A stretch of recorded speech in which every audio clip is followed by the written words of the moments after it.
Chapter 635. Some of Moo Fearon's fans also started scolding, saying, "Get this straight. Moo Moo is too lazy to compete with you and wants to live his own life. That's why he doesn't want to be exposed so much. He's already Duga Chiobai, all right? Someone's fans should have some manners. Don't be so shameless." Lin Che's fans started scolding them, and they started scolding them very fiercely. Lin Che's fans said, "Can't you see how old Moo Fearon is? How dare he compete with the younger generation?" Moo Fearon's fans became even more agitated. Moo Fearon is only a few years older than Lin Che, all right? He debuted earlier than her. Oh, Moo Fearon's sugar daddy is so bad. He looks like he's 10 or 20 years older than her. Of course I think so.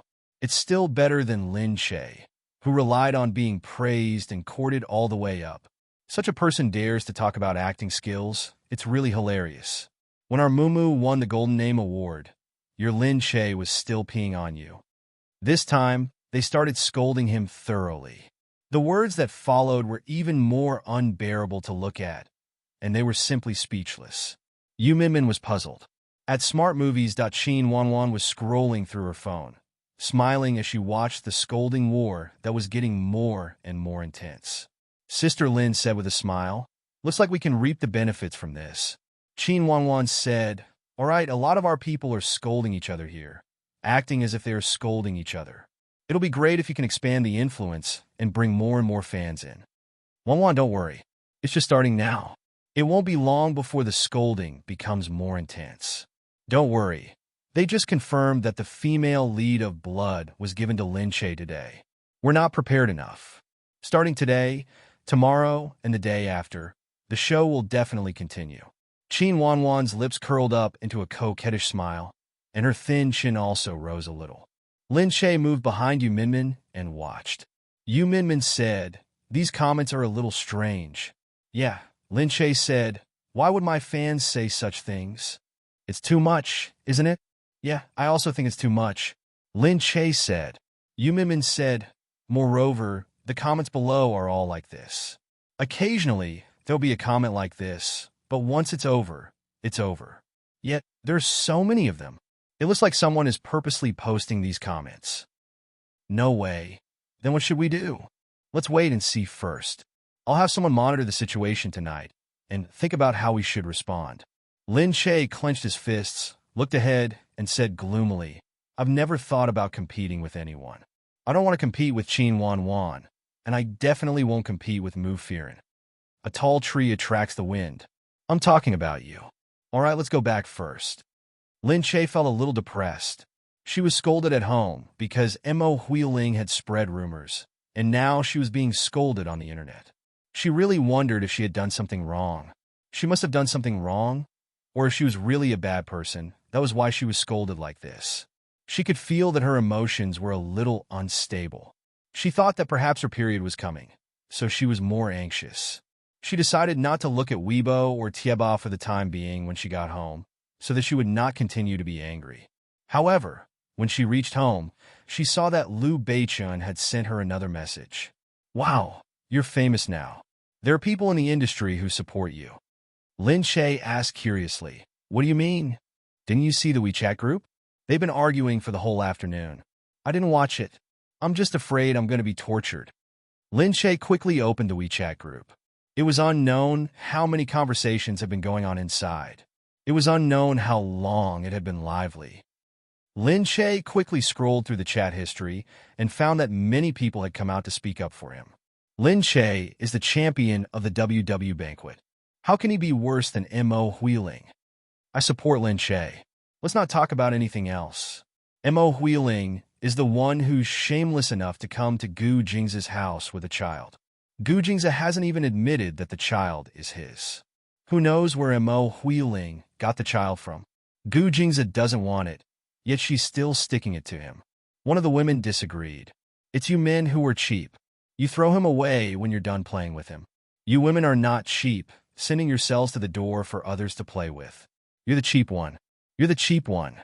If you dare to call me cheap one more time, don't even think about getting your family's fresh seafood tomorrow. I'll make all your hotel chains close down." "Humph," the woman threatened. The man sent a cheap emoji and said, "Okay, then when are you going to pay back the 200 million you owe my bank? You're asking for our money because of Lin Shay? How much interest does our family pay you every year? Didn't you want to throw money first? I'll throw 200 million to support Lin Shay today. If you don't like it, then throw more." He threw down his threat, and the others immediately swarmed in. "I'll throw 100 million. My family is poor. I'll throw 50 million. Next month, all the big screens in my shopping malls will show Lin Shay. Next year, all the characters in my amusement park will be replaced with Lin Shay's profile picture. I'll do my part." The women didn't dare to say anything when they heard the men throwing money so fiercely. Lin Shay was shocked. He exited the chat and asked Liu Beichen, "What is this group? What exactly is it?" "It's a group for rich kids to communicate with each other," Liu Beichen said. Lin Shay hurriedly replied, "You scare me to death." "Okay, they're throwing 100 million right off the bat. That's nothing. However, the one who supported you just now is quite powerful in the group. His family owns a private bank and a hotel chain. The woman who scolded him is from a family that runs a private airport. She's not as rich as his family, so she didn't dare to throw money." Lin Shay felt that his outlook on life had been turned upside down. Since when did she get involved with these people? On this day, these rich kids said they would help and supported Lin Shay. They said many good things for Lin Shay and told Mo Huiling to come out and confront them if she had the guts and not to spread rumors in private. They were all waiting for Mo Huiling to say it in front of them. Mo Huiling didn't dare to confront them in front of them. She couldn't afford to offend these people, let alone others. Although the Mo family was considered a big family, there were many more powerful families in the circle. She scanned through the young masters who had come out to speak and realized that she didn't dare to confront any of them directly. Among these people, someone even asked someone to tell her that they could come out and talk. The person who brought the message to Mo Huiling said, "They said that if you don't want to go find them, we'll meet at the Golden Lounge. If you dare to go, they dare to go. This time, don't talk nonsense. Otherwise, I think they're really serious." Mo Huiling was so shocked that her whole body shrank. She felt her sweat turn cold. They were actually speaking up for Lin Shay. That since when did Lin Shay become so likable? These men were actually standing on her side to help her. Mo Huiling was getting more and more jealous. She was especially jealous of Lin Shay. She didn't know what was good about Lin Shay, or were they blind to think that such a lowly woman was good, and even stood up for her. But on a deeper level, Mo Huiling also wanted someone to stand up for her. But she had never been treated like this before, especially when these rich kids were throwing money at her to support her. It was so cool to hear about it. Chapter 636. Mo Huiling was envious. Then, her gaze turned malicious as she looked at the cold moonlight outside. It's all because she knows how to win people's hearts. Humph! When Father Mo saw this, he rushed back. "Huiling, you really can't do this anymore. I heard at the office today that you've offended many high-ranking officials and nobles because of your words. What are we going to do if they gang up on us?" Mo Huiling was already annoyed and angry. When she heard her father's words, she became even angrier. "Dad, don't worry about it. I know what I'm doing." Father Mo wasn't going to listen to her. He quickly surrounded her and said worriedly, "Huiling, our family can't fight against so many people. Moreover, what's the use of bad-mouthing her? You'll offend someone, and we won't get anything out of it. I told you to be careful. Look at how many people you've offended because of this incident." Mo Huiling stood up angrily. Father Mo surrounded her and tried to persuade her. "Huiling, it's all because of Lin Shay. You're not as good as her. Who can you blame for knowing so many people? If you were like her and tried to win people's hearts, you wouldn't be fighting alone now. Who told you not to be as good as her and know so many people?" "That's enough, Dad. Don't say any more. I'm already annoyed. If you keep saying this, I'll just die," Mo Huiling shouted angrily. "All right, don't be angry." Father Mo gave in to her because she was pregnant with Gu Jing's child. "You should just wait quietly for the child to be born. The good thing is that the Mo family can protect you and won't let anyone touch your child. But Lin Shay is so powerful now. It's better for you to stay away from him. Otherwise, he might really do something to your child. That's the most important thing. Mo Huiling snorted. She wasn't satisfied, but she had no other choice. Father Mo was still shaking his head and muttering, I didn't expect Lin Che to be so powerful. In such a short period of time, he's gotten to know so many people. Any one of them would be enough to deal with the Mo family for a while.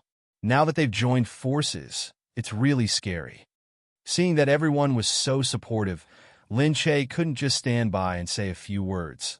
So she said to Liu Beichen, help me say thank you to them. Liu Beichen said, you're in the group anyway. Go and say it yourself. How could Lin Che dare to do that? I don't want to. There are so many rich people here. If I go out and talk to them, it'll be so awkward. Are you going to talk to them? I'll help them to the end. Liu Beichen sent a facepalm emoji. All right, I'll be going then.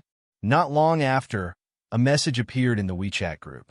Liu Beichen, I'd like to thank everyone on Lin Che's behalf. It's not convenient for Lin Che to speak, so he asked me to thank everyone for their support and trust. Liu Beichen, what the fuck? Why are you here? Liu Beichen, you're also on Lin Che's side? Boss Liu, you didn't even invite me to your wedding banquet. When are you going to treat me alone? As soon as Liu Beichen appeared, everyone started talking. Lin Che watched on. He hadn't expected Liu Beichen to attract so much firepower. Feeling a little embarrassed, she quickly said to Liu Beichen alone, all right, thank you. Liu Beichen said, it's okay.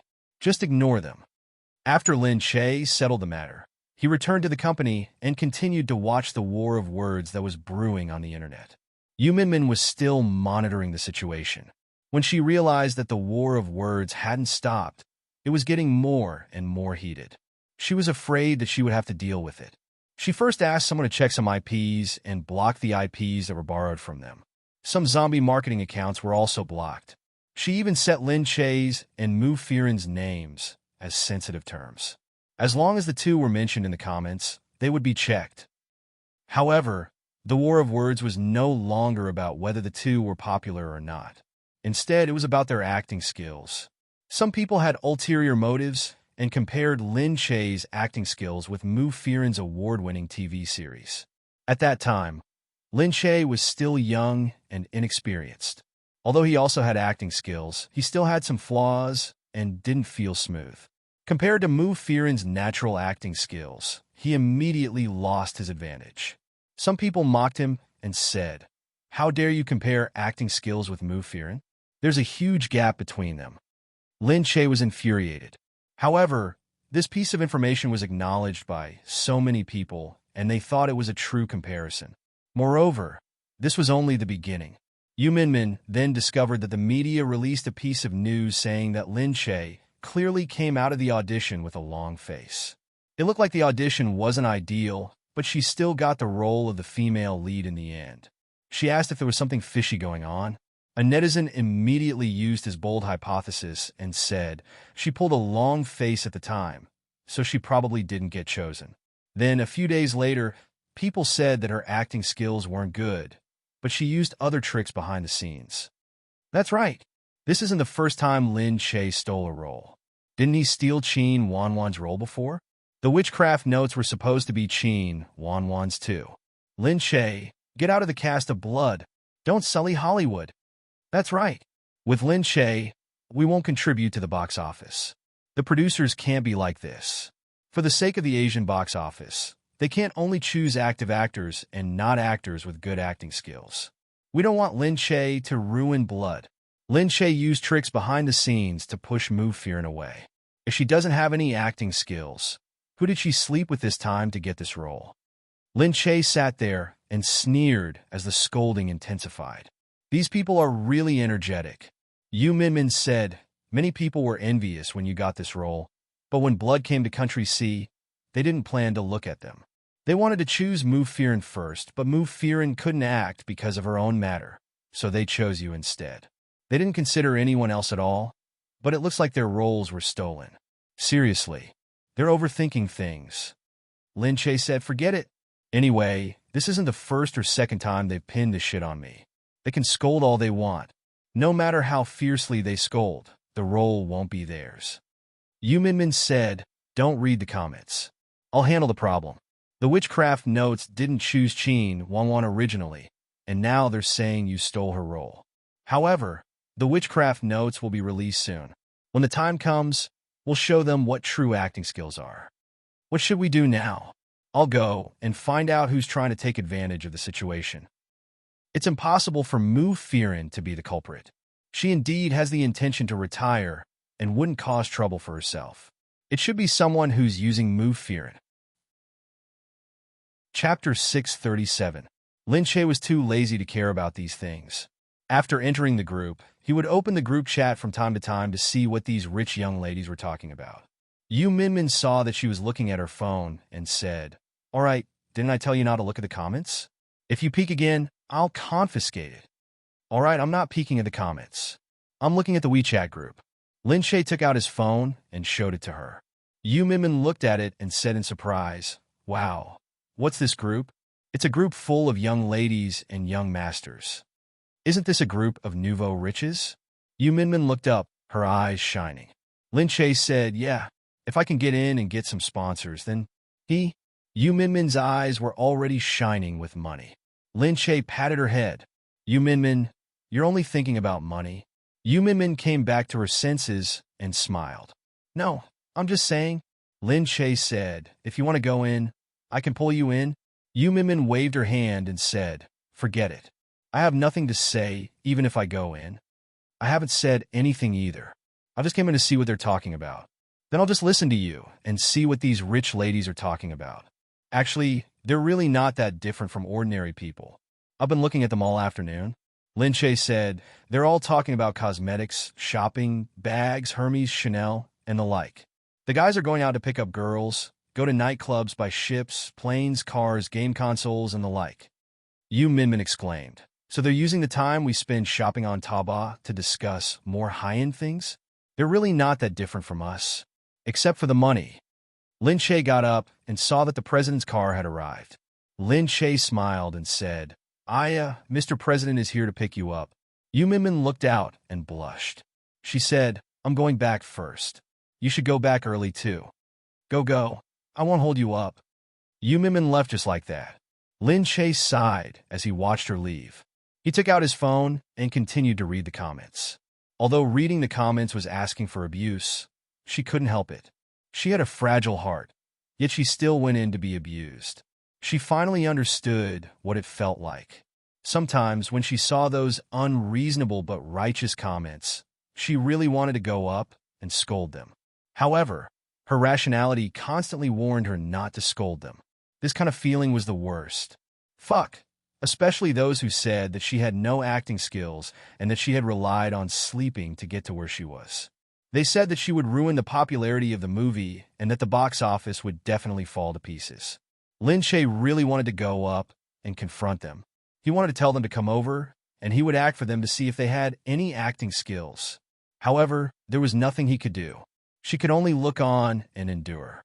At this moment, a man's voice rang out from above. "Sis Che, you haven't left yet?" Lin Che raised his head and saw that it was actually Shui Yang. She laughed and said, "Yeah, I'm leaving soon. Why are you here?" Shui Yang said, "The public relations department just asked me to come back to sign the contract. I'll be going to another production team to act." "Is that so? Are you getting used to it?" "Yeah, I'm getting used to it." Lin Che said, "That's good. The roles now are a little small, but we'll find better roles for you in time." "No, the roles now are already very good. In the past, my scenes were only a few minutes long. Now, I'm already very satisfied that I get to play every role from start to finish." Shui Yang saw that she was still looking at the Weibo comments. He sighed and said to her, "Sis Che, ignore these comments. They don't know what kind of person you are, Sis Che. That's why they're scolding you." Lin Che nodded and patted him on the shoulder. "I know.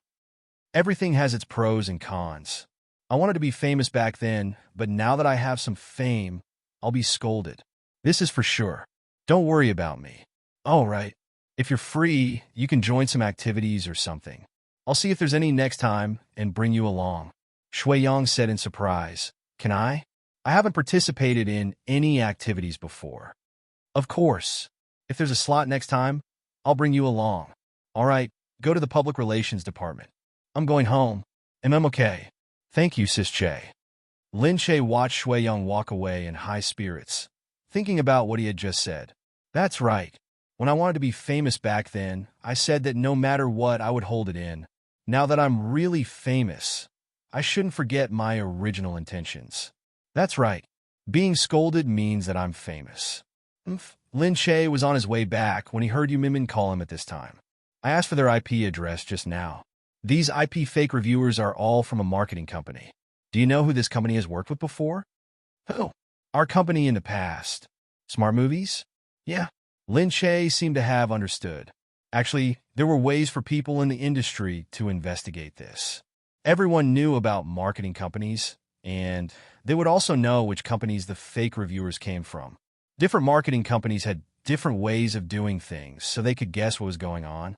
It was just that there was no evidence. Since it's from Smart Movies, the one who did this. Is Qin Wanwan? I think so, Yu Minmin said.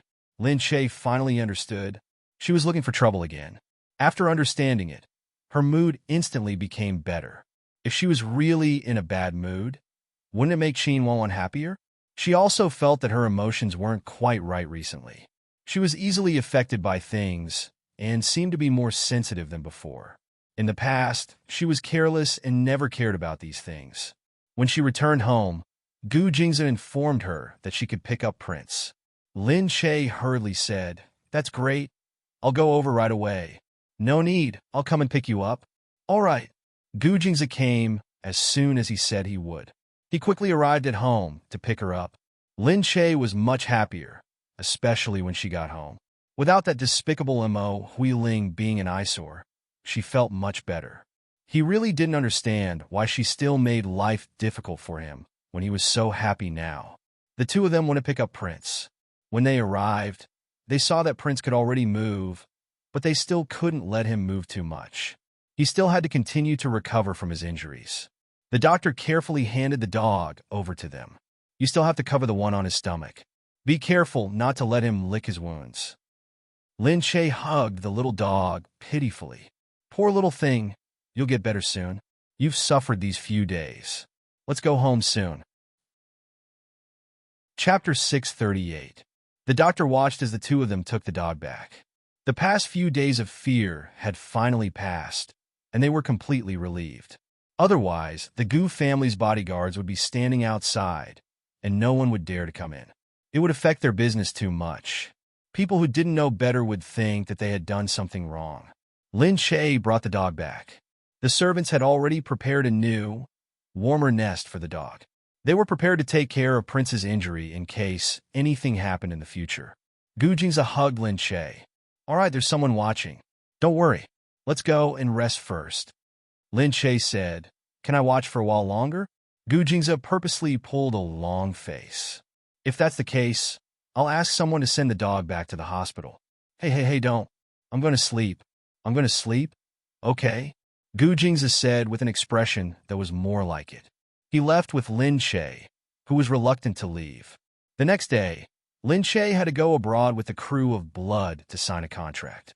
Lin Che said to Gu Jingze, "I'll be going there for a few days, and we'll be back in a few days. I didn't get any notice before, but I was suddenly told to go there today. I guess this is the procedure. Also, the director and other staff want to see me." Gu Jingze frowned slightly. His face looked cold, and he didn't seem happy. Lin Che snuggled into his arms and reached out to touch his stubbled chin. She felt it was very comfortable. "I can't let them come to Sea Country to see me. It's so far away. Of course, it's more reasonable for me to see them alone, right?" Gu Jingze could only nod slightly. Looking at Lin Che, who was looking at him pitifully, he sighed. He couldn't do anything about her. "I'll ask someone to arrange a plane to send you there." I'll just take a normal plane." Lin Che wanted to say that she usually went out with Gu Jingze because Gu Jingze was used to flying in private planes. It was more comfortable, so it was fine for her to fly with him.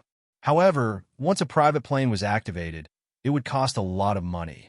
If she went out by herself, it would be better if she could make do with it. Buying a first-class seat was more or less enough.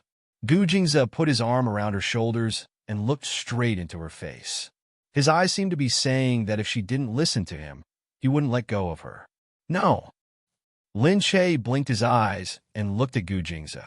He asked carefully then, does a private jet cost a lot of money? She remembered someone saying that buying a plane was a small sum of money, but maintaining one was a big sum of money. Every time they took off, from the cost of personnel to the cost of fuel to the cost of maintenance, it was a shocking amount. Gu Jingze said, it doesn't cost much to fly once. The Gu family has a special passage at the airport, and there are professionals there. We don't need to rent a special place. Ah, really? I thought it would cost a lot of money. Lin Che said, no need. Gu Jingze said, the cost of gas, taxes, salaries, and other expenses add up to about 5 or 600,000 yuan. Only 5 or 600,000. A flight would cost so much money. It only cost her a little more than 10,000 yuan to buy a first-class ticket. She quickly waved her hand. No. I'll fly there myself. I'll bring a few staff with me. It'll only cost a few tens of thousands of yuan. Gu Jingze turned her shoulders over again. This money is nothing. I hope you can arrive safely. It's not safe to fly by yourself. Lin Che looked at him. How is it nothing? We're husband and wife. Your money is my money. It hurts me to spend so much money. Isn't your money my money? Gu Jingze's eyes seemed to be burning. He looked at Lin Che for a while before he smiled and pulled her into his arms. I earn money for you to spend. If you don't use it, what motivation do I have to work so hard? But be obedient. Gu Jingze said firmly. This is the least I want. If it weren't for the fact that it happened so suddenly and he really didn't have time to spare, he wouldn't have let her go to such a faraway place alone. Lin Che blinked her bright eyes. Seeing his serious look, she couldn't help but laugh. All right, I'm just going abroad for a while. It's not like I've never been abroad before. You're so stupid. Who knows if you'll get lost while walking? You're so annoying. I won't. It's not like you haven't gotten lost before. That was just an accident. Lin Che knew that he was talking about the time she got lost in France. Gu Jingze held her hand and pointed at her fingers. He spared no effort in reminding her. Anyway, remember to be careful after you're done. My men will be with you at all times. Also, come back after you're done. Okay.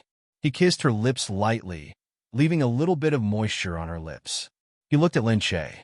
He had a feeling that if he let go of her hand, she would get lost. He was so worried, as if she was a child. He was actually afraid that she would melt if he held her in his mouth, afraid that she would fall if he held her in his hands. He, who had never had a soft spot, had a lot of worries at this moment. He knew that he shouldn't be doing this, but he couldn't suppress this feeling. He put away the gloominess on his face and resumed his calm expression. He patted her butt and said, "Go and get ready." Lin Che knew that she couldn't reject him, so she could only nod. Gu Jingze returned to the Gu residence. Gu Xinda had something to tell him. When he returned, Gu Xinda, Gu Lanshan, his aunt, and Mu Wanqing were all there. Gu Xinda said, "Little Che isn't home?" Gu Jingze looked around, his eyes landing on Gu Lanshan for a while before he said, "He went abroad." Gu Xinda nodded silently. Every wrinkle on his old face seemed to be writing majesty. His fingers moved on the table. The emerald ring on his finger was buckled on the table, making a rhythmic sound. "Jingze, I heard that you chased a Mo wheeling away. What's going on? There have been so many rumors these past 2 days. It's annoying to hear." The Gu family had always kept a low profile. It had been many years since such rumors had spread. But now, it was being brought up again, and every time, it wasn't a good thing. Especially this time, the matter of the child had caused a huge commotion in the city. It had alarmed the entire Gu family. Everyone came to Gu Xinda to gossip about it, and ask him how he should deal with it. Gu Jingze asked, "Grandfather, who disturbed your rest and gossiped about you?" Gu Jingze didn't look at Gu Lanshan, but he was looking in the direction of Gu Lanshan. Gu Lanshan stood up immediately. "Jingze, what do you mean by this? Do you think that I'm the one who said it? This time, you can't push the blame to me. These rumors have been circulating for a long time. Everyone has heard it, and many people have come to our house to ask about it. I didn't say anything in front of your grandfather, so don't try to blame it on me." Gu Lanshan harumphed and said, "Our Gu family has never had such a ridiculous thing happen in all these years. That's why I say that when you marry a wife, you have to look at the person. If she comes from a good family, has a clean background, and is of equal social status, it will have a great impact on the future. Chapter 639. Gu Jingzi stood there and listened to her words. His gaze turned serene and his figure darkened. Uncle-in-law, are you talking about Lin Che? Look, you know it yourself. It's only because we married someone with an unclean family background that our family is in such a mess. Gu Lanshan knew that she had fallen out with Lin Che. Gu Lanshan knew that she had already fallen out with Lin Che. If she were to become the matriarch of the Gu family in the future, she would definitely not have a good life. She might as well not care about all this. If she could make a fuss, then so be it. It would be best if she could completely separate Lin Che from Gu Jingzi. If Mo Huiling married into the family, she would be easier to control than Lin Che. However, if she could not, at least she could make a fuss until Lin Che could no longer be the matriarch of the Gu family. Or, if he completely lost his prestige, he would not be able to do anything to her. As for Gu Jingzi, they shared the same surname and were relatives. Even if he did not like her, he would not do anything to her. It was not the same for those who did not share the same surname. Gu Jingzi slowly turned his head. There was no warmth in his clear and bright eyes. His dark pupils seemed empty, but they gave off a chill. Faintly, there was a deterrent force circulating around them. Gu Jingzi said, "Aunt, have you forgotten that it was grandfather who asked me to marry Lin Che? Are you trying to make things difficult for grandfather by mentioning this in front of him?" Gu Lanshan scoffed. "Your grandfather wanted you to marry her for the sake of carrying on the family line. However, not only has she failed to fulfill this responsibility, she has even gotten herself into trouble. Since that's the case, there's someone else who can carry on the family line. Compared to Lin Che, who has a clean background, a stable family, and an obvious status, Lin Che is naturally not the best candidate. I believe that there are many who share the same thoughts as me." Gu Jingzi suddenly smiled. A gloomy aura immediately spread out along with his cold smile, causing people to instantly feel a strong sense of deterrence as it spread out from his body. "I came back not to listen to Aunt's criticism of my wife, but to inform everyone that my wedding with Lin Che will be held in the near future. Moreover, it will be held in a grand manner." "You?" Gu Lanshan was stunned. They had never held a wedding before. Why would they suddenly want to hold one now? Was she going to openly announce Lin Che's identity so that she could pave the way for her to become the mistress in the future? Gu Lanshan's expression changed. She looked at Gu Xina coldly and said, "I don't agree. I believe that there are many people who don't agree as well. She hasn't given birth to a child after so long. Who knows if her body can't handle it? If we really announce our marriage, it would be even more of a joke if there were any changes in the future. Holding a wedding? Letting Lin Che enter our Gu family is already her greatest honor, and we still want to hold a wedding for her? How can her status match?" "Aunt." Gu Jingzi turned his attention to her. When he stared at Gu Lanshan, his gaze appeared calm and tranquil, but there was a hint of malice hidden within. Gu Jingzi didn't do anything easily, but once he did, no one could stop him. He had been infamous for his coldness since he was young. Even though Gu Lanshan was too lazy to ask about it, she had long heard about it. However, she still didn't believe that he would do anything to her, his aunt, just because of Lin Che. After all, she was his biological aunt. However, when she was stared at by Gu Jingzi like this, her heart gradually became a little blurred. That was because his eyes were too cold, so cold that it seemed to freeze her heart. It made her feel cold from the inside out, and the coldness began to spread from the inside of her skin. Gu Jingzi said, "I call you aunt because we are related by blood. Other than that, I have never received any kindness from aunt since I was young. I have never been taken care of by aunt for a day, and I don't have much affection for aunt either. So, this is my warning to you. Don't interfere with my marriage with Lin Che." Gu Lanshan's body trembled from the impact of his strong aura. Gu Lanshan felt her heart tremble. She held on her chest, her red lips half open. Even the makeup on her face couldn't hide the fear on her face. Even though she had always known Gu Jingzi's character, this was the first time he had stared at her like this. And it was because of a woman.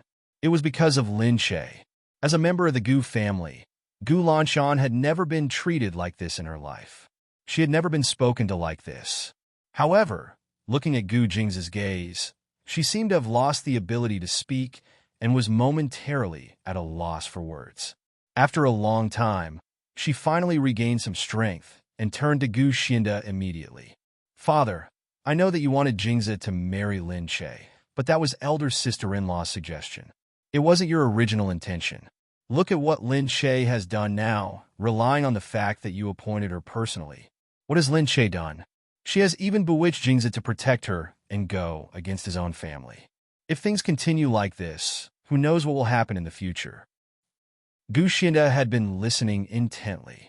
Having been in the business world for so many years, it wouldn't be an exaggeration to say that Gu Xinda was a wily old fox. He looked at Gu Jingzi and Gu Lanshan and said, "Jingzi, be more polite to your aunt. As a junior, you should know your limits." Gu Lanshan's expression softened a little, but the next moment, Gu Xinda said, "Lanshan, you're being too nosy. Jingzi has to deal with this matter, but it's not as serious as you make it out to be." He looked at Gu Jingzi and said, "If Mo Huiling's child is born, bring her for a DNA test immediately. If it's the Gu family's child, I'll raise it for you. If it's not the Gu family's child, I'll announce it to the public immediately. But for the time being, don't hold a wedding before the child is born. Otherwise, the rumors will only worsen." Gu Jingzi shifted his gaze to Gu Xinda and said, "Grandfather." Gu Xinda said, "Jingzi, you should listen to me on this matter. What if I say no?" The few of them were stunned again. Was Gu Jingzi going to rebel against Gu Xinda in order to announce it to the public with Lin Che? Gu Lanshan came forward again and said, "Father, did you see that? I told you that Lin Che would be a disaster sooner or later."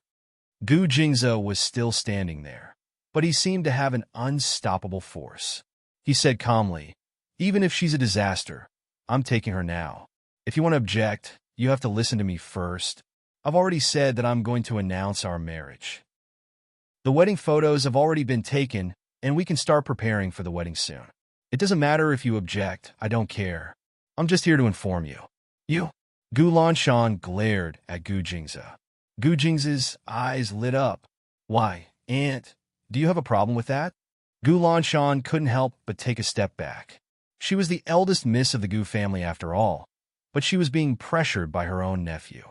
However, even though she wasn't convinced, she didn't dare to say a word when she saw Gu Jingzi's imposing manner. Chapter 640. It was as if the words were stuck in her chest. Even if she was angry, she couldn't say them. She didn't expect Gu Jingzi to put so much pressure on her, even though he didn't show it on his face when he was angry. No wonder he was the master of the Gu family. No wonder everyone was so afraid of him. This kingly aura was probably innate. Even if he didn't say anything overboard, he didn't need to say anything. It was enough for him to just look at her. Although Gu Lanshan was unwilling, she could only swallow it down silently. As she looked at Gu Xinda, she seemed to think that if Gu Xinda couldn't do anything to Gu Jingzi, how could she possibly stand a chance against him? She could only endure it for the time being, but her disgust for Lin Che grew even stronger. There were so many servants and members of the Gu family watching, waiting for her news, but she was reprimanded by Gu Jingzi. How could she put her face? As the eldest miss of the Gu family, she had never been so humiliated in her life. Gu Xinda coughed and stood up slowly with the armrest. He looked at Gu Jingzi and said, "My opinion on this matter is to stay calm. I know that you're an adult, and I can't control you so much. But for the sake of Lin Che's reputation, you should think about it carefully. Do you want Lin Che to hold a wedding with you for no reason so that outsiders can watch Lin Che? As long as the matter of the child is not resolved, the more high-profile you and Lin Che are, the more they will scold Lin Che. I know many people are on Lin Che's side, but the more they do so, the more they will hate them.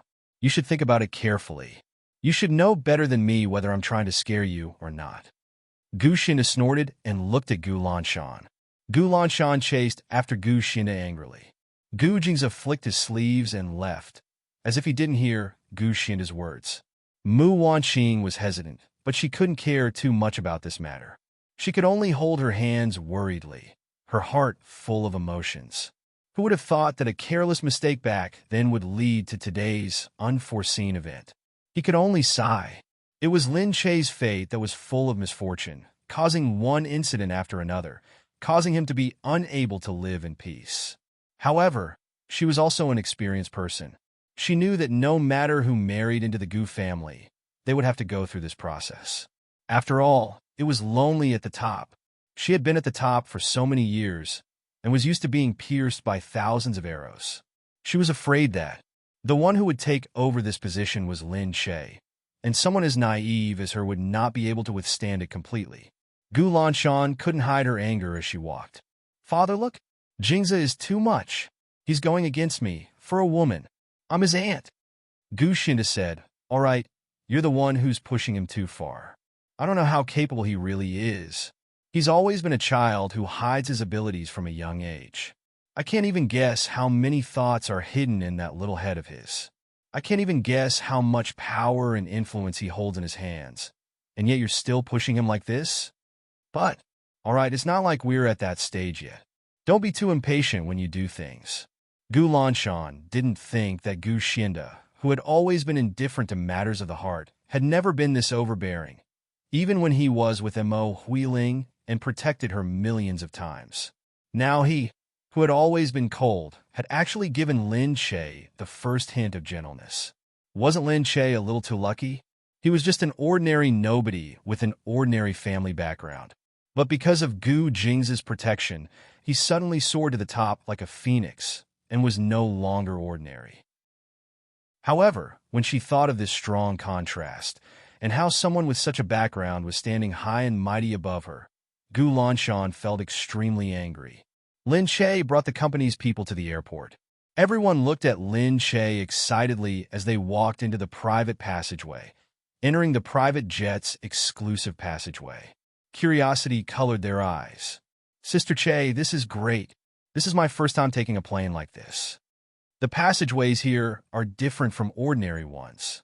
Sister Che is really awesome, bringing us on a private jet. This trip abroad is too cool. If we tell others, they'll die of envy. I'm so envious that you followed the right person. It's not you who's amazing, it's Sister Che who's capable. Everyone giggled as they entered the VIP lounge. There was everything inside. Fruits, drinks, desserts, everything was there. Everyone was stunned. Lin Che smiled sheepishly, saying to everyone, I borrowed it by chance. It's for everyone to be more comfortable on this business trip. After all, it's a 10-hour flight. A private jet. It must be comfortable. Sister Che, you're really too good to us. That's right. I'll definitely bring out all my enthusiasm in the future and follow Sister Che to overcome all obstacles. They were a group of youngsters, after all. It was very lively when they gathered together, chatting and laughing as they boarded the plane. Yu Minmin received a call before the plane took off. She said to Lin Che, remember to tell me when you arrive. All right. Don't treat me like a kid one by one. There are so many of you following me. How could I really get lost? Yu Minmin laughed when she heard that, saying, you can't blame me for that. If you want to blame someone, blame that person of yours. He called me directly this morning and told me to take good care of you. He treasures you so much. He's afraid that you'll melt in his mouth, afraid that you'll fall when he holds you in his hands. Scram, it's really hard to imagine that this person is actually Gu Jingze. All right, I'm hanging up. The plane is about to take off. All right, I'll let you off. Anyway, be careful when you're done. Just leave the matters here to me. Don't worry. Naggy, Yu Minmin. You're really getting more and more naggy. After Lin Che hung up, the plane was about to take off. Because the few of them were together, they chatted and laughed along the way. They didn't feel that the time was so hard to pass. More than 10 hours passed very quickly. When the few of them got off the plane, they saw someone from the production team coming to pick them up. The production team was surprised when they heard that they got off from a private jet. They didn't expect Country C's actors to be so generous, using a private jet to travel. They didn't dare to be negligent. They felt that Lin Che was really a big shot in Country C. His net worth wasn't low. Thus, they became much more enthusiastic and brought the few of them to the hotel to rest. Back in China, Mo Huiling called Gu Lanshan a few times, but Gu Lanshan didn't pick up. Gu Lanshan felt that she had misjudged Mo Huiling because she had embarrassed herself at the Gu family. She felt that Mo Huiling was really useless. She couldn't even compare to Lin Che, which was why she had embarrassed herself. Mo Huiling still didn't know what had happened at the Gu family. She had only heard rumors that Gu Jingze and Lin Che might be holding a wedding soon. She panicked immediately, thinking about how Lin Che and Gu Jingze would be united at the wedding. She felt as if 10,000 thorns were pricking her heart. Was Gu Jingze really going to marry Lin Che? Chapter 641. Mo Huiling thought that she couldn't let them announce their marriage. Not only that, but her chances of winning were even slimmer. More importantly, that she couldn't tolerate seeing Lin Che in a wedding gown standing next to Gu Jingze. That position should be hers. She felt disgusted at the thought of Lin Che. After Gu Jingze left, Mu Wanqing came to look for him several times. She didn't want Gu Jingze to fall out with his family. Even though these children were not good, the four of them had always been united, which made her feel comforted. They weren't like the rich and powerful families who fought over money. As a mother, she felt that it was worth it.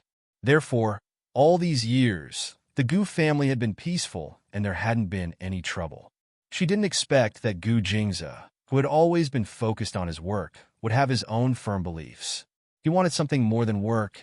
However, because of this, he had fallen out with his family. Speaking of which, the three brothers were similar. They didn't care about money or power, but they had fallen out with their families because of a relationship. From this point of view, as a mother, she felt worried. When Mu Wanqing arrived at the Gu residence, the servants came to her and said, "Madam, Mr. Gu said that you should go home. He knows what he's doing and won't cause trouble for no reason." Hearing this, Mu Wanqing could only sigh and say, "All right, tell him that his aunt might sow discord because of this. Tell him to be careful." Gu Jingze had grown up, and his thoughts were much more meticulous than hers. He should have thought about things more comprehensively than her. She sighed. Thinking about Gu Jingze's behavior today, she could only sigh in her heart. Her son could become so powerful for the sake of his woman. Moreover, he had even rendered Gu Xiande and Gu Lanshan helpless. Speaking of which, she should feel proud. In the study, Qin Hao came in and said, "Sir, Madam has left." Qin Hao looked up and saw Gu Jingze standing by the window, looking at his phone. He didn't know what he was looking at. After a pause, Qin Hao didn't say anything. After a while, Gu Jingze turned around and said, "Get someone to keep an eye on Ant's movements." Qin Hao said, "Yes." After thinking for a while, Qin Hao said, "But sir, there's something I'm not sure if I should say." "Speak." "Since the child isn't yours, why don't you find an opportunity to get rid of the child? I actually have people in the Mo family." "No." Gu Jingze looked at Qin Hao and said, "The child is gone, so it's even more impossible to know who the child belongs to. I want the truth to be revealed and prove that the child isn't mine. That way, Lin Che won't have to live with a stain on his life. Otherwise, in a few years, or even a few decades later, when this incident was brought up, everyone would say that Lin Che's husband, Gu Jingze, had a child outside who was killed by Lin Che. He had never cared about such gossip, but how could he bear to let Lin Che endure it?" Qin Hao was stunned at first, then he nodded in understanding. So it was because of his wife. That's right, if it wasn't for Madam, with Sir's methods. After Lin Che arrived in Los Angeles, he went to the hotel to rest and get used to the jet lag. She called Yu Minmin and told her that she had arrived. After reporting, she went to sleep. Yu Minmin hung up the phone. When she heard Gu Jingming come in, she quickly packed her things and ran out. Gu Jingming suddenly said, "There's a state visit in a while. You're coming with me." "Huh?" Yu Minmin said in surprise. "State visit? What's that?" "I have to go to Country A at the last minute. Pack up and go." "Huh? Wait. Are you sure you want me to go?" Of course. You have enough free time as the First Lady.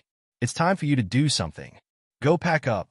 Without giving Yu Minmin a chance to reject him again, he pushed her into the bedroom. Yu Minmin scratched her ears and cheeks. This news came too suddenly, and she was a little confused. But the helper had already come in and started to help Yu Minmin pack up. Yu Minmin could only ask the helper, "Do I need to speak a foreign language during the visit?" "Madam, Mandarin is also spoken in country A. Don't worry." "Oh yes, there are many Han Chinese there." "Yes, I'm so nervous so." "Madam, don't worry. Mr. President won't leave you alone." "With Mr. President by your side, what are you so nervous about?" Of course she was nervous. Most importantly, Gu Jingming had to take care of her. But according to his past experience, he wouldn't care about her life or death. She had no choice but to pack up quickly. It was Yu Minmin's first time on a visit. Gu Jingming boarded the plane. The lineup of the head of state was naturally very large. At the entrance, some media could be seen taking photos outside. When Gu Jingming appeared, the media immediately swarmed outside, and there were many fangirls shouting at the periphery. Gu Jingming raised his chin slightly, turned around, and waved at them lightly. The fangirls behind him immediately shouted crazily. Being stopped by the bodyguards, the human wall started to move. Yu Minmin followed behind and heard the media shouting, "Look, Mr. President is going on a visit with Madam today." While Madam, say something to us. Yu Minmin had always been low-key. After her marriage, she had never appeared in front of the media. So when she appeared occasionally, everyone started shouting. Even if the National Security Bureau and the president's bodyguards were here, they couldn't stop their enthusiasm. Yu Minmin suddenly felt nervous. She had always been a little afraid of facing the camera. She always felt that she had an inferiority complex, especially when she was standing next to Gu Jingming. He was too perfect. As a commoner, she already had a lot of shortcomings, and now she was being compared with him. As many people said on the internet, she was originally not worthy of Gu Jingming, but she became the president's wife. Actually, she knew it herself. So when another wave of people said that it was true love, she just thought it was funny. If it was true love, there was nothing about being worthy or not. But she knew that it was not true love, so she felt even more inferior. Because perhaps in Gu Jingming's eyes, she was just a tool. And she also felt that she was actually just a tool. The human wall continued to shake. Gu Jingming held Yu Minmin's hand and smiled at her. "All right, let's say hello to everyone." Yu Minmin looked in front of her awkwardly. "No." Gu Jingming's body bent down. The people outside only saw Gu Jingming bend his body slightly, move closer to Yu Minmin's ear, and started to scream. Chapter 642. Mr. President was bending down for his wife and whispering into her ear. It was too intimate, and it was in front of the media. Mr. President was too nice and warm. Mrs. President. She was so lucky. However, they couldn't hear what Gu Jingming whispered into Yu Minmin's ear. "If you don't say anything, I'll throw you out." Yu Minmin cursed in her heart. She could only smile and wave at the media. The flashes of the media became even more intense. All the cameras were pointed at Yu Minmin. That day, Yu Minmin waved at the cameras, and Gu Jingming whispering into her ear were on the cover of all the major media. The president and his wife go on a sweet visit. The fangirls are all drunk. The most beautiful regime in history. What did the president's wife save in her previous life to be so sweet today? Mr. President's popularity soars. Intimate photos are hidden. These kinds of headlines were everywhere on the internet. Yu Minmin was also praised. They said that she had a better temperament and looked more like the mother of the nation than she did at the wedding.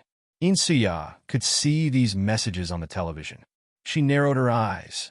Gu Jingming actually brought Yu Minmin along for the visit today.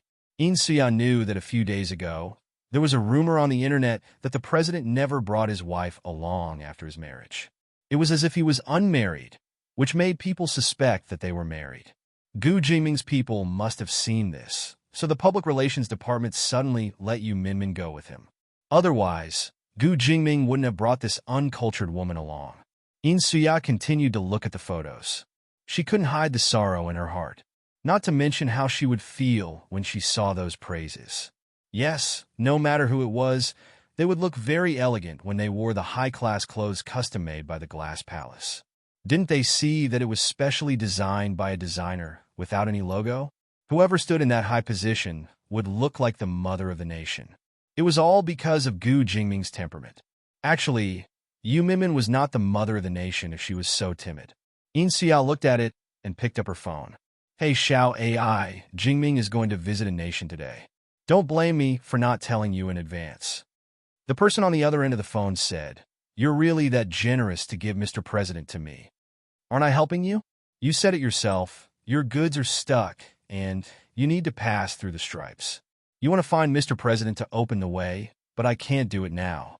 After all, I'm not by Jingming's side, and you don't know the women around Jingming, and I'm not familiar with them. We can't count on them, so I can only give you this idea. After all, no man can refuse a woman's embrace, right?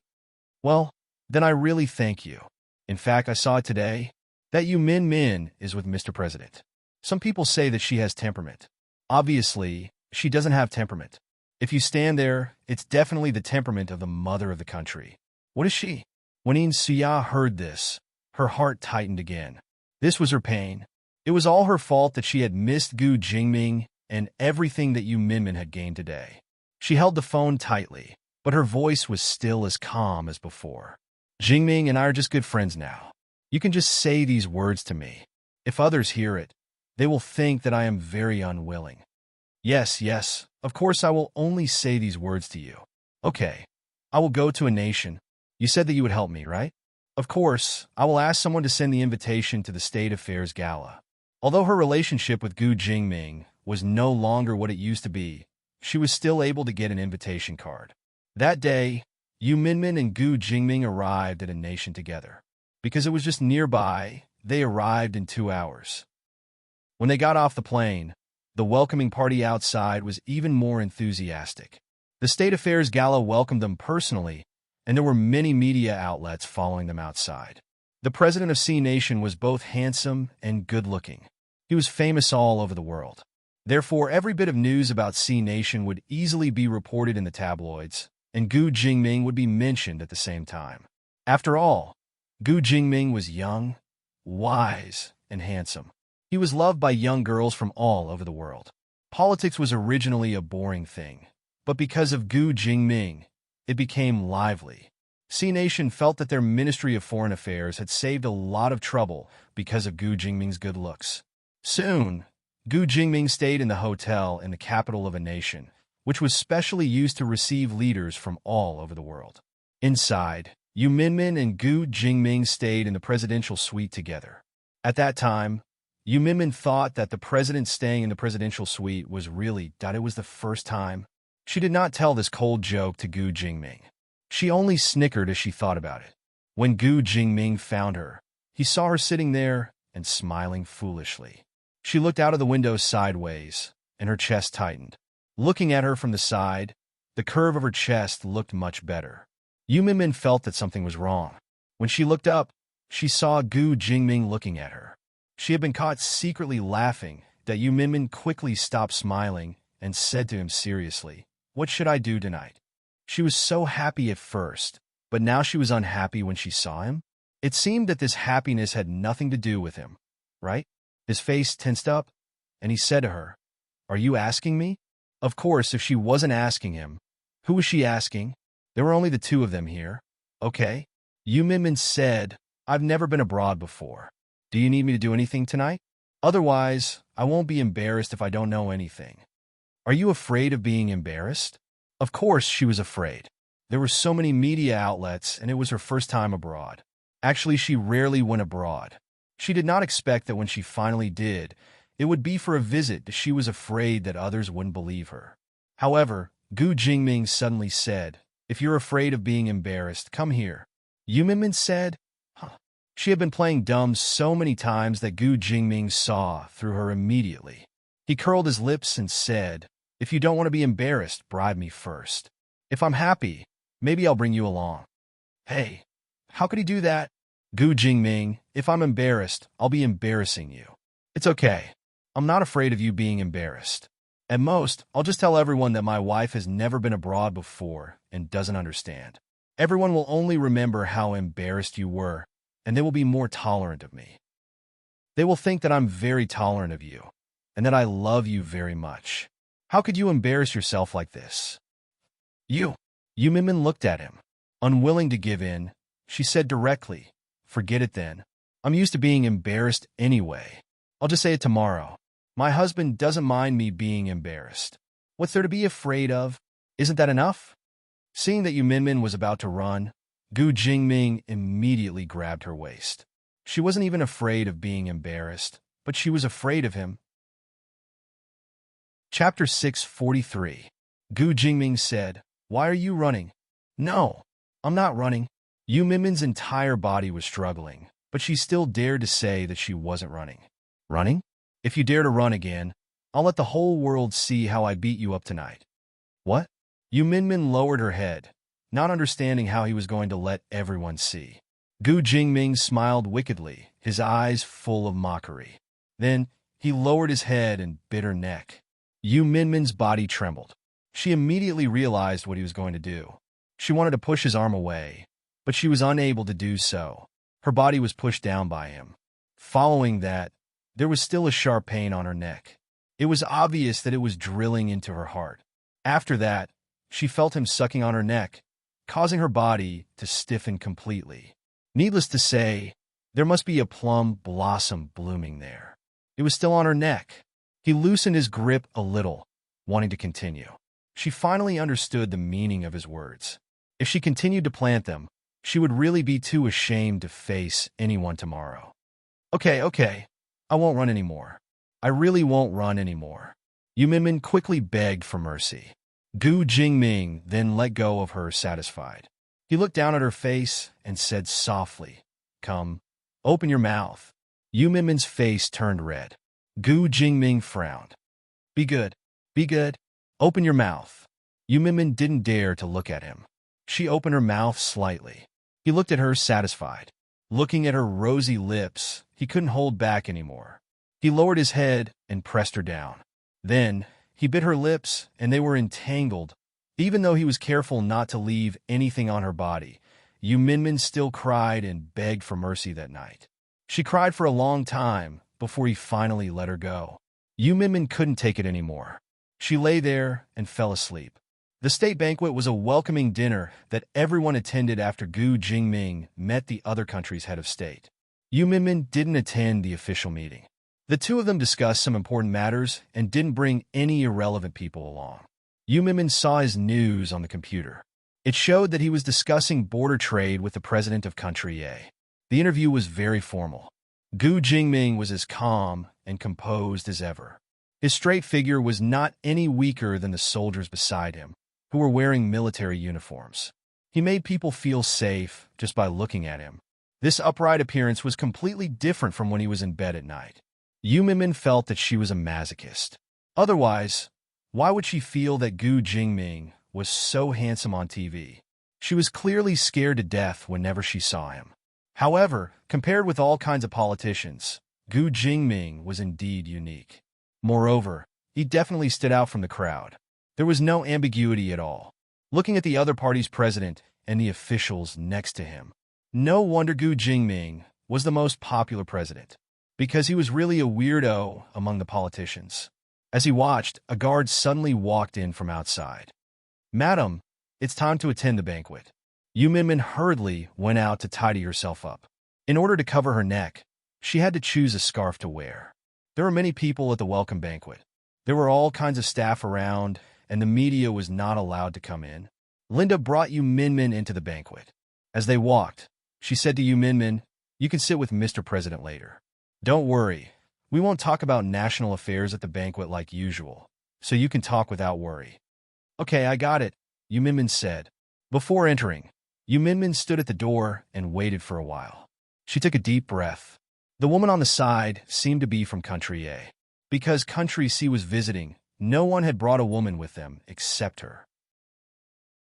Someone said with admiration, "Do you see that? That's Gu Jingze, the president of Country C. Where? Ah, I see him. He's the most handsome one, right? I noticed him during the election. Then I found out that he got married." Yeah, their wedding was like the wedding of the century. It was broadcast in many countries. "I didn't see it at all. I can't believe that he married a woman," the woman said with a look of pity. "So what? It's a political marriage anyway. I heard that the woman he likes in secret has been kept by him for a long time." "Oh my God, he looks like a righteous man. But he keeps a woman too?" the woman exclaimed. The other woman smiled and covered her lips. Silly, women don't like bad men, especially men who have climbed to the top. Do you think he can reach this position without any blood on his hands? So you don't think it's good to just hide a woman? If you don't think it's good, stand aside. I'll go over and say hello later. As she said that, she shrugged her breasts. There was desire in her eager expression. The other woman heard this and was unwilling to let her go over alone. However, Yumimin also attracted the attention of the two women. They glanced at her, and one of the women snorted. What are you looking at? If you keep looking, I'll gouge your eyes out. Yumimin was amused. They were talking about her man, and she couldn't even look at them. She stood there and placed her hands casually in front of her. She looked ahead and said, It's just that he seems to have brought Madam here today. I just want to advise you not to go overboard. The woman snorted. I went in just now. Madam didn't bring a banquet. Why are you interrupting now? Which family brought you here? Are you here to join in the fun and talk to President Gu? Let me tell you, with me here, you can just give up. I'll go over first. You won't have a chance. Yu Minmin was amused. I really want to go in. You go. You come with me. We don't have anything to do with each other. You go your own way, and I'll go mine. We have nothing to do with each other. She laughed and took out a check from her wallet. Hey, that's enough. You won't succeed even if you go. I'll give you some money now. You can go wherever you want. Today, President Gu is mine. Yu Minmin stopped her. Hey, forget it. I'm not interested in your money. Then what are you interested in? Is it President Gu? Let me tell you, even if you go in, you won't have a chance. I'm just taking pity on you, so I'll let you go first. Otherwise, you won't get anything later. It's not easy for you to get into the state banquet. Yu Minmin still wanted to speak, but the other woman had already grabbed her arm tightly. Hey, look. What are you looking at? You're hurting me. Isn't that President Gu? He's coming towards us. When she heard that, she hurriedly raised her head. On the opposite side, Gu Jingming seemed to be at ease. He said something to Linda, who was inside, and then walked over to them. Chapter 644. He was dressed in a dark gray suit. His broad shoulders made him look very dashing, as if the suit could be hung on his body. When he walked over, there was a hint of mist in his clear eyes.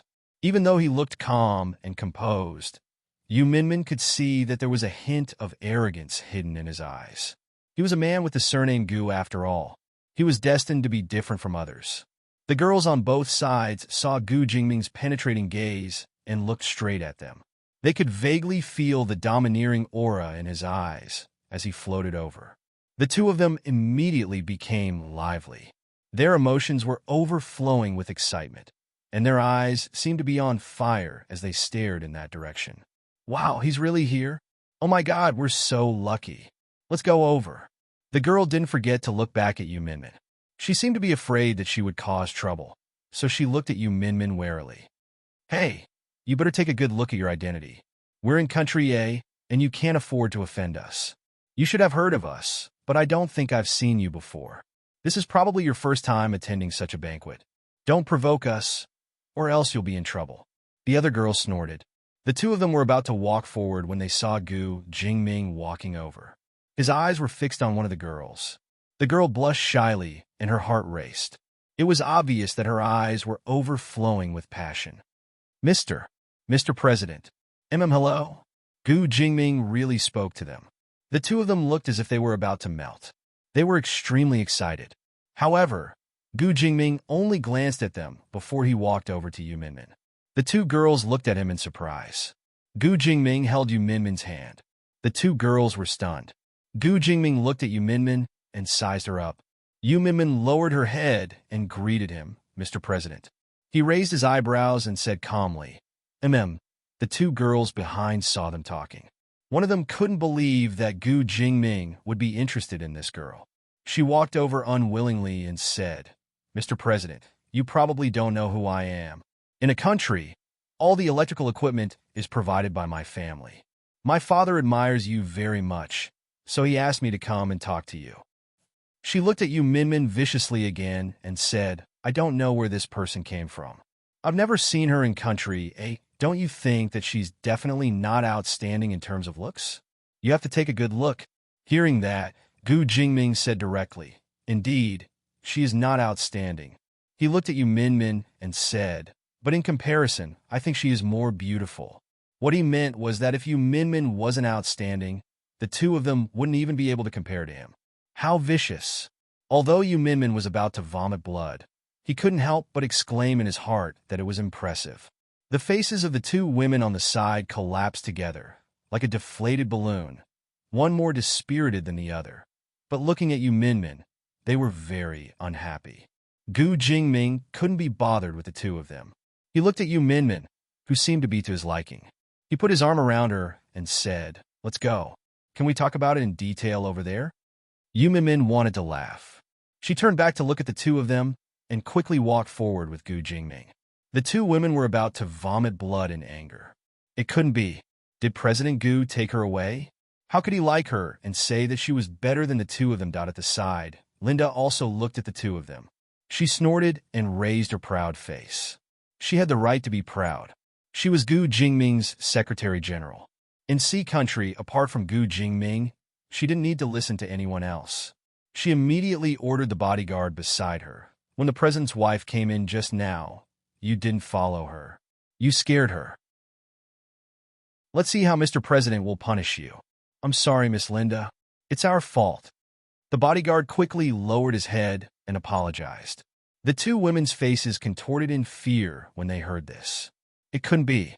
That was the president's wife? A complex expression of jealousy, hatred, and fear appeared on the faces of the two people. This woman was said to be a commoner, but she was lucky enough to be by Gu Jingming's side. This was too unfair. It was the first time that Yu Minmin attended a state banquet with Gu Jingming. In front of her was the president of a country. He smiled and nodded at Yu Minmin, shook her hand, and chatted. In the past, Yu Minmin had only seen this person on TV. She thought to herself, this isn't the news broadcast, but it's better than the news broadcast. At the same time, she squeezed her hand to keep herself awake. Just like that, she finally made it through the banquet. However, she saw that Gu Jingming had maintained his perfect posture from the beginning to the end. She couldn't help but admire him even more. He wasn't an ordinary person. He was so busy, but he didn't even have a hair out of place. As expected of a natural-born king sovereign, they returned to the suite. At home, "Mama, you called her," she said excitedly. "We saw you on television." Yu Minmin said tiredly. "Really?" Yu Chengqing quickly continued, "Sister, you're so awesome. You look like the mother of the country just standing there. My classmates were just saying, when are you going to give them an autograph? Go, go, go. Give the phone to Mom. Isn't that right, sister? Tell me, will you give me an autograph? I've boasted so much. You have to give me one." "Forget it. If you don't give it to me, I'm hanging up. I'm busy." The phone was picked up by her mother again. She reminded Yu Minmin to be careful and not cause any trouble. After all, this was a national affair. Yu Minmin also knew that she had to be careful. She leaned against the wall and watched for a long time, but Gu Jingming didn't come back. She wanted to ask where he had gone, but she didn't want to go out and ask. She was worried that she would ask the wrong question, but she didn't know that outside. Gu Jingming really didn't go back to his room. He just received a call from In Suya outside. In Suya said over the phone, "I saw your news today." "Yeah. Remember to be careful outside." "Yeah. Also, I have a gift for you. I hope you can bring it with you at all times." Her voice was a little shy. "I asked Miss Linda to send it to you. Remember to bring it." "Yeah, I already got it." In Suya hung up the phone with satisfaction. But in her heart, she was thinking, "Don't blame me, Jingming. I don't want to give you to Xiao AI, but I want you Minmin to know that you're not hers yet. She can't dominate you." When Gu Jingming opened a door, he saw a woman standing there, looking at him. This person looked a little familiar. "Mr. President, don't you remember me? I'm Amy. I used to attend classes with Suya. I also went to the riding club." "Oh, hello," Gu Jingming said. Chapter 645. Amy smiled at him as she said, "Oh yeah, Suya asked me to bring her gift when she heard that I was coming. Did you see it?" "Yes, I've already seen it. Thank you." Gu Jingming still maintained his meticulous smile. No one could see anything wrong with him. Amy stared at him for a long time, but she couldn't tell if he had a good impression of her. She could only sigh in her heart, as expected of someone who could become the president. He hid his emotions so well that it was hard to guess. Just then, Linda came over and smiled politely at Amy. She whispered to Gu Jingming, "Madam is going to rest." "Okay." He nodded at Amy and went out. "Madam? Mrs. President?" Amy suspected that Yu Minmin had called Gu Jingming at this time because he knew she was here and he didn't want Gu Jingming to get close to other women. That night, Gu Jingming didn't bother Yu Minmin again. Yu Minmin had a good night's sleep. The next day, Gu Jingming continued his trip to visit some garden. Yu Minmin tagged along. However, today's activities were more casual. Yu Minmin watched from behind. There were many beautiful scenery in the garden, but there were also many beautiful buildings. There were also many kinds of birds that were chirping nonstop. Yu Minmin thought that the birds were very beautiful. She stopped and slowly left the group in front. By the time she realized it, it was already too late. "Oh, you're so far away." Gu Jingming didn't say anything to her and just left. Yu Minmin quickly followed him. "Madam President?" Amy found Yu Minmin at that moment. Yu Minmin saw a well-dressed woman standing in front of her, eyebrows raised as she sized her up.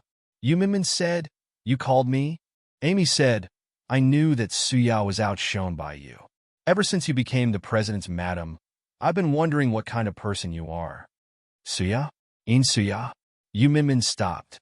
She really couldn't go anywhere without In Suya. Yu Minmin said, "What do you want?" Amy said, "I know that you became the president's wife because of political needs. It must be hard for someone like you to force your way into a life you've never experienced before." She approached Yu Minmin step by step. Her chin was slightly raised, showing her arrogance. She looked at Yu Minmin with disdain. There was no need to say anything else. If you want Mr. President to be the only woman in his life, it's basically impossible. I'm just here to advise you. Sometimes you have to open one eye and close one eye to last. She walked around Yu Minmin, and the sound of her high heels was clear and cold.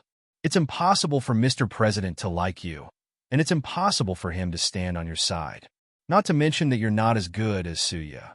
Even if you're more beautiful and rich than Suya, you can't compare to the feelings between Mr. President and her. What's more, you're not as good as Suya. Yu Minmin looked at her. "What exactly do you mean? You should know better than me what I mean, right?" "Sorry, I really don't know."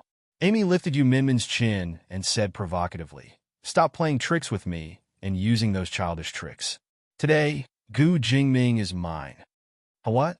Without waiting for Yu Minmin to say anything, Amy walked forward. It was Gu Jingming's lunch break. He turned his head, but didn't see Yu Minmin. This little woman walked far away from him. He raised his head and asked Linda, "Where did Yu Minmin go?" Linda quickly said, "I'll go look for Madam." He leaned there and grunted. He waved for her to go look for him. Then he pinched the space between his brows and leaned back in his chair. A fragrance wafted over. It was a little familiar. He suddenly remembered that it was the perfume that In Suya often used. He opened his eyes in an instant. Her wriggling hand stretched over like a soft hand. "Mr. President, you should rest. You've been tired all day. Let me massage your shoulders for you." He frowned and raised his head. He saw that Amy's gaze was deeply suggestive. She put on her dark blue contact lenses. Coupled with the makeup on her face, she looked very seductive. Her red lips were very delicate. Every line on her lips was perfectly outlined. She had specially rushed over to look at Gu Jingming. Even if it wasn't for the fact that her family still needed Gu Jingming to pass the customs, she would be willing to sacrifice herself for him as she looked at this powerful face. No wonder In Suya's heart ached so much. Such a man must be unwilling to give up to a woman like Yu Minmin. Her almost greedy gaze was fixed on his face. She wanted to restrain herself and make herself look innocent, but she couldn't control her excitement. Her hands pinched his strong shoulders. However, before she could touch his exposed skin, her hand was suddenly grabbed by him. He narrowed his eyes and bent his hand. Her arm was pinched painfully because of his seemingly small strength. Ouch! Gu Jingming felt dizzy and a little uncomfortable. When he touched her hand, he felt something in his heart. He was puzzled for a moment. Could it be that there was something wrong with the perfume on her body? Gu Jingming directly threw her to the ground. The woman fell there and looked up unwillingly. Mr. President, you? Gu Jingming looked at her. Get out. However, his eyes were a little unfocused. It seemed that he was not in good spirits. Seeing this, Amy's eyes lit up. She quickly said, Mr. President, I just want to serve you. He looked at her. I know you. You're from the IPLO Corporation, right? Amy's eyes changed. She knew that as smart as he was, he should have known that she had an ulterior motive. She could only change her strategy and reveal a little of her tender white flesh. Her seductive gaze became even more heated. Mr. President, you're right. I did approach you with an ulterior motive. My family needs to go through customs, but we've offended the National Security Bureau, so I would like to ask for your help. However, these are all other things. The moment I saw you, I was captivated by you. I'm willing to serve you, and I'll keep it absolutely confidential. I won't cause you any trouble. Gu Jingming couldn't help but laugh. Serve me? Do you think you're qualified? Amy pressed her finger to her lips and looked at Gu Jingming. Whether I'm qualified or not depends on how you see it. She leaned forward more and more, her chest almost directly facing his direction. However, at this moment, Linda knocked on the door from outside. Sir, we found something wrong with Madam. She was tied up outside the garden. Chapter 646. Gu Jingming narrowed his eyes. His eyes were filled with anger as he lowered his head and looked at Amy. Amy was startled. Her eyes darted around quickly as if she was trying to find an excuse. However, she had already revealed that she was involved in this matter. Gu Jingming strode out. Although he looked steady, he was actually walking very fast. In an instant, he seemed to have disappeared by the door. Amy heaved a sigh of relief. Just now, in order to prevent Yu Minmin from causing trouble, she had purposely locked Yu Minmin up. Unexpectedly, she was found by the bodyguards so quickly. Amy didn't know that ever since Yu Minmin was almost raped, she had put a tracking device on her phone and earrings. If she suddenly disappeared, the bodyguards would be able to track her location. Therefore, when the bodyguards found out that Yu Minmin was missing, they went straight to where she was tied up. Yu Minmin was still patting herself repeatedly when she saw the bodyguards coming in. As soon as Gu Jingming walked in, a lot of people followed him in a flurry. Yu Minmin's mouth was covered, and the president of Country A was shocked. Send Madam to the hospital for a checkup. Then, all the security measures were taken. Yu Minmin was checked in the hospital, and then she was sent to the president's palace to rest. The security was doubled, and they started to investigate the reason for Yu Minmin's arrest. Because they were worried that it would involve too many people, the incident was kept under wraps. However, most of the upper class in Country C still knew about it. Insuya didn't expect Amy to be so daring. Even at home, she was feeling uneasy. She only hoped that Amy wouldn't be so stupid as to expose her. However, Yu Minmin was the mother of the country. She was receiving the best treatment, which made Insuya feel uneasy. These damned bodyguards of the president were protecting her so strictly. She was just a commoner after all. The incident had not come to an end yet. Gu Jingming had already sent someone to check. The incense he smelled was a gift from Insuya. The incense had an aphrodisiac effect. It wasn't strong, but it was just enough to arouse one's desire. Linda looked at Gu Jingming, waiting for his answer. Gu Jingming stood there for a long time. Finally, he said, "We'll make a decision when we get back to Country C." "Yes, sir." Lin Che rested well. It was already the second day in Los Angeles. They met up with the relevant personnel and discussed the setting of the characters, as well as the filming issues. The filming period was not fixed, but it was usually 3 months. During the filming, Lin Che had to stay in Los Angeles for a while. The other party was very happy to be able to work with Lin Che. The foreigner who had gone to China for the audition was a Dutch immigrant with blonde hair and blue eyes. He was born in Los Angeles, and his name was George. Lin Che knew that these names were very common overseas, just like the flowers and grass in China. Lin Che had already gotten to know 2 Georges in just 1 day on set. Along the way, George introduced Lin Che. The director was the internationally renowned director Steven, and he praised Lin Che greatly. But the requirement here is that you must speak in English. It's best if you can speak it yourself, but if your accent is too strong, we will dub it in the post-production. But the mouth shapes must be in English. Lin Che was stunned for a moment, but he still agreed. Then I'm afraid I'll have to learn it now. Because of this, the director was not very friendly towards Lin Che. He felt that since Lin Che could not speak English, he needed to see how the female lead would develop in the future. Whether or not she could continue acting was still a matter of discussion. After parting with the director, Lin Che could clearly feel his attitude. George said, "All right, you don't have to worry too much. Steven has high expectations, but he has never seen your acting skills. You can use your acting skills to win him over." Lin Che thanked him. "I'll work hard to learn English." "All right, I believe you. If you need a teacher, I can help you contact one. I'll look around myself later. If I need any help, I'll definitely look for you." After returning to the hotel room, Lin Che searched for English textbooks on the internet gloomily. But she realized that she had really forgotten all about English. There were not many that she could recite. She sighed dejectedly. Leaning against the wall, she texted Gu Jingze. "I want to learn English." "It's terrible." "Go ahead. I can teach you," Gu Jingze said. Lin Che said, "No, I want to find a teacher myself. You have such a bad temper. You'll definitely scold me. With your IQ, are you sure a normal teacher can teach you?" "Get lost." It was the first time that Lin Che was so far away from him. It didn't feel like they were in China. Even if they were filming overseas, it would only take him 2 hours to get there. This place was separated by an ocean. It felt as if they were so far away from each other. Lin Che leaned against the wall, feeling as if he was missing him. Thinking of this, Lin Che suddenly said, "Oh yeah, do you have a QQ or something?" "No." "Why don't you do it?" "No." Seeing that he rejected her directly, Lin Che changed her tone and said, "Just one? Just one? I don't have time to do a video call." "Video call?" Gu Jingze asked. Lin Che said, Yeah, nothing with you. Don't you like to have video conferences with those people?" "That's weird, since you don't have a QQ. How do you have meetings?" "I use turbo conferencing." "Huh? What's that?" "A special software for video conferences." "Okay." The CEO would definitely use high-end professional software.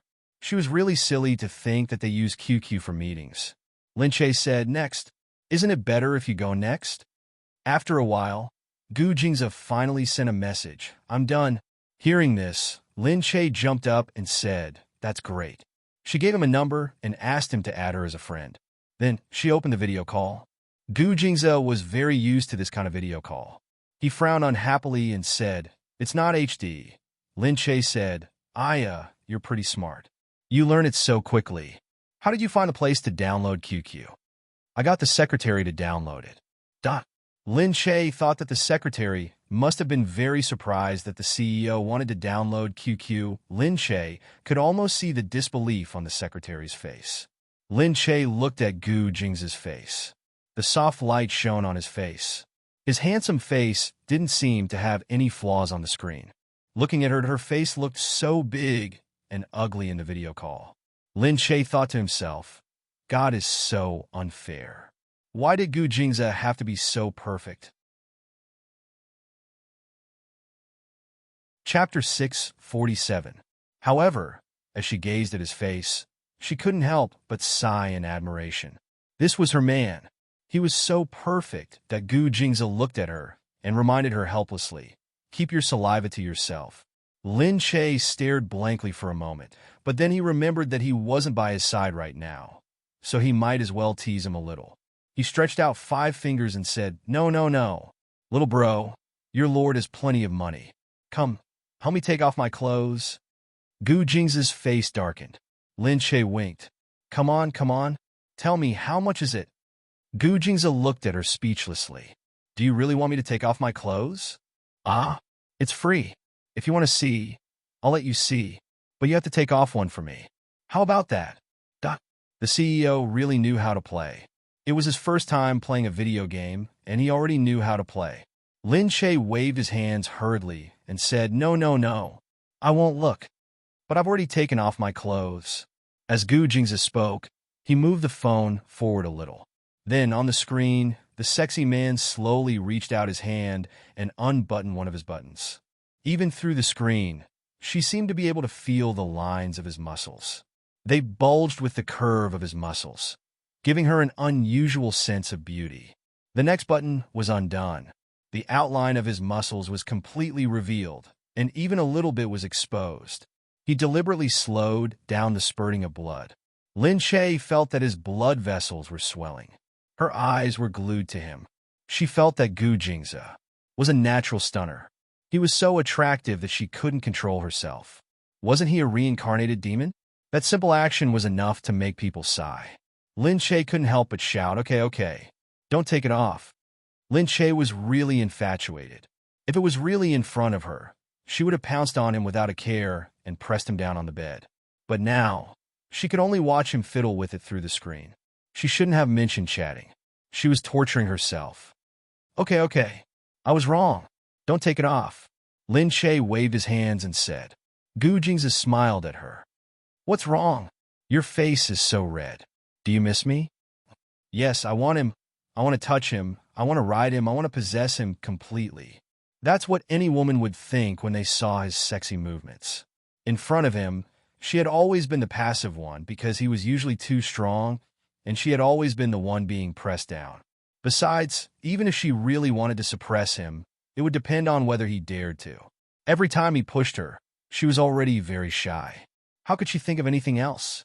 But now that they were separated by a screen, it was different. Her thoughts were much bolder and more straightforward. She just wanted him. She really, really wanted him. Lin Che's face was red, and he didn't say anything. Gu Jingze lowered his voice, making it even more mesmerizing. "Tell me, is it because of—" Lin Che lowered his head. "No." Gu Jingze shook his head and looked at her face through the screen. That mesmerizing gaze.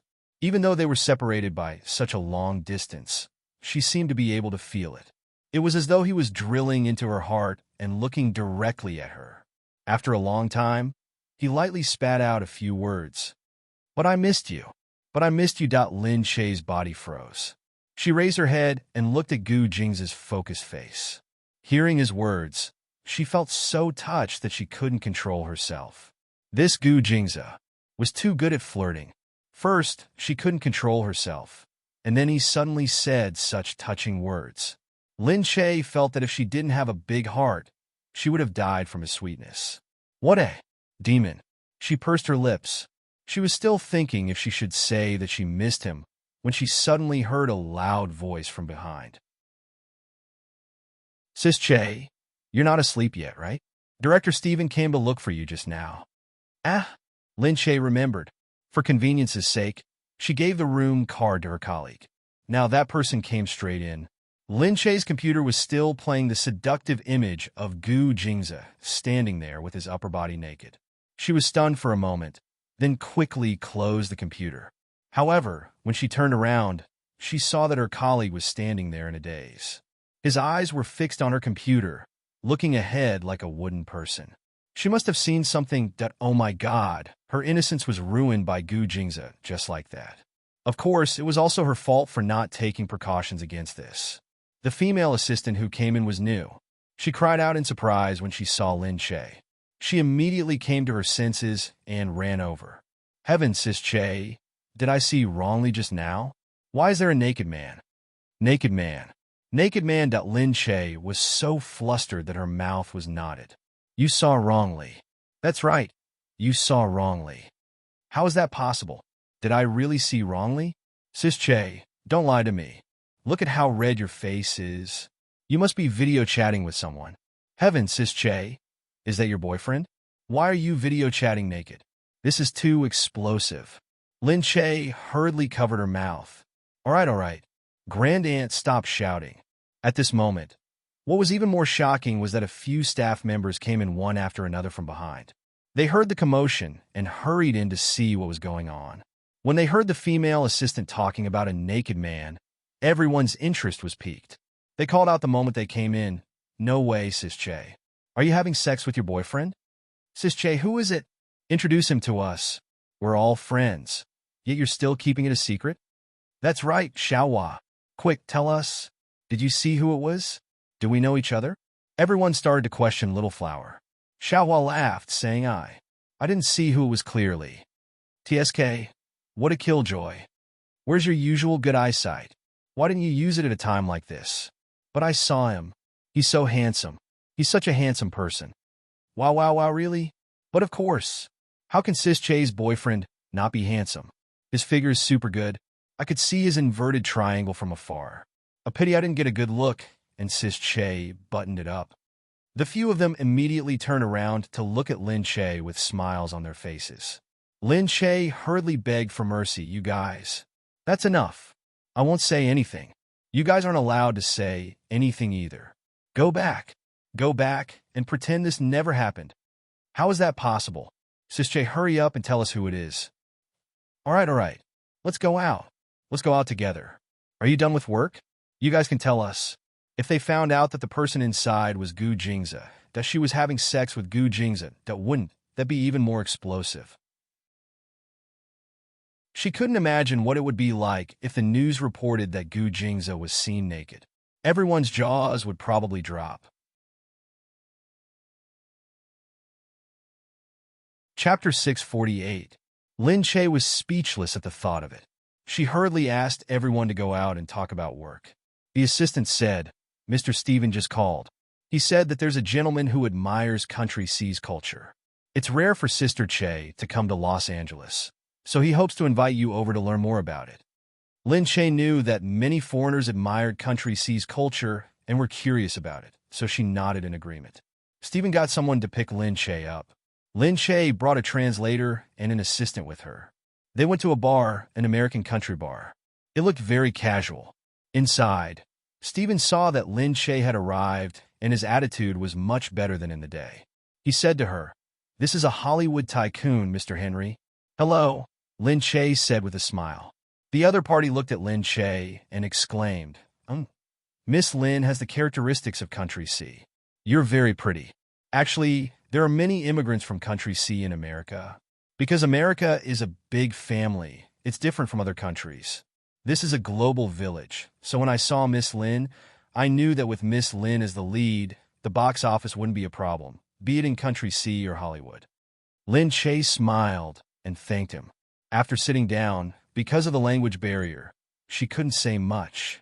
She could only listen to the other party talk while the translator translated. She just nodded. Steven said, Mr. Henry's mansion is in the luxury area behind Hollywood. You might know that place, Beverly Hills. Many Hollywood superstars live there, and it's very famous. The translator purposely whispered in Lin Che's ear, That place is indeed very famous. Really, there are no slums there, only rich villas. It's flourishing because of Hollywood. The location is very good. Sister Che, you can consider going there for a look. You might even bump into a superstar while walking. Lin Che said, Really? That's great. However, as they sat, Lin Che felt that the man was starting to get all touchy with her.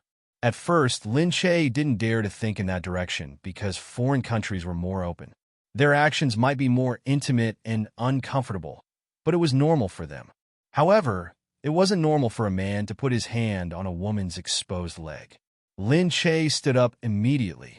The other party looked at her, a little surprised. Lin Che said, It's nothing. It's just that Mr. Henry might think that I'm someone he knows. I'd better sit closer. Lin Che purposely made it clear, and his rejection was clear enough. Having been in the entertainment industry for so long, Lin Che knew that if he didn't reject the unspoken rules clearly, it would be more dangerous. It was better to just say it out directly. The other party was indeed stunned, but when he looked at Lin Che, he shrugged. Lin Che smiled. I'm sorry, it's my first time here, so I'm not too familiar with the customs here. However, the people of C are more conservative, so I hope everyone doesn't mind. Steven looked at her meaningfully. He smiled and wanted to light his cigarette, but he felt that something was wrong and put it down. He said, I'm sorry, I almost wanted to light my cigarette. I have to respect a lady, so I won't. Miss Lin, it's okay. You can sit beside me. Steven had heard that some actors in Country C would do anything to get a role. This also happened here, but it wouldn't happen in an obvious location. But in order to get into Hollywood, some actors from Country C might not care about this, and might even take the initiative to approach them. However, Lin Che had obviously rejected it. This surprised him a lot, and he admired her a lot. Hearing this, Lin Che looked at him gratefully. She knew that he meant that as long as she rejected it, it would be okay. He would guarantee that she wouldn't encounter any problems. Luckily, Mr. Henry saw that she didn't mean it, and Stephen seemed to be very firm, so he didn't mention it again. Anyway, if she couldn't accept it, then so be it. There weren't many women, so there was no need to force it. If he really admired her, there were many ways to move her. He didn't have to get angry or force it here. After talking for a while, Lin Che wanted to find some water, so she got up first.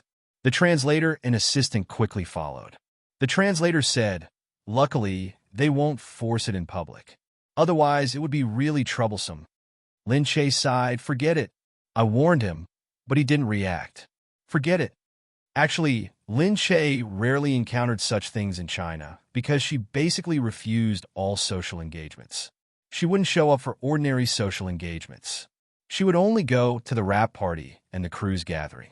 The time when she really met with the unspoken rules was when she hadn't become famous yet. So, she didn't know how to react just now. But at this moment, a woman's slap came straight at him. Lin Che covered his face in shock. He saw a blonde woman in front of him.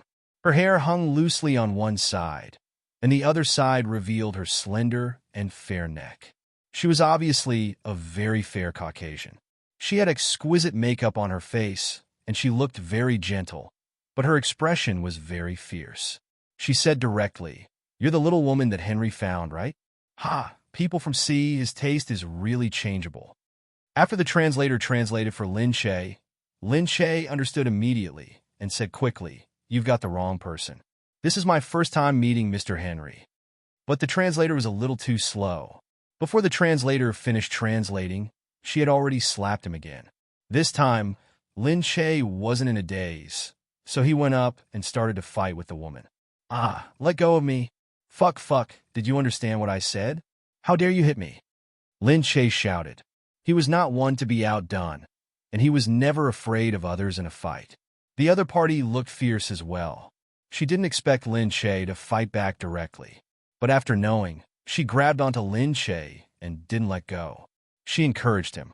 "How dare you come to Los Angeles and behave atrociously? Do you really think that the hegemon of Sea Country can come here? I don't care what kind of star you are in Sea Country. If you dare to hook up with Henry here, I'll beat you to death. You'll never get a role in Hollywood again." The assistant and translator saw this and hurriedly came to help, breaking free from the blonde woman. The blonde woman was anxious. She picked up a candlestick at the side and hit Lin Che. Lin Che grabbed the candlestick, and after a few moves, he lifted it up that the candlestick hit the woman's face. Blood flowed from her face. The woman was stunned. The candlestick fell to the ground. She took a few steps back and looked at the blood on her hand. "On my face, she couldn't help but scream." Lin Che covered his mouth. He didn't expect to hit her like this, but she was really defending herself just now. Who told her to pick up the candlestick and hit her? If she didn't fight back, the one with blood on her face would be her. Chapter 649. Just then, the commotion had attracted everyone's attention. The bar security had rushed over, and someone had called 911 to report the incident. Henry rushed over. When he saw the scene, he clutched his head in pain. "Ma Dairui, what happened to you? What happened to your face?" She crawled over to him, crying. Henry quickly lowered his head and picked her up. Stephen was stunned. He asked frantically, "What's going on? What's going on?" Lin Che said, She and I." The interpreter at the side quickly went over to explain. By the time Stephen finished listening, Henry had already left with the girl in his arms. The police arrived immediately and brought them to the nearby police station. Stephen spread his hands and said, "Lin, you're in big trouble now." Lin Che said curiously, "Why?" "I don't know what happened. She was the one who started it. I was just defending myself. If it's possible, take a look at the surveillance footage and you'll know everything." Stephen said, "That's not what I meant. I know it's not your problem today, but she's Henry's most beloved woman. He won't let this go easily. Henry controls almost half of Hollywood's assets. Our lives will only be difficult from now on. He also controls the Screen Actors Guild. Perhaps he has the final say on whether we can use you or not. You have to get the approval of the Screen Actors Guild before we can sign the contract. Now, did this mean that she had really offended a tycoon? And this tycoon could control her fate here? How could it be so coincidental? How could it be so tragic that Lin Che didn't expect Henry to be such a powerful person? To be able to control half of Hollywood, his status must be extraordinary. She was unfamiliar with Hollywood, so naturally, she didn't know anything. This was her first time here, and she had already offended such a powerful person. Should she feel lucky? She had just arrived, and she had already met a tycoon like Henry. In Country C. It was morning. Sister Lin smiled at Qin Wanwan and said, "The people there have already informed me that Lin Che is done for." Qin Wanwan said, "What? Is it done?" "That's right. You sent someone to inform Henry's little lover." She really fell for it and got jealous. She thought that Henry found another lover, so she started fighting with Lin Che. Her reputation as a shrew is not false at all. She had a great time fighting with Lin Che. Now that Lin Che has smashed her head, I'm afraid her Hollywood journey will end before it even starts. Qin Wanwan's dainty face was smeared with malice. Her face had recently been modified and looked more and more perfect. She didn't look like an ordinary person anymore and seemed a lot more fierce. She looked a little fake, but it didn't matter.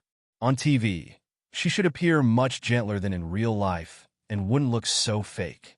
She was furious that Lin Che had gone to Hollywood and received the film adaptation of the novel Blood, which was a global hit. In recent years, many celebrities had said that they wanted to break into Hollywood, but none of them were as lucky as her to receive such a good film. Qin Wanwan also tried to go, but when she saw that she could only play a small role and might not even show her face, she immediately backed down. However, Lin Che's luck was too good. It must be because she had been too low-key recently, so when Blood came to China to choose a role, no one thought of her, not even once. It was really embarrassing. The whole company even said that they let Lin Che go, but Lin Che became even more popular and Qin Wanwan almost got a role. The company really suffered a big loss. She wouldn't let Lin Che be so lucky. Did he think that Hollywood was easy? She had gone abroad a few times and had a preliminary understanding of the place. However, Lin Che had never gone abroad, so it was not easy for him to fool her. So, what if he gets blood? I can make it so that she can't act. I want to see what the media will write when she comes back with her face covered in dirt. Sister Lin looked at the expression on her face. After the plastic surgery, her face was really getting sharper and sharper. Sister Lin felt a little scared just looking at her. This Qin Wanwan was too ruthless. She was so ruthless that people couldn't control themselves. Lin Che was a little depressed recently. There were still rumors in China that her acting was not as good as Mu Firen's, and people were scolding her for stealing roles. Then something happened in Hollywood. With Steven's help, it was quickly settled at the police station. Steven asked her, "I heard that you're close with Mr. Eric. Why don't you try to ask him to help? Maybe he knows Mr. Henry." I've actually only met Mr. Eric a few times. His daughter likes me a lot. It's better not to disturb him. I'll take a look first. Maybe Mr. Henry isn't as scary as you said. Steven shrugged. I won't comment on this. Lin Che felt that she was so stressed that she lost her appetite. She just wanted to vomit. She finally managed to hold it in and walked to a ventilated place. She felt much better after some ventilation. Just then, her phone rang. She looked down and saw that it was Gu Jingze. She squeezed her hands and decided not to answer it for now. She had just arrived, and she was already causing trouble. She felt ashamed, especially ashamed to see Gu Jingze. Seeing that she didn't answer the phone, Gu Jingze paused and looked at the time. She should still be resting, so he didn't call her again. Just then, Qin Hao suddenly said, "Sir, Miss Mo is here." "I won't see her." "I told you that you won't see her." "But Miss Mo said that regarding the child." "The child isn't mine." "I won't see her." "But Miss Mo said that she's willing to consider aborting the child." Gu Jingze stood there in silence for a long time. "Okay, let her in." After Mo Huiling came in, she looked at Gu Jingze, who was sitting in the middle, and said, "If I abort the child, what compensation will you give me?" Gu Jingze stared at her and took a deep breath. What do you want? Mo Huiling snorted. I want you to accompany me to the hospital for an abortion. I also want the 3 shopping malls that your mother mentioned. I know that this is a drop in the ocean for the Gu family, right? Gu Jingzi took a deep breath. Why do you want me to accompany you to the abortion? Mo Huiling's tears streamed down her face. No matter what you say, I feel that the child is yours. I just want to stay with you a little longer. I don't have any other requests. I just want you to accompany me to the abortion. If you don't go, I won't abort the child no matter what. I can't accept this. I can't accept that I, a pure girl, got pregnant with a child and got nothing. You have to make it up to me. Hearing this, Gu Jingzi thought for a moment and nodded. Okay, I'll accompany you. Let's go now. Chapter 650. Hearing that Gu Jingzi actually agreed, Mo Huiling immediately raised her head. Her eyes were filled with tears, but she was also a little shocked. She didn't say she would go now. She said, wait, did he really want her to abort the child so badly? Did he not miss her child at all? Was he not reluctant to part with it at all? Mo Huiling thought sadly. She raised her head. Her eyes were weak, and she clasped her hands in front of her. Well, the doctor I made an appointment with can only do the operation next week. She wanted to stay with him for a while and get close to Gu Jingzi with this purpose. Coincidentally, she heard that Lin Che had just gone to Los Angeles and Gu Jingzi was alone at home. Gu Jingzi said calmly, oh, it's okay. I'll make an appointment with the doctor for you. Mo Huiling was about to hold his hand when she remembered that she couldn't touch him. She retracted her hand and said, I'm looking for the best doctor to operate on me. I won't just look for a random doctor. What if my body is ruined? This doctor is very busy and can only be available next week. Gu Jingzi said, what's the name of the doctor you mentioned? Say it. Mo Huiling looked into his eyes and bit her lip. She had to say, it's Dr. Gu Chunlai. She's a top doctor in the gynecology and obstetrics department. She's been waiting in line for months. If it's not her, I won't look for anyone else. Okay, then come with me. What? Gu Jingzi looked at her with a smile. Mo Huiling had no choice but to follow him. Gu Jingzi took her with him. Mo Huiling saw that the car was really heading to a private hospital and her heart couldn't help beating fast. But she was sure that Gu Jingzi wouldn't force her to have an abortion if she didn't want to. But why were they going to a private hospital now? She couldn't help thinking that he would ask his own doctor to persuade her to have an abortion. If that was the case, she would never agree. When they arrived, the doctor saw Gu Jingzi and immediately led him and Mo Huiling up.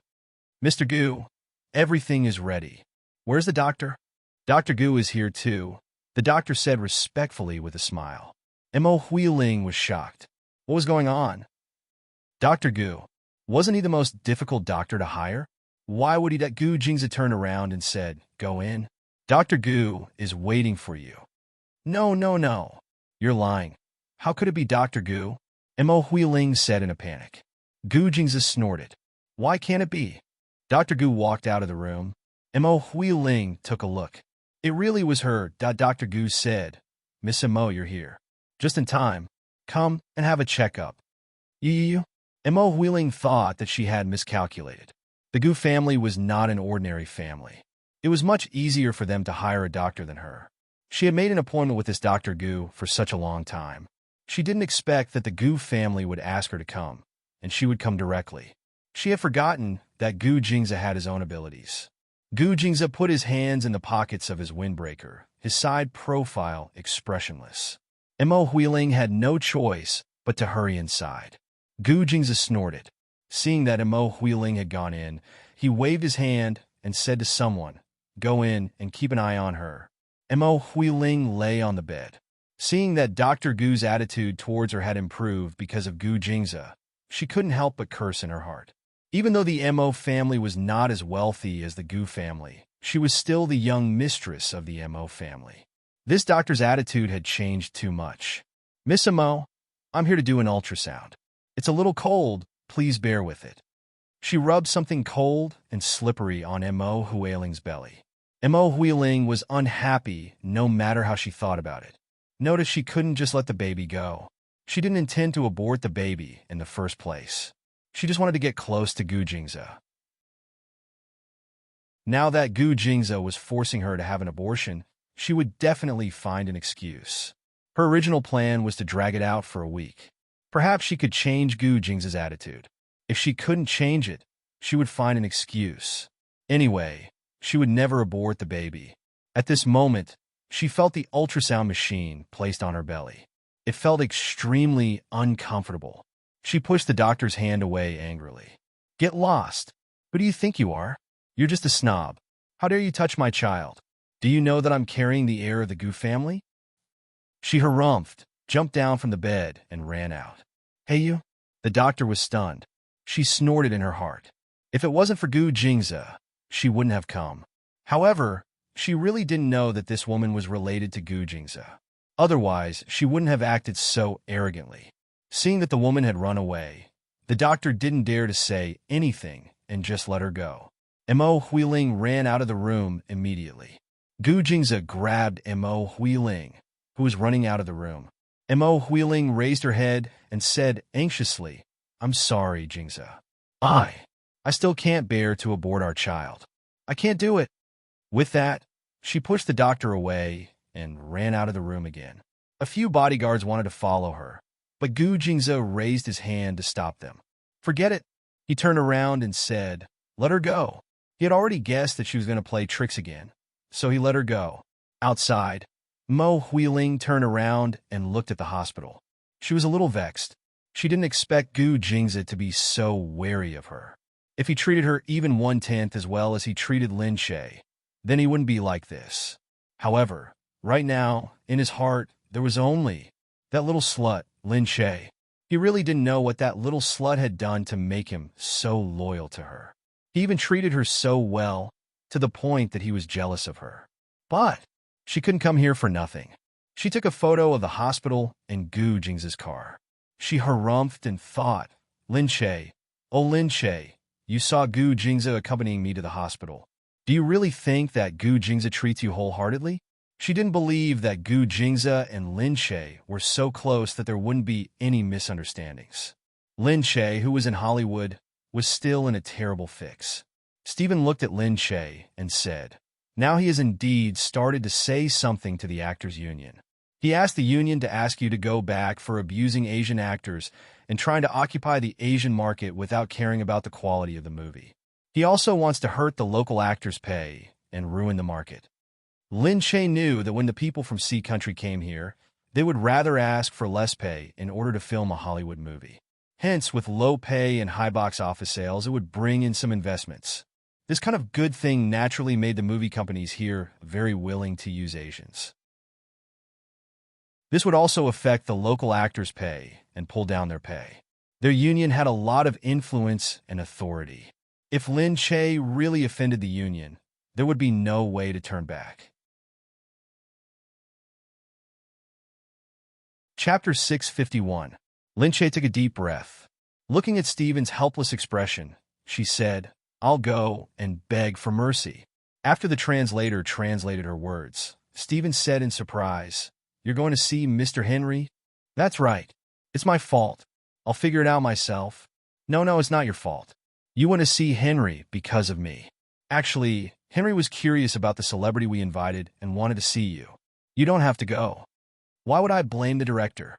You didn't know that something like this would happen to me. Actually, I think it's because Mr. Henry's woman misunderstood me and hit me. That's why I couldn't help but fight back.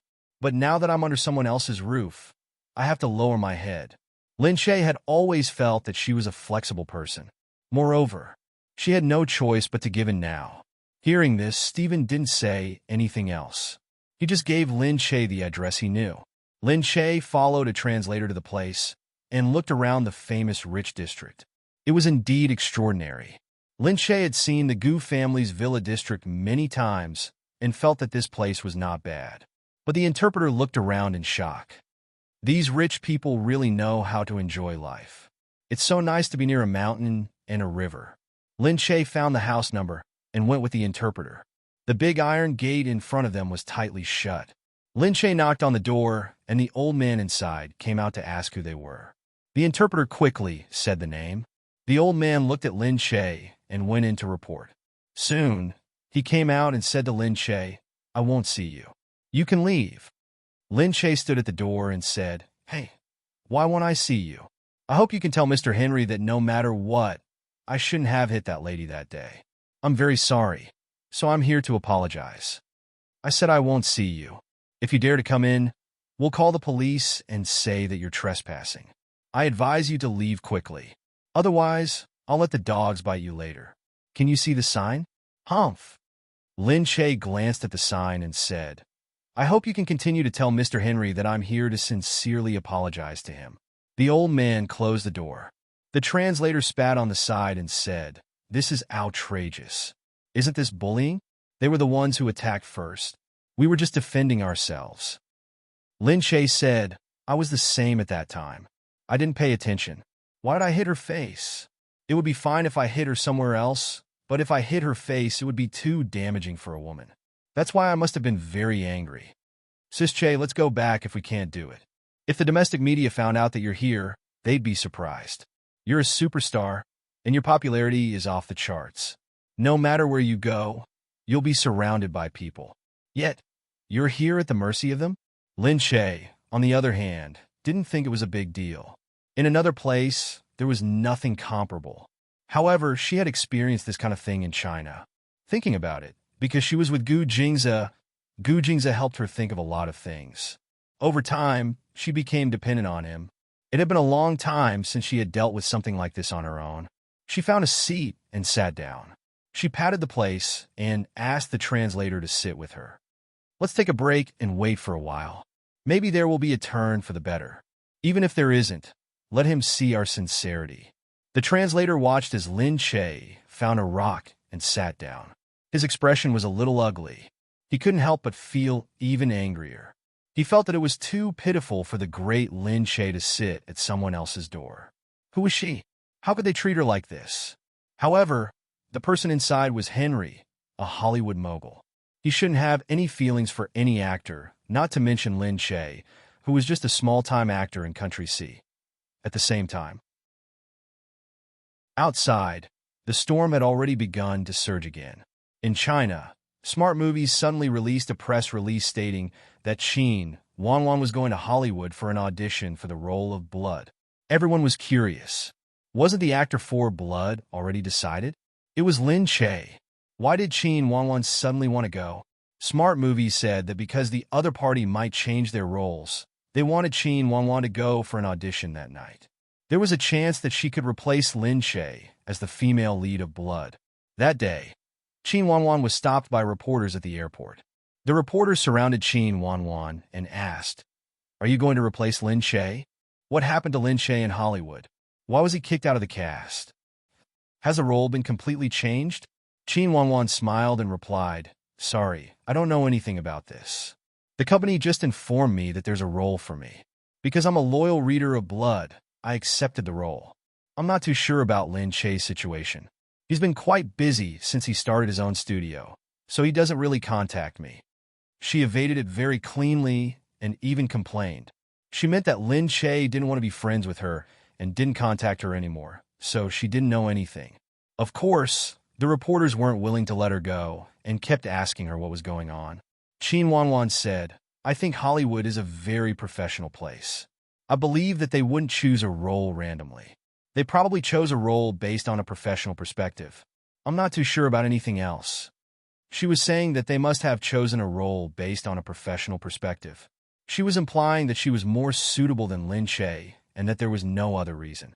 After saying that, she got someone to send the reporters away and went to board the plane. After getting on the plane, she took out her phone and called Hollywood before the plane took off.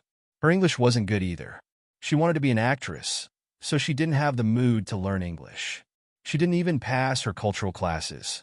Luckily, the person who pulled the strings over there spoke good Mandarin, so she spoke directly to him. This time, the person who pulled the strings directly helped her get in touch with Henry's lover, Mary. It was said that she was Henry's most beloved lover and the woman he loved the most. He was almost obedient to Mary.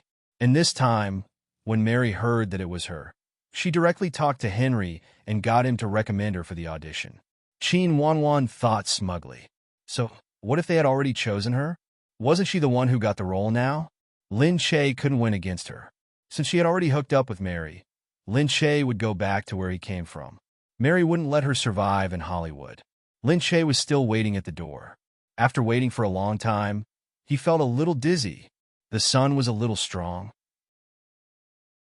After all, this was Los Angeles, and the ultraviolet rays were strong. The translator couldn't help but take off his clothes to shade Lin Che from the sun. After all, Lin Che was a star. His skin was so fair that it made people's hearts ache. It wouldn't be good if he got tanned. Chapter 652. However, Lin Che didn't mind. He smiled at the translator and said, "It's fine. It's tiring for you to stand." The translator said, "It's fine. Sister Che, your skin is more important." Lin Che said, "All right, come down. I don't tan easily. It's because of my body." "Ah, really?" Lin Che picked up her phone and saw the WeChat voice message from Yu Minmin. She said, "Did you watch the news?" "What?" "Qin Wanwan went to Los Angeles." "Why?" "Hollywood wants her to audition for your role. Right now, the news is saying that she might replace you." Lin Che really didn't know. He opened the news and took a quick glance at it before he found out about it. Yu Minmin said, "How are things on your side?" "I think they're worried about the delay since they're about to start filming, so they might not choose her. However, she was chosen because someone pulled some strings. I asked around and found out that she might be Henry's lover. Mary, the woman you hit, is related to her, so I can't help but suspect that she has something to do with your accident." Qin Wanwan really treated her as an imaginary enemy. Every time she had something to do, Qin Wanwan wanted to get involved. "Mary? I heard people call her Mary. Maybe it's her nickname." Sigh. Qin Wanwan is capable to be able to hold hands with her. What else can I say? Everyone relies on their own abilities to survive in this industry. All right, come back if you can't do it. We don't have to worry about not having any shows anyway. Yeah, aren't you still doing an interview? I'll be back soon. Lin Che told her not to worry. I can't hold up your national affairs, Lin Che said with a smile. Yu Minmin said, forget it. Our business is about making money. Compared to that, an interview is nothing. Nonsense. Is being the wife of the president more important than making money? Lin Che teased her. Yu Minmin said, of course making money is more important. Being the wife of the president is nothing. She couldn't abuse her power because the target was big, and she didn't dare to make careless mistakes. Therefore, it was impossible to think that being the president could erase everything and hide the truth. Being a president wasn't as comfortable as being a CEO. For example, Gu Jingzhou was much more carefree because he could use his methods openly, but Gu Jingming could only use them behind his back. Go, go, go, you still dare to cry poor, the dignified president's wife, crying poor. Who do you think you believe? Lin Che ignored her. Yu Minmin also put down the phone and couldn't help but shake his head. This Lin Che really dot, however, she was still in the presidential palace in Country A. This place was not as luxurious as the Glass Palace. It looked like a presidential palace, but it was not as luxurious. Just as Yu Minmin was about to come down, a servant hurried over to help her up and said, Madam, be careful. Yu Minmin said embarrassedly, sorry to trouble you. Actually, I'm fine. You don't have to be so careful. No need? The servants didn't dare. They were all servants of the presidential palace in a country, so they were even more respectful to this distinguished guest than to their own masters. Previously, they had heard that the president's wife of Country C was in danger here, but fortunately, she was rescued. Country A didn't dare to offend the president of Country C, so the president of Country A came to apologize personally, saying that it was their fault for not having as comprehensive security as Country C. Actually, after seeing the capabilities of the president of Country C and his personal guards, they felt that Country A was much more stingy in this aspect. It was no wonder, because Country C was such a big country. After all, it couldn't be compared to Country A. While the servants were still holding her up, Gu Jingming suddenly came. For this handsome president, the servants will be infatuated with him at first sight, but they have some hope that he can stay here for a while. Gu Jingming walked over like a gust of wind, waved his hand to signal for the servants to let go of her, and held her hand directly. Let's go. I'll take you out for a walk. Yu Minmin was stunned for a moment and looked up at him. Gu Jingming said, "We'll go back tomorrow. You haven't been out of your room for a few days. Go out for some fresh air." Yu Minmin quickly nodded. "Of course," Gu Jingming said. "It's a typhoon these days, so it's better for us to go back as soon as possible, in case the plane can't take off." Yu Minmin said, "Yeah, actually I'm fine now." "It's fine. They asked us to stay for the night to express their apology." Yu Minmin said, "You're fine too, right?" She looked at his face and stole a glance at his eyes, as if she didn't think that there was anything wrong with him. That day, although no one else could tell, she had noticed that something was wrong with him. It seemed that he was feeling a little unwell. "It's fine," he said as he loosened his tie. When he turned around, he noticed that she was staring at him. She was looking at him intently, as if she wanted to see something from his face. He paused for a moment. "What are you doing?" I'm checking to see if your face is normal." She quickly adjusted her hair to hide the awkwardness from before. She was caught peeking again. Of course, she wouldn't say that it was because she thought that he looked good, so she couldn't help but stare at him for a while longer. However, at this moment, "Mr. President, Miss Suya is here personally." "In Suya, why did she have to come at this time?" Gu Jingming paused for a moment and turned to look at Yu Minmin. He couldn't help but feel a little guilty. Yu Minmin said, "Why is Miss Yin here at this time? Hurry up and take a look. She didn't come all the way here because she was worried about you. Did she?" Gu Jingming took a deep look at her. In Suya had come not because she was worried about him, but because that Gu Jingming wasn't used to explaining. So he only said to her, "Let the servants show you around." Then he strode out. Yu Minmin watched him leave. The servants behind started chattering and exclaiming in Gu Jingming's direction. She thought, yes, he's a powerful man. He's so powerful that he attracts too much attention. It's impossible to control him. Being with him is destined to be mentally exhausted.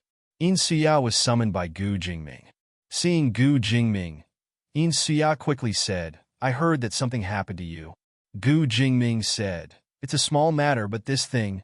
Gu Jingming put the thing that she had given him on the table. In Suya quickly asked, "What's wrong with this?" Gu Jingming said, "After I smelled the perfume on it, I felt a little sleepy, so I asked someone to check it. There's something fishy about it." Gu Jingming told her what had happened. In Suya looked at him in surprise. He just looked at In Suya without saying a word. In Suya grabbed his arm. "Jingming, you don't think that I did it, do you?" Gu Jingming just looked at her without saying a word. Seeing this, In Suya smiled coldly. She let go of him and took a few steps back. "Jingming, how could I sell you to someone else, especially Amy? I'm already heartbroken to give you to Yu Minmin. I asked Amy to bring this thing to you because she wanted to come here to work, but I don't know what she did to this thing on the way." Digression. If some students can't see the author's words, I'll write them here. Group number 181465632. VIP fan group. Entry requires a screenshot.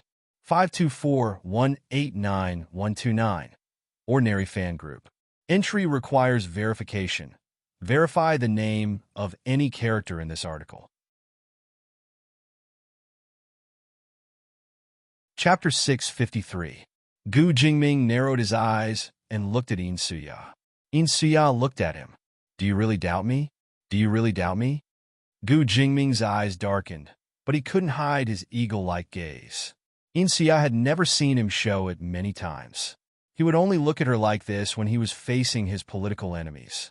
But now, he was looking at her like this. In Suya felt that he had changed. He had started to doubt her. After a while, Gu Jingming looked away and looked at In Suya. "I'm sorry, Suya. I have to doubt everyone. You're just a possibility. I don't want to doubt you, so I asked you to come." In Suya looked at him. "You've changed, Jingming." Gu Jingming turned to look at her. "What?" In Suya said, "You weren't like this in the past." Gu Jingming frowned. "You have to know that the situation now is not the same as before. I'm not talking about you as the president.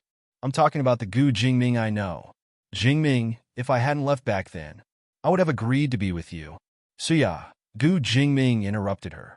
"The past means you can't go back." In Suya took a breath and hid the sadness on her face. She seemed to be cheered up. "I'm sorry. I couldn't help it just now. Forget it. I'm still your friend, right? Jingming. Gu Jingming nodded. Of course. Then it's settled, she said. Gu Jingming also smiled. Gu Jingming felt that he had changed. He had become overly suspicious. Why did he start to doubt Suya? However, he knew clearly that Suya had changed too, because she was lying today. This was the perfume she usually used. She was the one who made the stuff on it. Otherwise, if it were Amy, she wouldn't have deliberately used her perfume to cover the smell of the aphrodisiac. Even if she didn't make it herself, she must have instructed her. Otherwise, Amy wouldn't have known that it was Suya's perfume. Suya had always mixed the perfume herself. Every year, she would make a big bottle of it. He thought to himself, Suya knows how to lie now. So it wasn't him who had changed. Yu Minmin was still packing with the servants. He didn't bring many things with him, but Country A had given him a lot of gifts, so he had to count them and bring them back. Gu Jingming walked in, opened the door, and saw Yu Minmin. Yu Minmin said, "Oh, you're back. Good timing. Let's see if you need anything. You can see for yourself." He walked in and looked at Yu Minmin. Just as he was about to say something, Linda rushed in from outside. "Sir," Gu Jingming said. "Go ahead," Linda said. "I just received news that the typhoon caused a natural disaster on the island of S City in the south. The mudslide flooded a village, and it's still raining heavily now. The number of casualties is estimated to be about 200 people." Yu Minmin looked up from behind. As expected, Gu Jingming's face darkened. He waved his hand and said, "Get ready to go home." "Yes, sir. The plane is ready." Previously, it was said that the typhoon would affect takeoff. Unexpectedly, the typhoon really caused a disaster. With so many casualties, it seemed to be a major incident. Gu Jingming definitely had to go back and deal with it. Yu Minmin didn't say much. He clapped his hands and stood up. Gu Jingming said to himself, "Let's land in S City directly." "Oh, okay." The group left Country A. When they were about to depart, the president of Country A personally came to send them off. He apologized to Yu Minmin and expressed his regret for the accident in Country C. The servants watched Gu Jingming leave reluctantly. They were still thinking, he's also the president. Look at his Mr. President. It's a pity that he's only staying for a few days. I can't bear to see him leave. The plane flew directly to S City. The news was already broadcasting. When the president heard about the accident, he was very worried and rushed to the scene of the accident from Country A, where he was visiting. On the plane, Gu Jingming had been dealing with state affairs. Lin and a few other people from the office of the president were walking back and forth, gathering information and thinking of a solution.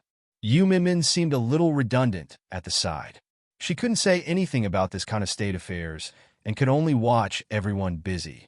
She felt a little guilty. She felt that she had been the president's wife for nothing and couldn't help with anything. At the same time, when he looked at Gu Jingming, he couldn't help but admire him.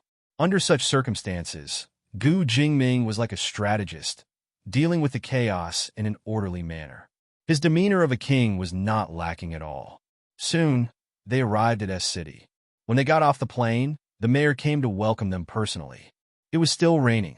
Gu Jingming and Yu Minmin went to the hotel first. After putting down their things, Gu Jingming said to Yu Minmin, "The weather outside is bad. Don't run around. I'll be back soon."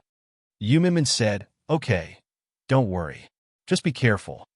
Gu Jingming hugged her and lowered his head to look at Yu Minmin's face. He caressed her lips. It was a storm outside. At this moment, it was very suitable for them to be on a warm bed and completely tear her apart. He kissed her lips. It seemed that he felt a little nostalgic. He sucked her lips forcefully into his mouth and tasted all the flavor in her mouth. He only let go of her when he felt that she was completely absorbed into his body. Her lips were numb. His determined face looked even sexier. He touched her. "Wait for me to come back." Then, he opened the door and walked out. Only then did Yu Minmin see that Linda was still there. Her bodyguard was still there. This Gu Jingming, however. Outside, the rain was getting heavier. The island was probably paralyzed. Aside from the location of the landslide, the disaster situation in other areas was also very urgent. Yu Minmin looked at the sky outside and thought about Gu Jingming rushing to the scene. She couldn't help but feel a little uneasy. This uneasiness quickly turned into reality while Yu Minmin was watching TV. She saw the emergency report from the scene. In the storm, the reporter's face was already twisted. Something happened. Mr. President went to the scene personally to handle the situation without fear of danger. Now, the inside is paralyzed. The collapse just now caused the village to completely lose contact. Mr. President also entered the village, and his fate is unknown. The remote control in Yu Minmin's hand fell to the ground. Fate is unknown. Gu Jingming. Qin Wanwan arrived in Hollywood that day. The local media once again spread the news, saying that Qin Wanwan's Hollywood journey had begun. After Qin Wanwan arrived, she directly went to Steven's place. Qin Wanwan called Mai Rue, and Mai Rue told her to find Steven.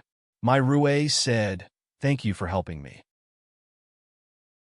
If Steven doesn't choose you this time, he won't choose anyone else. There are only a few people who want a shocking box office in Country C, good acting skills, and a suitable image. That Lin definitely won't participate. I won't allow her to participate. Don't worry, you won't go wrong by standing on my side." Chapter 654. Mai Rue said, "Thank you for helping me. Steven won't choose you this time, and there won't be anyone else. There are only a few people who want the box office in Country C and have good acting skills and a suitable image. Lin will definitely not act. I won't allow her to act. Don't worry, you won't go wrong if you stand on my side." Qin Wanwan smiled. "Of course, Miss Mai Rue. I'll definitely stand on your side." Qin Wanwan met Steven. When Steven sized her up, he looked at her with the same dissatisfaction he had when he first met Lin Che.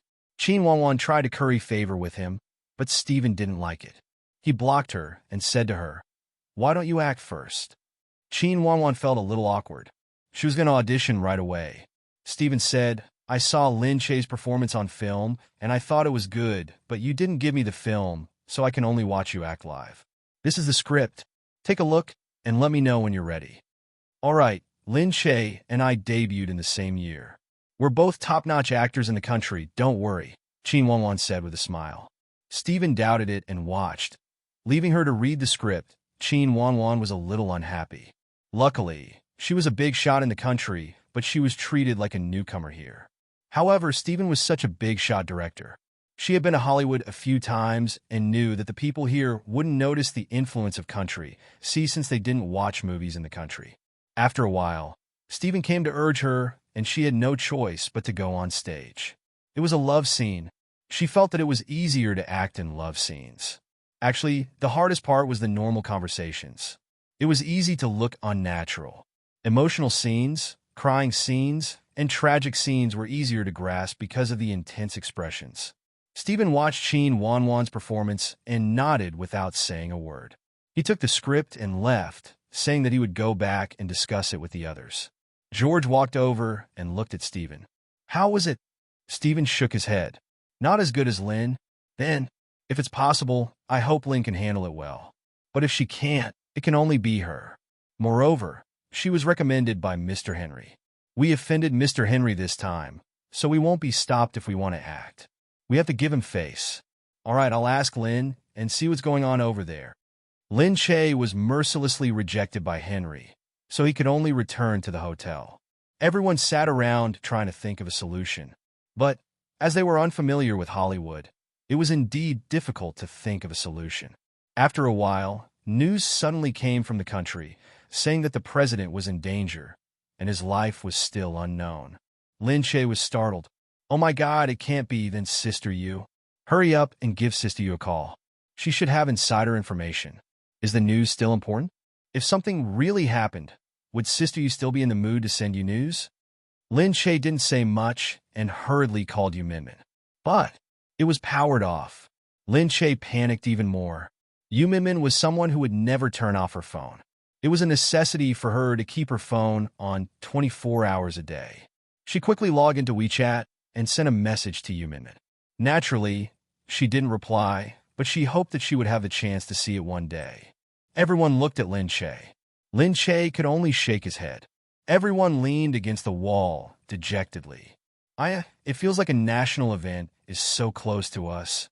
After all, we know the president's wife. What does it have to do with you? All right, you should think about what to do here first. I think it might be good news if there's no news for a long time. If there's news, it must have caused a sensation. Lin Che let them think about it first while he went to call Gu Jingze. After a few calls, the call went through. Lin Che asked quickly, "How is it? I just saw the news." It's also broadcasted here that the president of country C is in danger. There's no other news yet. Gu Jingze said, "I'm heading to S City and will arrive in a while.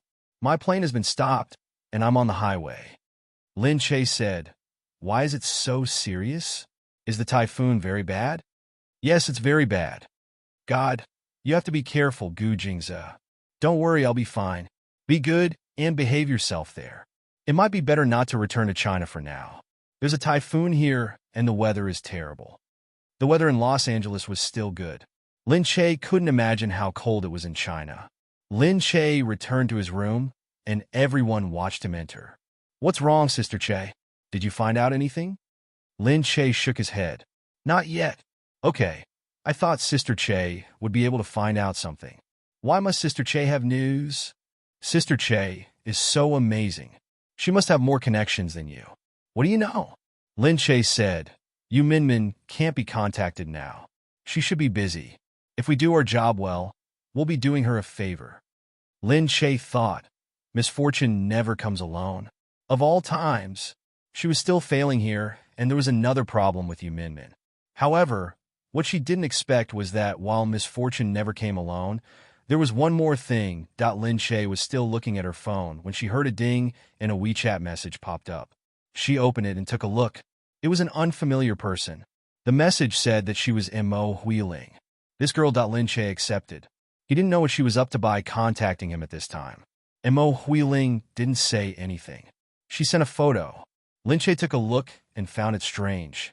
It was a car. He focused and saw that it was Gu Jingze's car. But she still didn't understand. Mo Huiling said impatiently, "Pay attention to the background. It's a hospital, a private hospital, a gynecology private hospital. Do I need to say more?" When Lin Che heard this, he took a closer look. It was true. "What do you mean?" Lin Che said. Mo Huiling said, "That's why a father would care about his child. You weren't there, so he accompanied me to the hospital immediately. We looked after the child together. The child is very healthy. Oh yes, he also found the best gynecologist to treat me. Gu Chunlai, I don't know if you've heard of him. He definitely hasn't. Only people who have children would know about him." "What? Gu Jingze took her to the hospital?" "Impossible." Lin Che thought that Gu Jingze wouldn't take her to the hospital to see the child. Even if he did, there must be some other reason. But she was still very angry at this moment. She felt like her lungs were on fire, and she couldn't control her anger. This Gu Jingze, what was he doing while she was away? He accompanied Mo Huiling to the hospital without telling her. Chapter 655. Lin Che clenched her fists and pressed her phone until her palms hurt. She thought to herself, "I won't let you off. Gu Jingze, I'll teach you a lesson when we get back." For now, she thought that Gu Jingze was still busy with Gu Jingming's matter and must be in a terrible situation. For Gu Jingming's sake, she decided to let him off for now. She would teach him a lesson when she was done with this matter. Humph. The people around them looked at Lin Che strangely when they saw her expression suddenly turn ferocious. "Sis Che, what happened to you?" Lin Che snapped out of her trance and looked at the people in front of her. They were looking at her strangely. Their eyes were either wide open or shocked. Lin Che had forgotten that they were still around. She quickly hid the anger on her face and laughed dryly.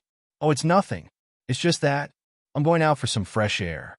"Ah, Sis Che, I'll go with you." They were worried that Lin Che would take things too hard outside, so they quickly followed her. If something happened to Lin Che outside, they wouldn't be able to bear the responsibility. Naturally, they didn't dare to let Lin Che do anything to them. Very soon, they arrived outside. The lobby of the hotel was filled with soothing music. Lin Che took a deep breath. She was wearing a camel-colored windbreaker with a white chiffon underneath. She looked very casual, with her hands in her pockets. Just by standing there would be people turning their heads to look at her. Because of her extraordinary temperament, even if the aesthetic was different, she would still attract a lot of attention. Lin Che. At this moment, a voice that Lin Che really didn't want to hear appeared behind her. Qin Wanwan was actually staying in this hotel too. She just came back from outside. She was wearing high heels and wide-legged pants. She looked very fashionable. A large group of staff followed behind her. She must have just gone out to take some photos and send them back to China. Qin Wanwan looked at Lin Che. Long time no see. I didn't expect to see you here. It seems like the production team booked the same hotel for us. Lin Che looked at Qin Wanwan. Oh, I heard you came for the audition. I'm really sorry for making you come all the way here. After all, we've known each other for so long. If you can't get the role, I'll help you out. Isn't that what I should do? Speaking of which, you're really unlucky. Why don't you go to the Buddhist temple to pray and get rid of your bad luck? How did you offend Mr. Henry so soon after you came to Hollywood? Lin Che wanted to say that it was all thanks to her, but when he looked at her, he still smiled sweetly and said, "Thank you for your reminder. Speaking of which, I'm sorry that I wasn't able to hold on to this role. When the time comes, even if you apply for the role, people will say that you stole my role, or that I gave up the role and gave it to you, so you became my substitute. I'm really sorry. How could you be my substitute?" Qin Wanwan's face turned ashen, but Lin Che had already snorted and continued to walk out. The people around her also turned to look at Qin Wanwan. The two parties seemed to be at daggers drawn, and neither was willing to give in to the other. At this time, Qin Wanwan suddenly said, "Oh yes, I heard that Mr. Henry likes red wine very much. You've met him once. You should have talked about it, right?" Lin Che turned around. Qin Wanwan looked at her with an obvious smugness in her smile. "Don't mind me. I just prepared some red wine for Mr. Henry, but I'm not sure if it's the right thing to do, so I wanted to ask for his opinion. Miss Mary invited me to Mr. Henry's house tomorrow. After all, he's Mr. Henry, so I think I should visit him with a respectful attitude. A gift is a must. After all, not everyone has the opportunity to be a guest at Mr. Henry's house. It's such a rare opportunity, so I can't make a mistake." Wasn't this directly admitting that she was the one who did it? Very good. Lin Che looked at Qin Wanwan's almost straightforward provocation and mocking gaze, which made her even more amused. She shook her head and said, "I wish you all the best in your career." "Thank you. Don't worry, I will." Qin Wanwan looked at Lin Che and the others as they walked out and snorted. Sister Lin, who had deliberately followed her, said, "Look at her pathetic state. She's still putting on an act in front of outsiders. Anyway, she's the one who's going to suffer now. We should understand her. After all, this role was originally hers, but now it's someone else's. It's mine. She must be very upset," she said. There was no sympathy in her eyes, only mockery. Sister Lin laughed when she heard that. "All right, you're right. Tomorrow." Mary had deliberately brought her to Henry's house. It was obvious that she was treating her very well. If outsiders heard this, they would definitely be envious. Although Lin Che was angry, she didn't say anything. There was no point in arguing now. She had stolen the role, so Lin Che couldn't just go up and fight with her. The next day, Qin Wanwan specially dressed up to be a guest at Henry's house. Here, being able to be a guest at someone's house was already a great honor. Sister Lin said from the side, "This is a very impressive manor. The people who live here are all big Hollywood stars or tycoons. It's relatively close to Hollywood, and the scenery is also very good. Look, it's all villas as far as the eye can see." Qin Wanwan was in a good mood. After entering, the wounds on Mary's face were still very obvious. There was still something wrapped around it. It looked like she had been beaten up really badly. This Lin Che. Qin Wanwan thought that she was the one who caused trouble, who told her to be so daring to hit her so hard. She thought that it was already good enough that they would fight. Who knew that Lin Che would be so merciless when he hit her? Mary said to her, "Don't worry. Henry has already let the people from the Actors Union remind them. They also know the consequences of going against Henry. You probably don't know Henry, but he's definitely a very important person in Hollywood." Of course, Qin Wanwan was very polite and complimented Mary. She only hoped that she could see Henry more often. Just then, a Filipino maid came and said something to Mary. Mary said, "That's great. You're very lucky that someone came to see you." Chin Wanwan pointed at herself. "See me?" Mary said, "Yeah. I heard that you're from Country C, so I wanted to come and see you." "Really? Who is it then?" Mary said, "You won't regret meeting someone. She's the daughter of the Way Corporation." Way Corporation? That's right. After they went public this year, they have $50 billion in assets. Their family is an old industrial family that has always been in the oil processing business. Chapter 656. If they had anything to do with oil, they wouldn't be easy to deal with. Chin Wanwan listened to the translator and quickly searched for them on her phone. Then, she realized that this family was one of the richest in the world. The Way family owned 85% of Way Corporation shares. This year, the two leaders of the Way family were both in the top 10 of the Forbes Rich list. One was in front of the other, and they were extremely powerful. Why would someone like this want to see me? Chin Wanwan quickly went out. She perked up and was extremely excited. When she went out, she saw a teenage girl dressed in gaudy clothes. She looked like she was mixed race and seemed to be of Country C descent. "Oh, no way. You're the celebrity from Country C?" She spoke very bluntly.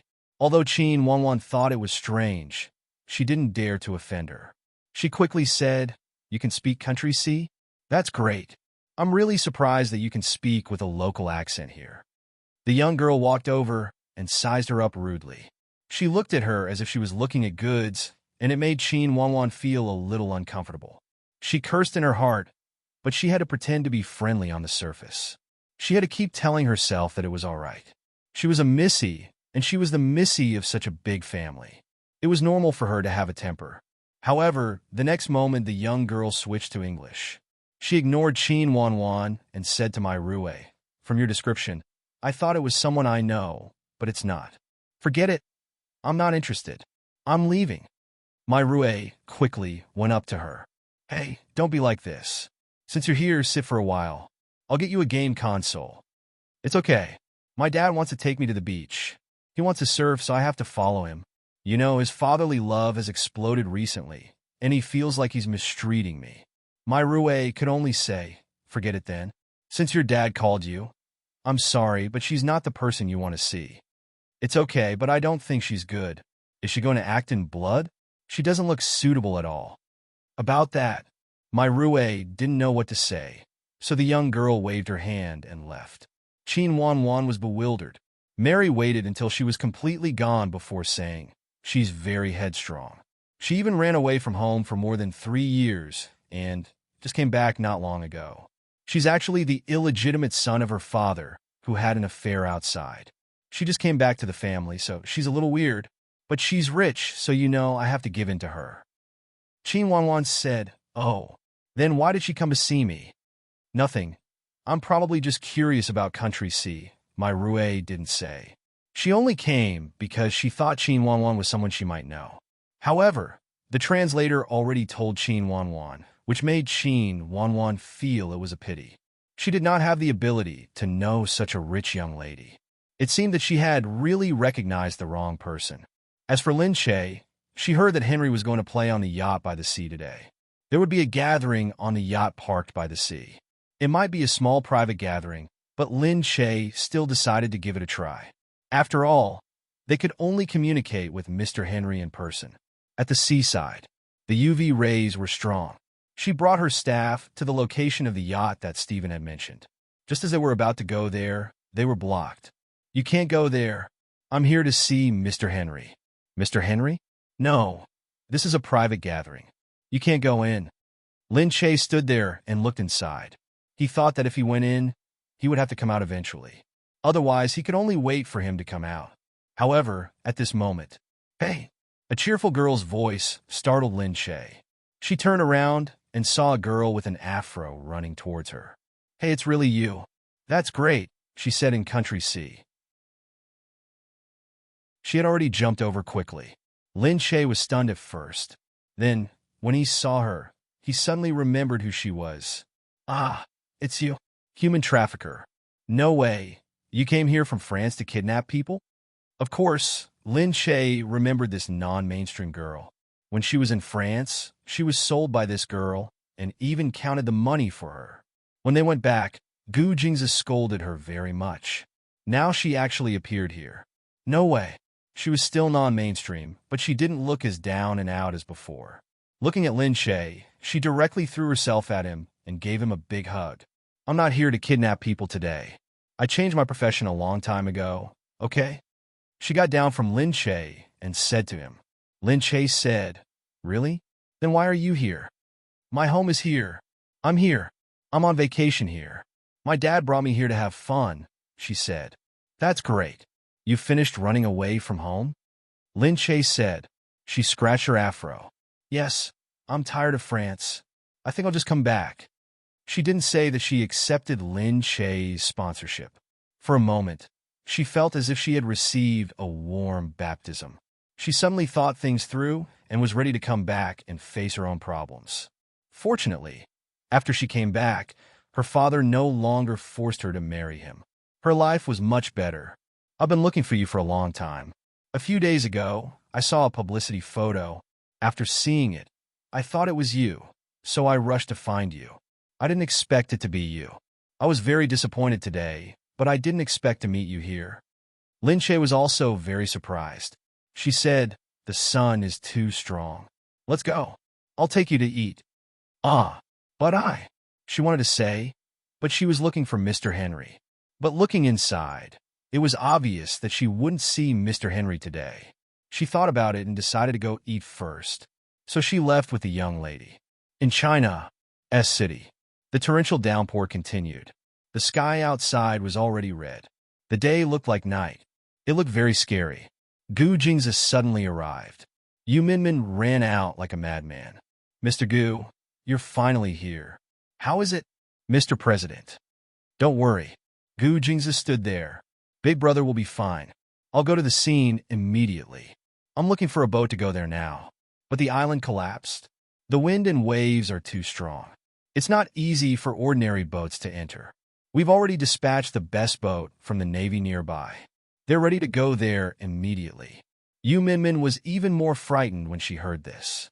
That was an island, in the middle of the sea. Wasn't that even more dangerous? I'll go. I want to go too, Yu Minmin said directly. No. Gu Jingzi stopped her coldly.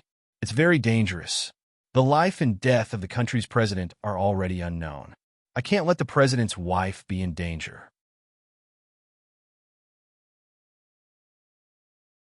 Chapter 657. Yu Minmin was unwilling. No one knows that I'm the president's wife anyway. But Gu Jingzi grabbed Yu Minmin, who was about to leave. Let go of me. No. Gu Jingzi pulled her back. Lin Che will call and ask later. I can't wait for you to be in trouble before telling her that your husband is in trouble, and you are in trouble too. You? Gu Jingzi said, watch her. Yu Minmin stood there and watched Gu Jingzi walk out without looking back. The bodyguards who came and looked at Yu Minmin and were in a dilemma. Yu Minmin said, Hey, you're the president's bodyguards, and I'm the president's wife. Shouldn't you listen to me? The bodyguards didn't say anything. Yu Minmin said, Okay, Gu Jingzi is awesome. You're all afraid of him. I'll go back. Anyway, I won't be the president's wife anymore.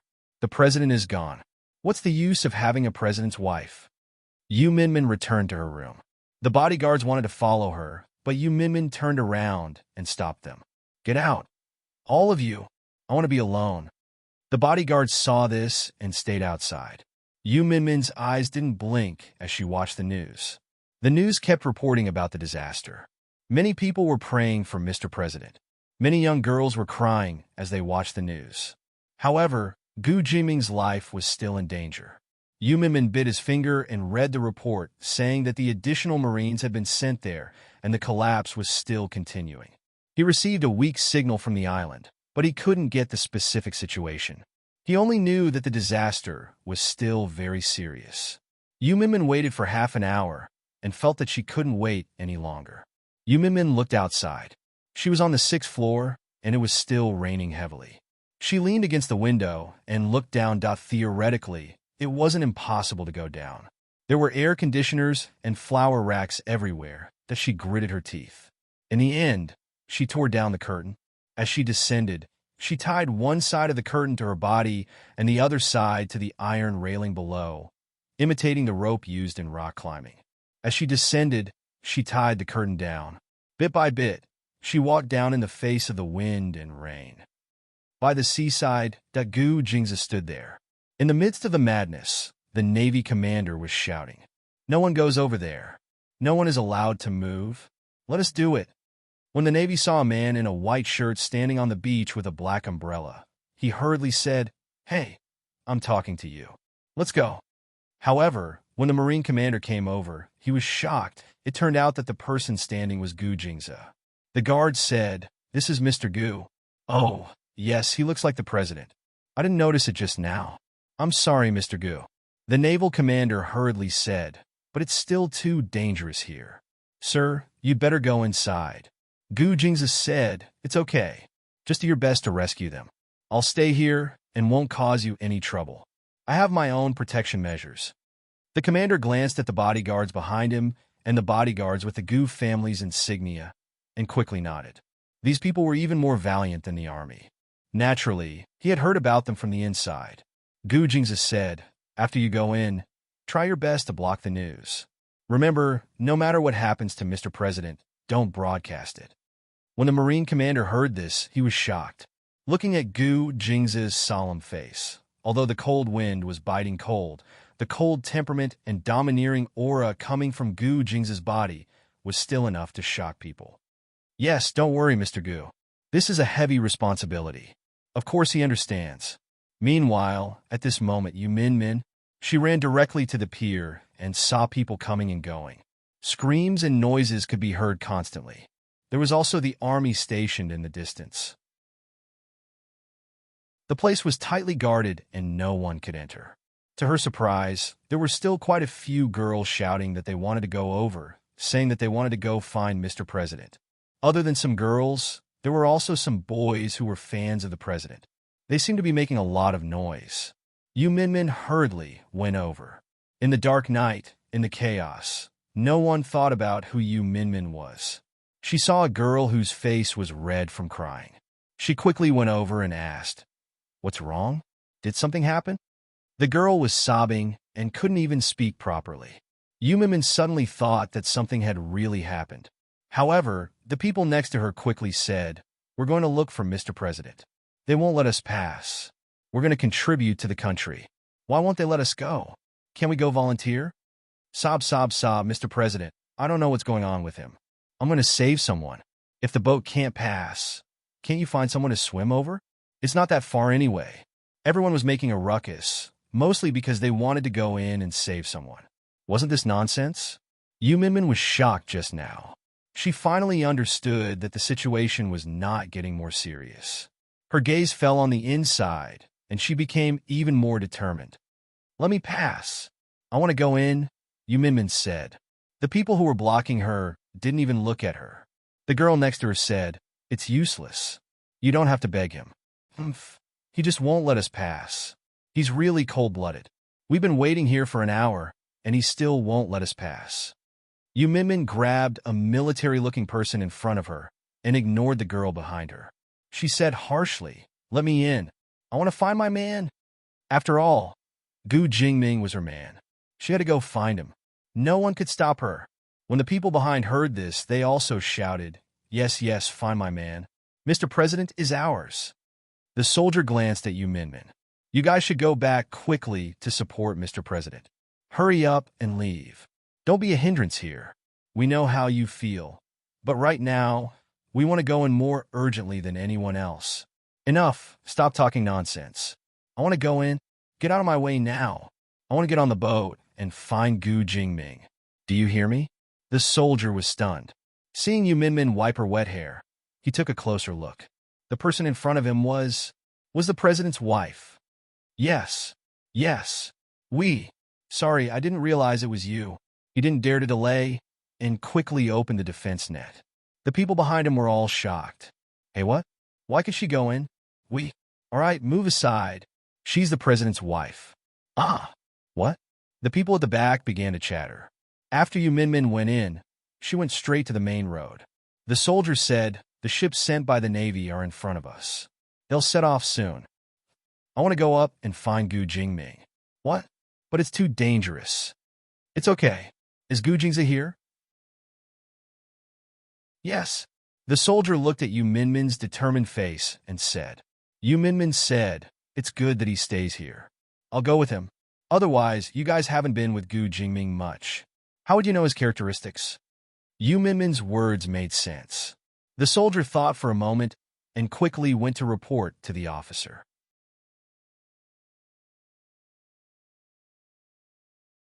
Chapter 658. The officer came out to welcome Yu Minmin personally. "But should we inform Mr. Gu about this?" Just now, Mr. Gu was at the shore. The officer was a little afraid of Gu Jingza. Yu Minmin said directly, "No need. I've already told him. Let's go. He knows where I'm going." She wasn't lying. Gu Jingza knew that, even though he didn't agree to it. Hearing Yu Minmin's words, the officer thought that since they were all from the Gu family, he didn't need to ask too much about their conversation. Moreover, Yu Minmin was indeed able to recognize her husband at first glance when she went to look for Mr. President. It was so chaotic there that they didn't know what was going on. What if Mr. President fainted, got injured, or even died, that Yu Minmin would be able to recognize him? Wouldn't she? The officers only got to see Mr. President during festivals or important meetings. The rest of the time, they watched Gu Jingming on the internet. Of course, they weren't as familiar with him as Yu Minmin. As for the issue of safety, they should pay more attention on the road and not let Yu Minmin go out alone. It should not be a problem. The officer brought Yu Minmin onto the boat. The boat passed through the strait and reached the island. The only road leading to the island had been blown away by the waves. The island was cut off from the rest of the world, and water and electricity had been cut off. Seeing the boat, everyone seemed to see a glimmer of hope. "Look, someone's coming to save us. That's great. I knew that we wouldn't be abandoned. Of course, Mr. President has come to save us personally. How could we be abandoned? Mr. President is with us." Everyone watched as the people on the boat walked down one by one. The officer quickly asked, "Where is Mr. President?" The leader's face stiffened. He didn't dare to speak. Looking at the officer, he knew that the officer's rank was not low. The island had been forgotten for so many years. Now, because of the typhoon, so many important people had come to participate in the rescue. He was really afraid that he would cause trouble if he wasn't careful. Seeing the village official's reaction, the officer felt that something was wrong. His expression changed drastically. He grabbed the shoulder of the person and shook him. "I'm asking you something. How is Mr. President?" The people there trembled in fear. They turned around and pointed behind them. "Inside. Inside." The commander snorted and quickly turned around to help Yu Minmin, who was about to come down. Yu Minmin had already heard his words.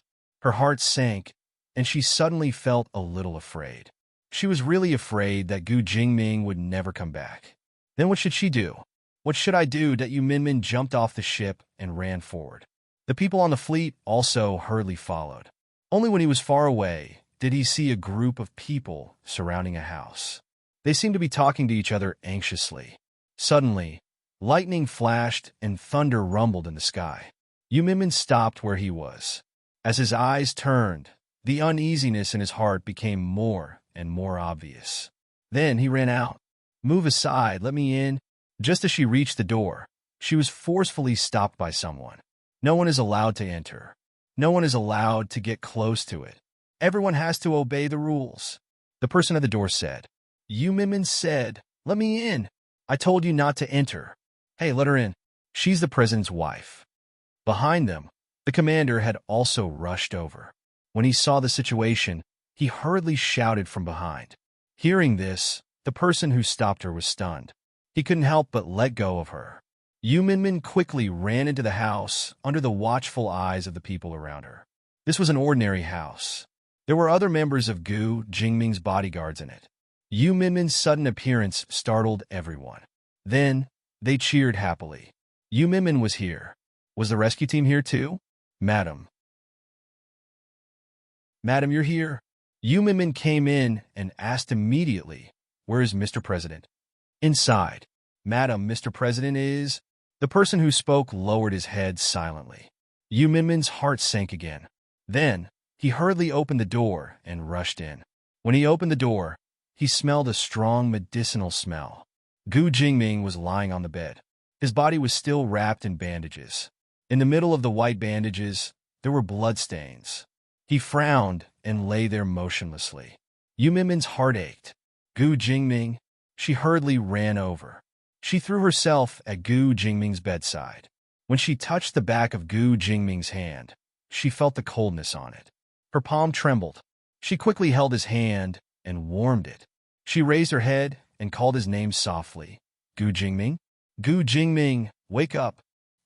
The doctor at the side said, Madam, Mr. President has already fainted.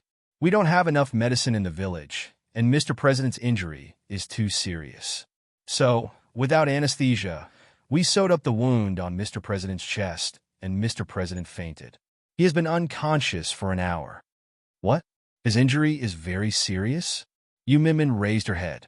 The doctor said, when Mr. President was commanding in a room, the house was broken by the waves, and the wooden beams fell down. Yu Minmin's heart ached even more. Fortunately, Mr. President has strong willpower. After he was rescued, he was still conscious.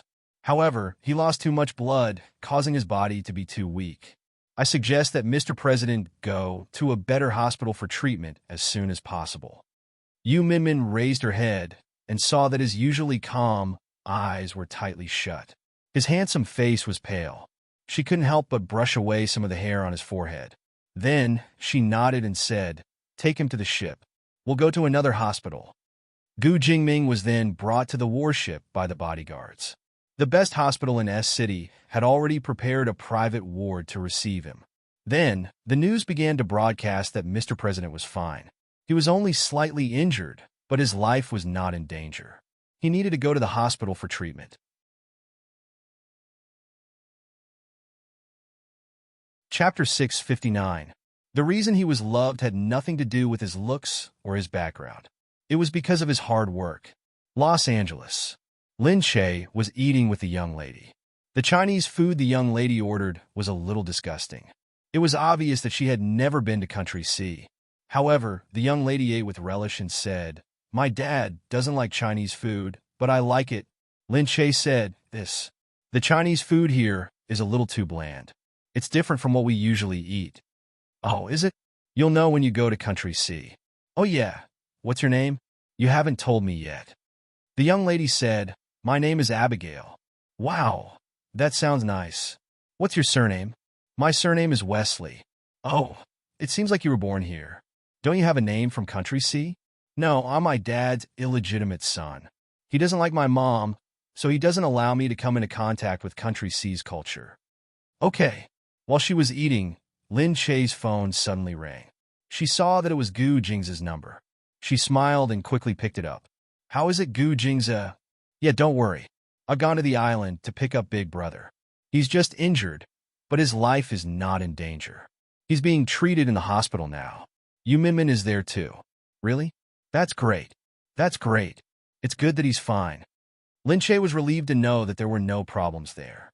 Abigail walked with Lin Che outside and asked him what she was doing here. So, Lin Che said that she was originally here to film a movie, but now there was a problem. Lin Che said, now that I injured the Hollywood tycoon, Henry's lover, and she's trying to stop me, I guess it'll be hard for me to make this movie. Lin Che sighed dejectedly as he said this. Henry? Henry's lover, don't tell me it's my Rue? Oh, you know about it too? Lin Che looked at her in surprise. He thought that she lived in Los Angeles, so it was understandable that she knew. Huh, so you were the one who injured her. Abigail immediately said, I was wondering who dared to hit her. I didn't expect it to be you. Seeing her excited look, Lin Che seemed to be very interested, so he said, what? This news has already spread so far. However, Abigail lowered her chin with her hand, thought for a moment, and said, don't worry. She won't make things difficult for you. I'll go talk to her and make things clear. What? Could it be that you know Mary? Lin Che said, yes, it just so happens that I have just met her. She may come later. Henry is a guest in the front room. Come on, let's go. Can I? But I was just stopped by someone. Don't worry. With me here, they will let us pass. My roue told Qin Wanwan that Harry was on the boat by the sea, and she could take Qin Wanwan to see Harry. Qin Wanwan was very happy to hear that. Although my roue was giving her face by taking her there, Qin Wanwan was very interested in this Hollywood mogul. She thought that if she could get close to him, not to mention Hollywood, even in country C, she would be able to gain a lot of face. Moreover, there were more international styles. For example, some of the famous domestic celebrities who had powerful international boyfriends would be labeled as very fashionable and high-end. Although Harry had many lovers, he was not married yet. If she said that he was her boyfriend, who knew how many people would be envious? She didn't feel that she was letting my roue down at all, so she happily followed my roue to the beach. On the boat, my roue said to Qin Wanwan, Harry is playing with Wesley's family. You might see that girl later. Qin Wanwan said, Really? But she doesn't really like how I look. It's okay. She's just like that. There's nothing to like or dislike about. All right. Qin Wanwan didn't really care. Anyway, she didn't think she could get close to such a high-ranking person. She just wanted to leave a good impression on Mr. Wesley. It would be best if he could give her an international endorsement. If not, then forget it. Her target was the unmarried Harry. On the boat, a few people were drinking and playing cards. My roue called out, Harry. Henry raised his head and beckoned him over with a smile. My roue said, This is Qin. I told you about her. Harry looked up. Qin Wanwan was standing there looking at him affectionately. She looked shy and different from some of the American celebrities. Harry felt that she was special at first glance, and his smile widened. He said to her, That's great. We're just in need of girls here. Harry smiled and said to a man opposite him, Mr. Wesley, what do you think of this Oriental beauty? Wesley raised his head and looked. Before he could say anything, someone jumped out from the side and shouted happily, Daddy, I brought a friend to play on the ship. She ran over and wrapped her arms around Wesley's neck. Although Wesley was helpless, he still said dotingly, Okay. Do whatever you want. Qin Wanwan thought unhappily. Seriously, this little girl actually came at this time. She's so unlikable. The little girl said, I told you about a friend who helped me in France. I just found her. Really? Congratulations. How is it? She's here? Can you bring her over for Daddy to see? Of course. She ran out hurriedly. Wesley smiled and said, Kids these days are too difficult to manage. If you don't let her be, she'll run away from home. I'm really scared. Harry said, How could that be? Abigail is very brave. She's been away for 3 years and nothing has happened to her. Like father, like son. Yeah. It's a form of training. Also, she has a group of followers. I'm already very lucky that she didn't starve to death. Everyone laughed together. The children from this kind of family were much more willful than this one. Who could control them? Just then, Abigail's voice came again. Come in with me, Lin. My daddy is inside. Qin Wanwan heard that she was speaking country C, so she turned her head as well. The few of them looked towards the door and saw Lin Che being pulled by her forcefully as they walked in slowly from the outside. Lin Che. Qin Wanwan thought that she was seeing things, but she wasn't. Lin Che was dressed simply and didn't have any makeup on. He looked especially healthy and clean. Against the beautiful sunshine of Los Angeles, he looked as if he was full of vitality. Harry was stunned as well. When my roue saw who it was, her face turned green. In a short while, her anger rose and she was about to charge at Lin Che. You! It's you again! How dare you come here? Chapter 660. Lin Che was stunned to see Mary rushing over. However, Abigail stood in front of Lin Che and blocked his way. Mary, what are you doing? She's my friend. If you want to do anything to her, you'll have to get past me first. Mary looked at Abigail, almost going crazy. Why are you friends with her? Of course, I'm very good friends with her. I've already asked about the wound on your face. She has no idea why you're here.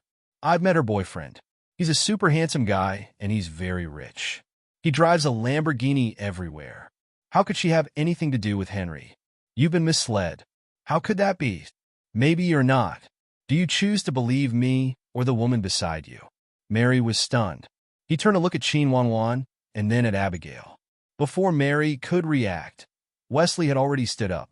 He looked at Mary and said, "Hey, I believe my daughter. She told me about her experience in France and that charming man. I believe you must have misunderstood something." This time, even Wesley stood up. Henry hurriedly stood up and pulled Mary into his arms. "All right, darling, how many times have I told you that there's really nothing going on between me and her?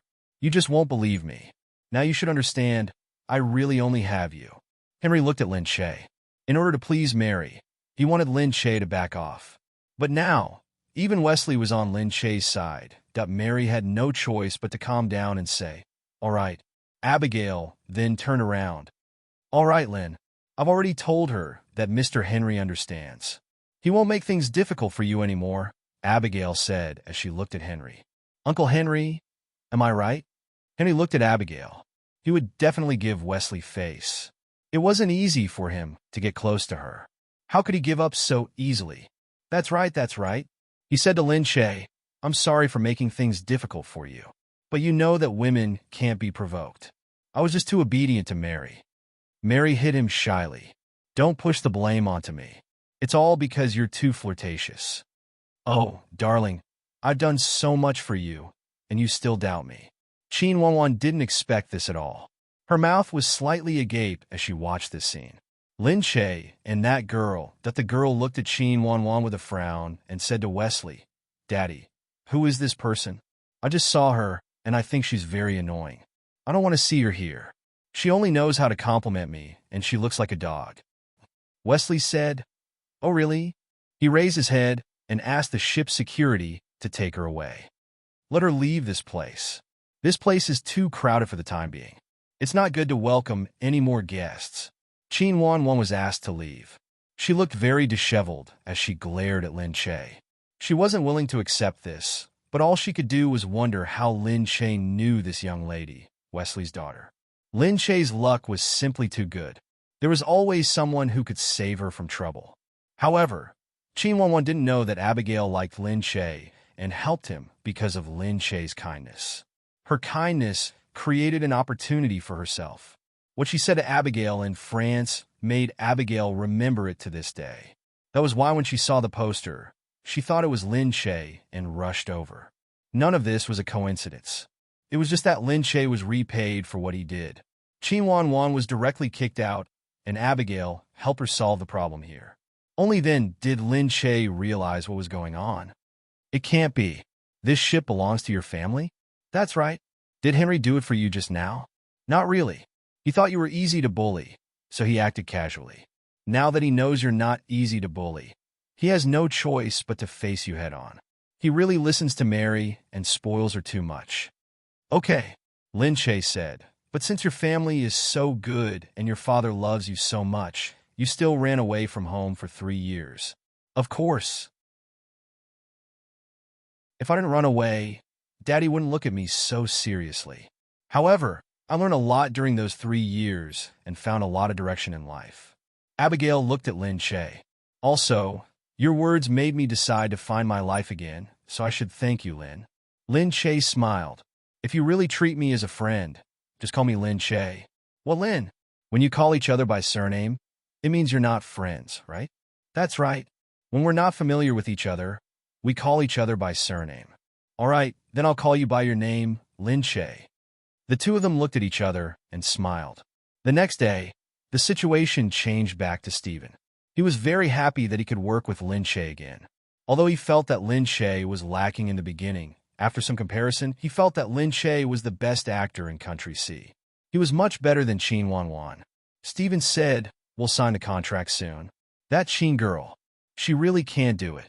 I really thought I had to work with her. I was still thinking that the script was going to be ruined. Luckily, you came back." Lin Che smiled. "I'm also very happy that we can continue working together." After leaving Stephen's place, Lin Che hurriedly called Gu Jingze. When she called, she realized that his phone was turned off.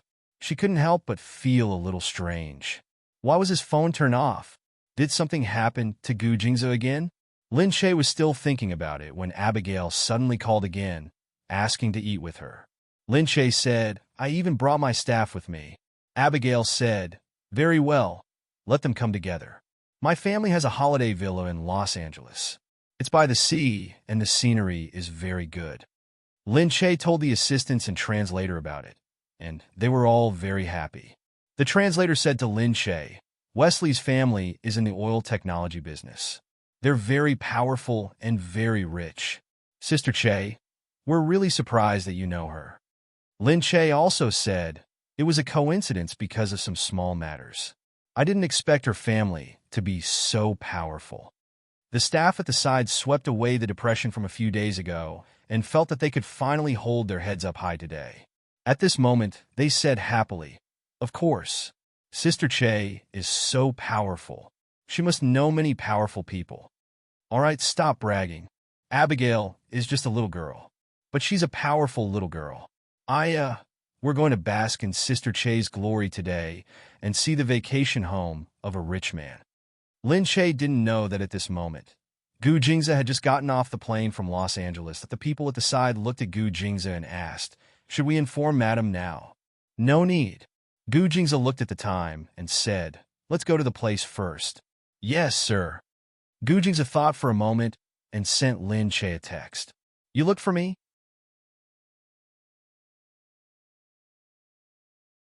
Chapter 661. Seeing Gu Jingza's message, Lin Che said hurriedly, "Yeah, I wanted to tell you that my movie is ready and I'll sign the contract soon, but you didn't pick up. I thought you were busy." "Yeah, I'm busy." Gu Jingza smiled. "You called just to ask me about this? I wanted to know how you're doing. Big brother is still in the hospital, but he's taking care of other things." "Really? That's great.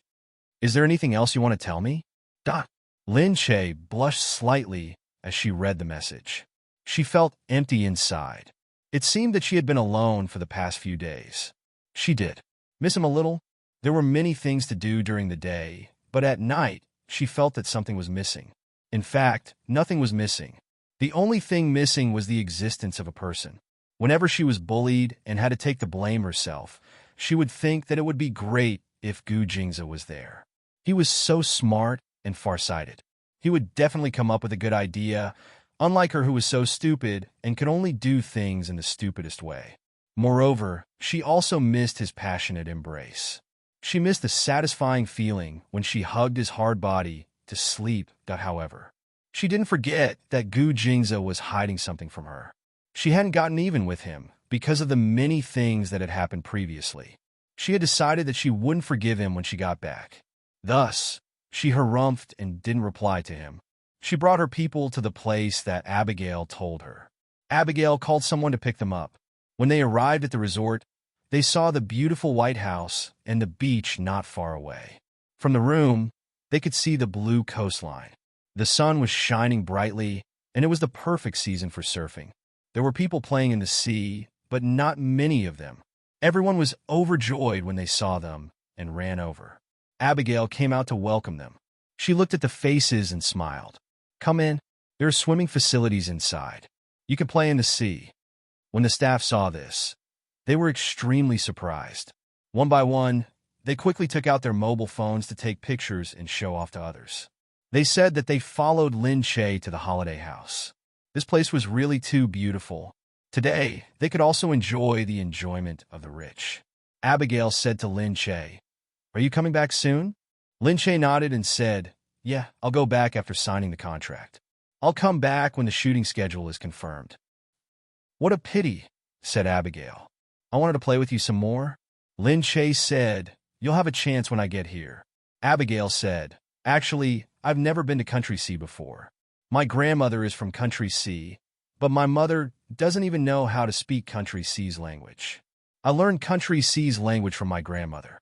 I'm thinking that if there's a chance, I might go to Country Sea to have a look. Of course, if there's a chance, I'll welcome you anytime. All right, let's go play in the sea." Lin Che also changed into his swimsuit. They soaked in the sea together, swimming and basking in the sun. After a while, however, she felt sick in her stomach and returned to the shore. Seeing this, Abigail returned to the shore. She looked at Lin Che and asked, "Why aren't you playing anymore?" "My stomach doesn't feel well," Lin Che said. "You guys play?" "Ah? Do you want me to help you find a doctor?" "No, There's no need, Lin Che said.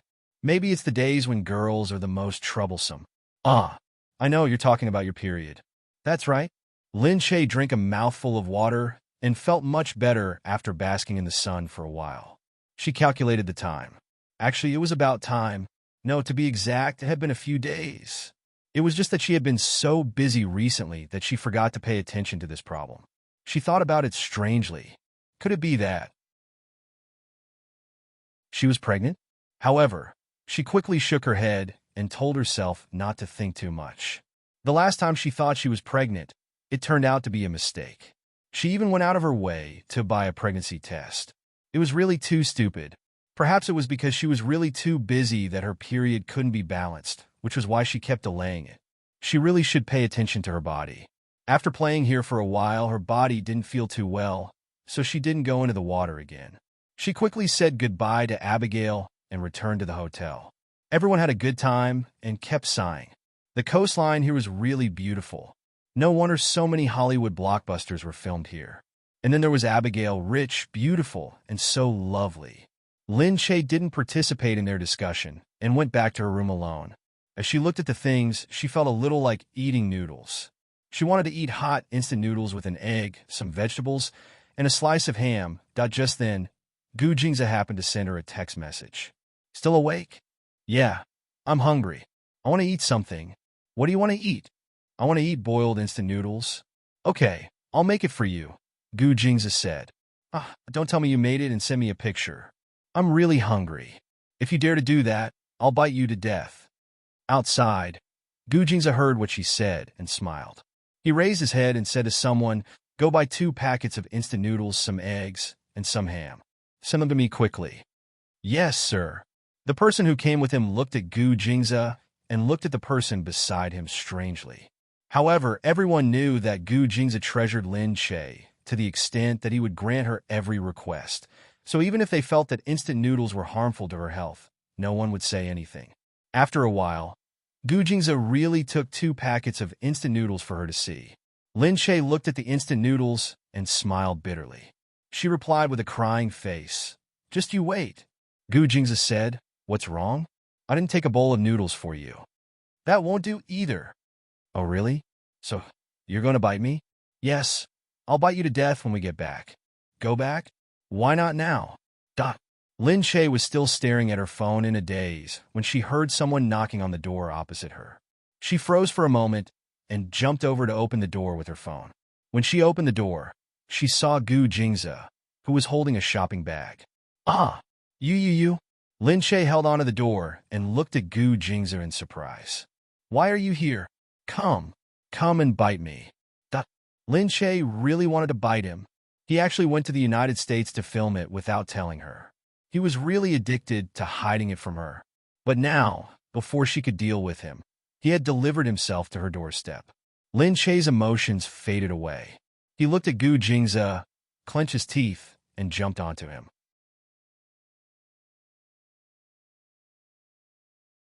Chapter 662. Gu Jingza caught her with both hands, and the bag in his hand fell to the ground. Lin Che lay on top of him and hit Gu Jingza's shoulder with her fist. You lied to me. You lied to me. She used all her strength to hit him. Gu Jingza hugged her and couldn't avoid it. He could only frown and let her hit him. There were many people behind them. Seeing Gu Jingza like this, they were shocked. Lin Che was too bold.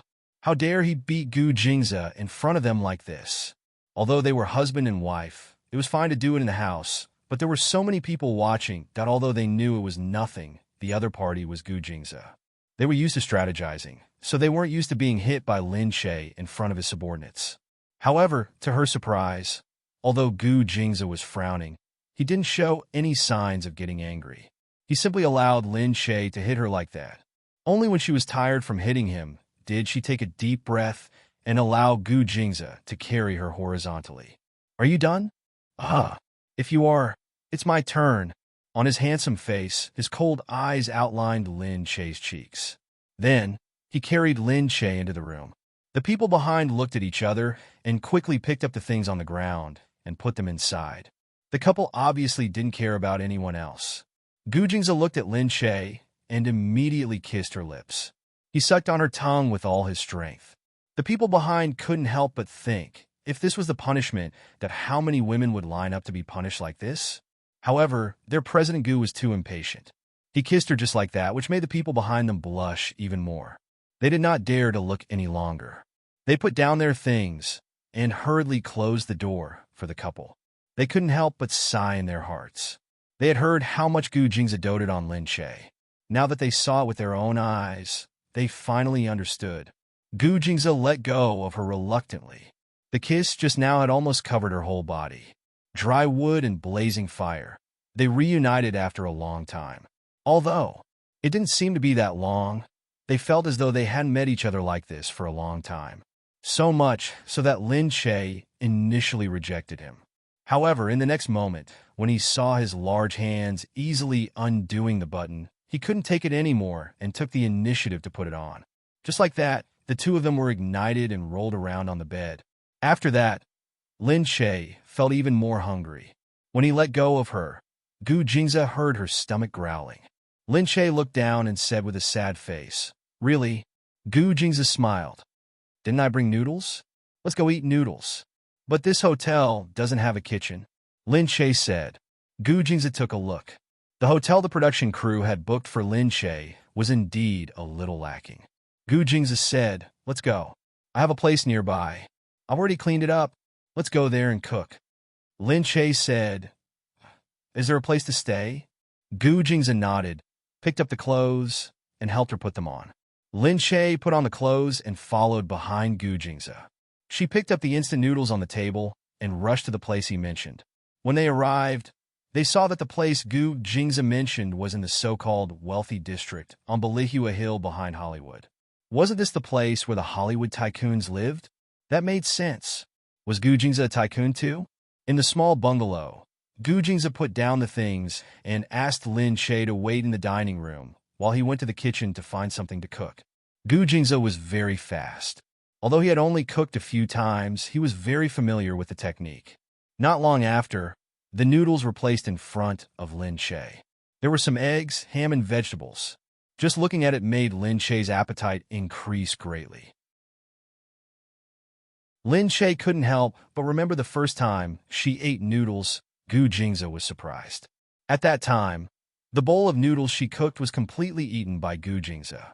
Moreover, he didn't seem to care at all. That bowl of noodles. She had already eaten a few mouthfuls, and there was still her saliva on it. Thinking back, she couldn't help but laugh secretly. At that time, when she thought of the great Gu Jingza eating her saliva, she couldn't help but feel excited. But now, thinking back to the feeling of exchanging lips and teeth, it seemed that eating each other's saliva had become a normal thing that, moreover, she didn't feel uncomfortable at all. Instead, she enjoyed the feeling of being entangled with him. Gu Jingza said, "Why are you staring at me if you're not eating?" Lin Che was stunned and quickly looked away. "Oh, I'm eating. I'm not looking at anything." She thought for a moment and said, "Do you still remember the first time I cooked noodles for you?" "Yeah." That time, there was clearly my saliva on the noodles. "You ate it all. You don't know how funny it was." Gu Jingza said, "I know." "Huh? Know what?" "That there was her saliva on the noodles?" Gu Jingza held the chopsticks and lightly blew on the noodles. Without looking at her, he said mildly, "But at that time, I thought it was quite delicious, so I let it go." "What was delicious? Her saliva?" It couldn't be. Gu Jingza raised his head and looked at her dumbfounded expression. He shook his head and reached out to tap her nose. "You're really something. A man is always happy when he takes advantage of a woman. You've been swallowed by someone else. You look like I've taken advantage of you." What did that mean? Gu Jingza casually crossed his legs and looked at her silly look. "Have you ever thought that when I was eating your saliva, I had already eaten you from head to toe a few times in my heart?" Lin Che's face turned completely red. "What?" Gu Jingza was already this bad at that time. You. Lin Che put down her chopsticks and pointed at him. Gu Jingza pursed his lips and smiled. "You're only blushing now?" Gu Jingza still felt very satisfied when he thought about it. If this silly girl hadn't been so silly, she wouldn't have fallen into his pocket so early on. Lin Che ate angrily and glared at Gu Jingza. She felt more and more like she had been cheated. In the past, she felt that he was a very upright person. He faced her for so long and didn't touch her. Now she suddenly felt that. He was coquettish on the inside. He was bad in his heart and didn't show it. Lin Che thought angrily. He was so coquettish on the inside. No wonder. No wonder he secretly went to the hospital with Mo wheeling at home. She really wanted to ask him where he went, but she didn't have the chance. After being kissed by him just now, she forgot to ask. It wasn't good for her to ask now. She let him eat before asking this question. Wouldn't it make her look like she was degrading herself? She really regretted that she didn't control herself at the start and immediately latched onto him after he pushed her down. Now, she didn't even have the confidence to ask him with a straight face.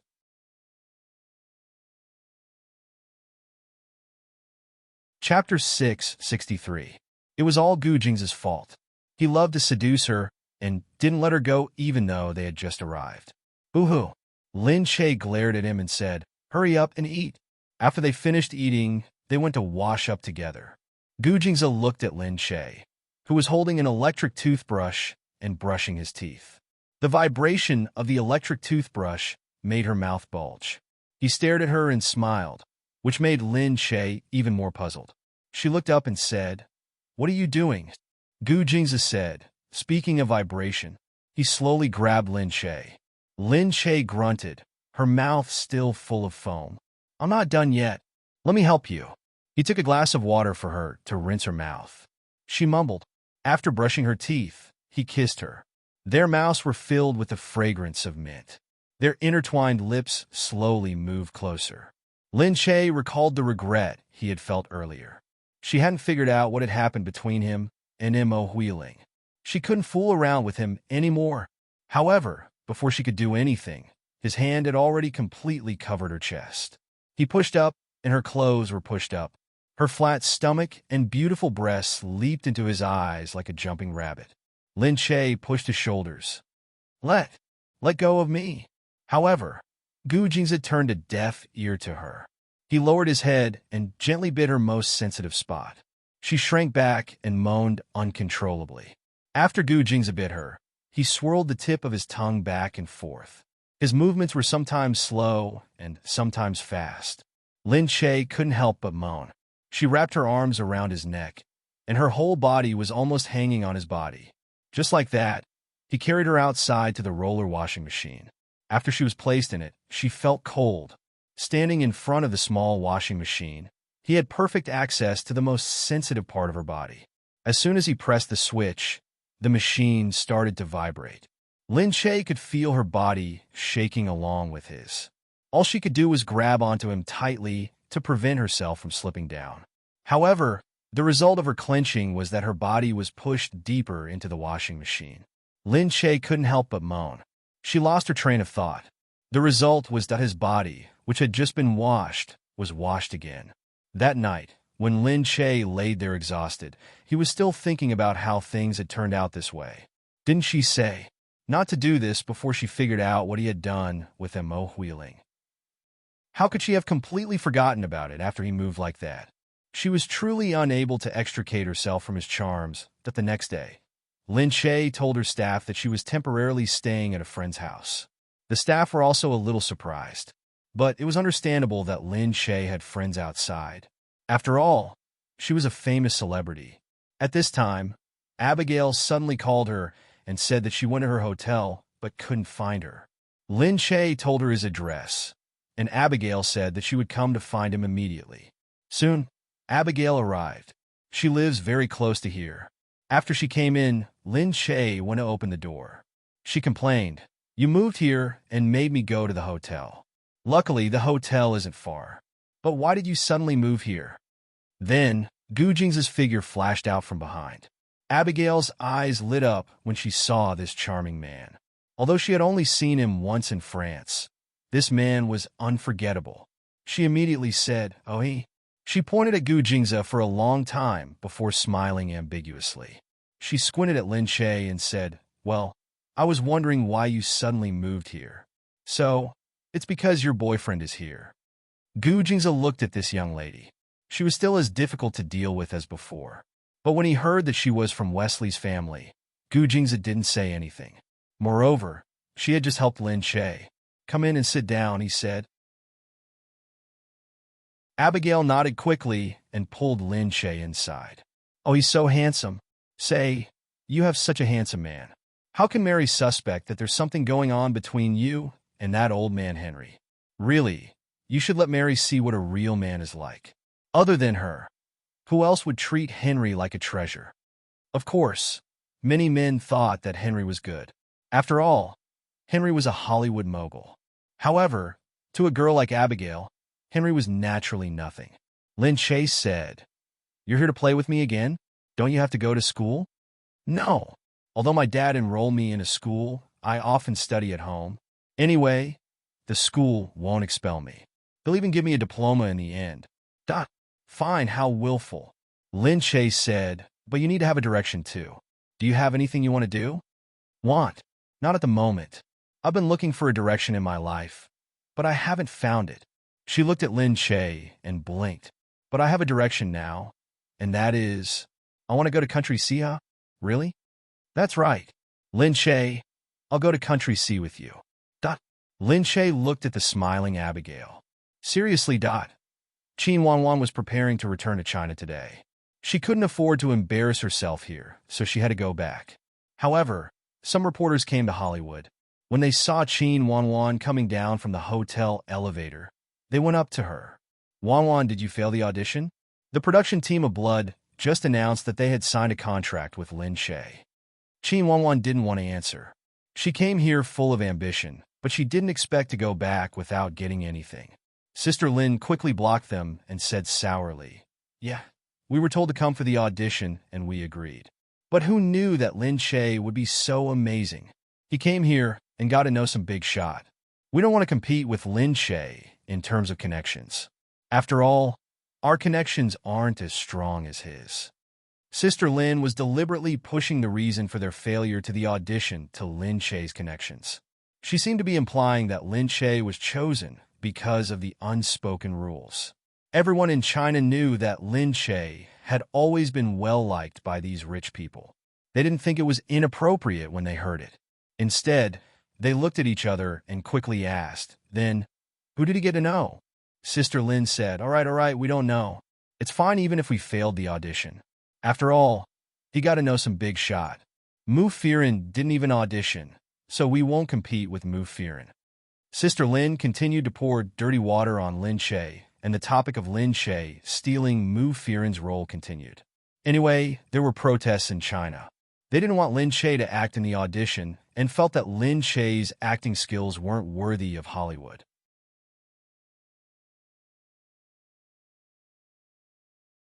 Chapter 664. After Qin Wanwan came out, Mai Rui even saw her off. Mai Rui said, "I'll look for you next time if there's a good opportunity." Qin Wanwan didn't dare to offend Mai Rui. Although she was in a bad mood, she didn't dare to get mad at her. Thank you for taking care of me this time." However, Qin Wanwan still wanted to meet Lin Che and mock her. She looked back for a long time, but Lin Che didn't appear. Instead, the staff members that Lin Che brought came down one by one. Looking at Qin Wanwan, they all raised their heads, looking very proud. Sister Lin laughed mockingly. "Where's Lin Che? Is he afraid to show up because he's in the wrong, so he's showing off with a bunch of underlings?" The staff members looked at Sister Lin with a smile. "Don't always think of slandering others, okay? Our Sister Che has settled her work and is living in Billy Huam Mountain's villa." "What? Lin Che has a villa in Billy Huam Mountain?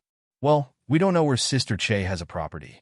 Anyway, Sister Che moved there yesterday." Sister Lin and Qin Wanwan looked at each other. They didn't understand how Lin Che had a property there. Mai Rui said, "I asked and Abigail said that she has a very rich boyfriend. Don't you know? The boyfriend that Qin Wanwan thought of was Gu Jingyu. That was what Gu Jingyu had admitted. Did Gu Jingyu really buy it for her?" Jealousy rose in her heart again. Qin Wanwan opened the car door and got in, looking gloomy. Sister Lin was also angry. Mainly, she couldn't explain it to her family. She came to Hollywood and got nothing. She was going to be laughed at, It was so embarrassing. Lin Che and Gu Jingze were preparing to go back to China. She called Yu Minmin first and told her that she was going to bring a girl back with her. Yu Minmin was also very surprised when she heard that. She was thinking about how to arrange things when the girl came to, however, she was a member of Wesley's family after all, so she couldn't just let her go. Yu Minmin said, "I'll see what I can do. You guys come back first." Seriously, Gu Jingze just finished his work here, and he immediately went to pick you up. He's so loving. All right, he's just come and relax. By the way, is Mr. President all right? Yu Minmin's voice deepened. His injuries are quite serious. I'll continue to take care of him here. We're seeing if we can return to the hospital in B City. However, I'm worried that moving will worsen his injuries, so we're still working on a plan. All right, then I won't disturb you. You can go take care of Mr. President. Yu Minmin hung up the phone and looked at Gu Jingming. This man was stubborn and overbearing. Sometimes he was really hard to deal with. That was why things were so troublesome. The doctor looked at Yu Minmin and came over to say, "Madam, it's better to advise sir to stay in this hospital. Although our hospital's facilities aren't as good as those in B City, moving him around will worsen his condition. Right now, the infected area is still under control. If things go wrong, it could easily cause acute pneumonia. Wouldn't that be even more dangerous?"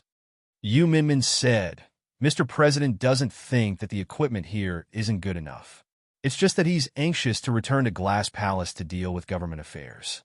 Doctor, don't worry. It's not that your treatment isn't good." When the doctor heard this, he seemed to understand a little. Glass Palace was in B City. Some of the government's work was also more convenient in B City. Previously, he was worried that the care here wouldn't be good. After all, the president's illness was a national matter. If anything went wrong, it would be a big deal. Therefore, the entire hospital was on tenterhooks, afraid that something would go wrong. Yu Minmin sent the doctor off and walked into the ward. She thought about the doctor's careful look.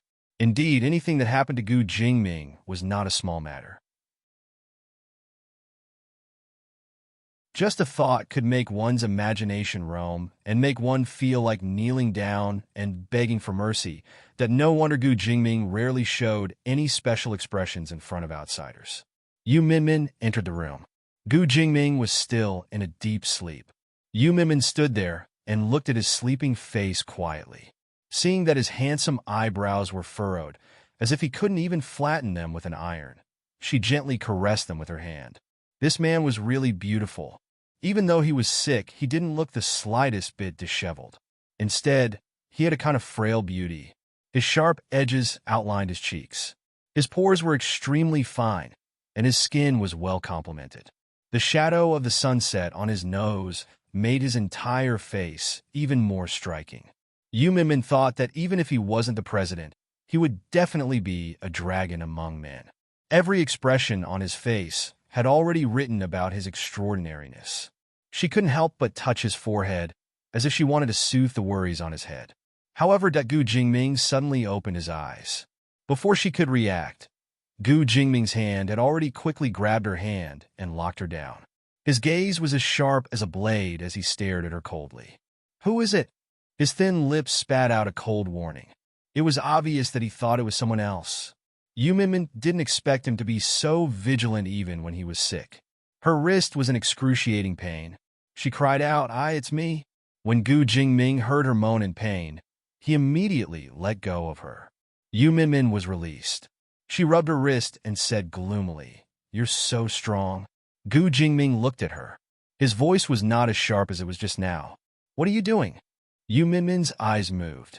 How could she dare to say that she was staring at him just now? I saw something on your face just now, so I wanted to help you get rid of it," she lied. Her hand was fiddling with her ear. Gu Jingming looked at her deeply, making her feel guilty. She quickly turned her head and said to him, "Are you hungry? I'll get someone to bring you some food." "Okay." Hearing this, Yu Minmin quickly went out to get someone to prepare food. With the cooperation of the doctor and the nutritionist, the nutritious porridge was brought over. His wound was infected, so the food he ate was especially meticulous. Yu Minmin had also seen for herself what a chef from Glass Palace was like. A simple porridge could be made with so many ingredients. They made it in a variety of ways, making it easy for the patient to absorb, appetizing, and nutritious. Yu Minmin brought the porridge to Gu Jingming and fed him mouthful by mouthful. As she ate, she remembered the doctor's instructions. She hesitated for a moment and said, I saw that they were preparing to return to City B. That's right. But your wound hasn't healed yet. The infection is still ongoing. I don't think it's safe to suddenly change places, doctors, and treatment plans. Gu Jingming looked at her. Are you trying to control me? Yu Minmin knew that she didn't have the right to control such a national matter. However, the person in front of her was her husband. Others might not dare to say it, but as his wife, she had to.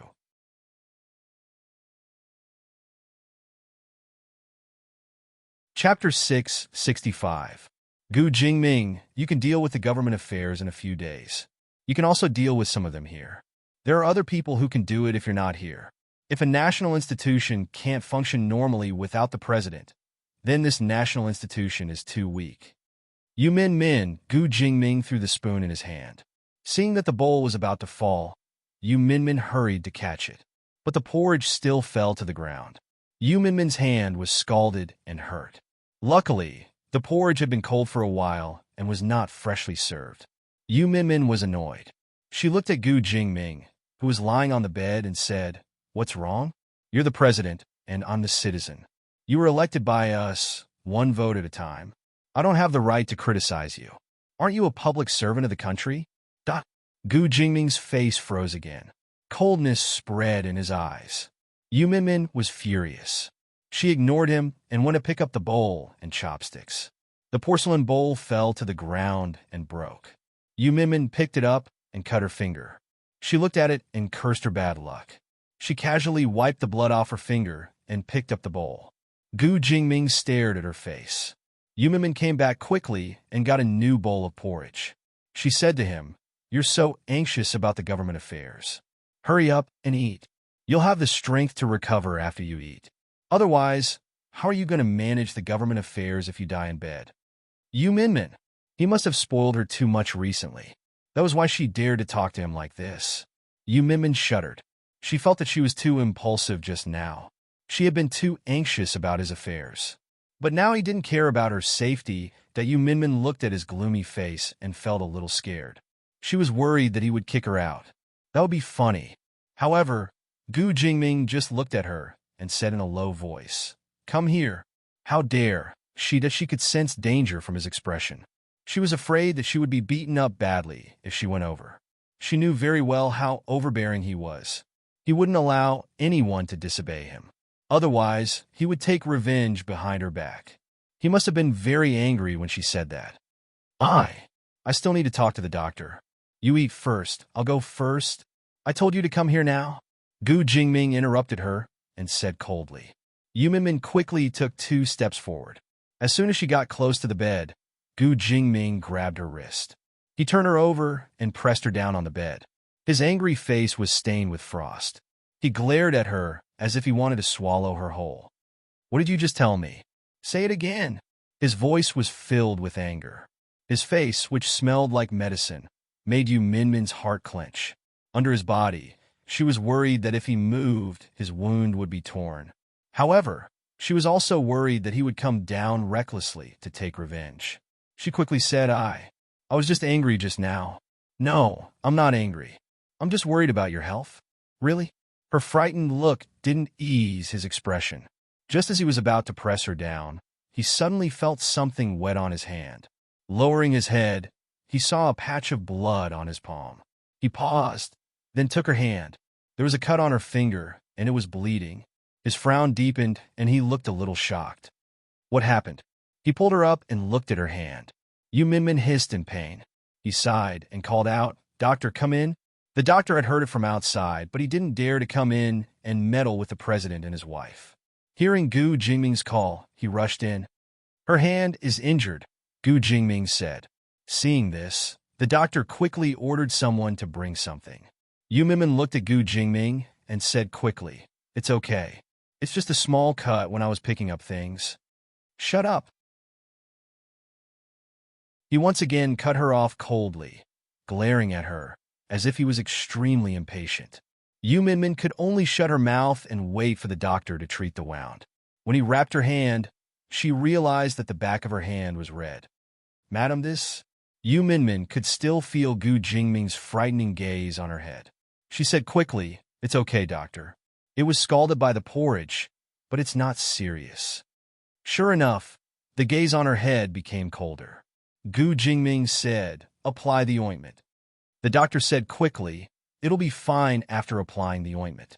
It's really not serious, so it can't be treated specially. It should be fine after applying the ointment a few more times." Only then did Gu Jingming nod. Seeing the doctor leave, Yu Minmin looked down at her bandaged hand. "Okay, it's okay. You can eat the porridge. I don't need you. I'll do it myself," Gu Jingming said as he glared at her. He asked her to sit down and started eating. Seeing this, Yu Minmin didn't meddle. She only went to get the bowl after he finished eating. However, before she could take it, her hand was pushed away again. "Okay, just ask someone to come and get it. It's okay. I'm going out anyway. I'll just take it with me." Before she could finish her sentence, her wrist was grabbed forcefully again. She raised her head in surprise. Gu Jingming stared at her. "Do you feel bad if you don't go against me?" She didn't. However, Gu Jingming pressed her down on the bed again. Looking at this woman, he couldn't help but want to bully her with all his might. He wanted to bully her until she didn't have the strength to go against him. The more it was at this moment, the more he had the urge to press her down here. But at this moment, "Jingming, how are you? I heard something happened to you, so I rushed over from Paris." In Suya's voice came from outside. Then, In Suya pushed the door open and walked in. In Suya was stunned when she saw Gu Jingming and Yu Minmin, who had been pushed down by him, that Yu Minmin was startled. After a while, she pushed Gu Jingming away. She blushed and didn't dare to look at anyone. "Well, you guys chat first. I'm going out. Don't we have to move back to B City? I'll go prepare." "Wait." Gu Jingming stopped her. Then, without looking at Yu Minmin, he said, "Tell Linda not to move back for the time being. Tell the cabinet members to report to City S if there's a problem."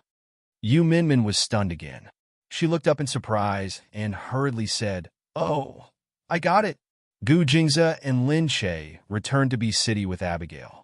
On the plane, Abigail looked at Gu Jingza. "Wow, I didn't expect you to be so rich."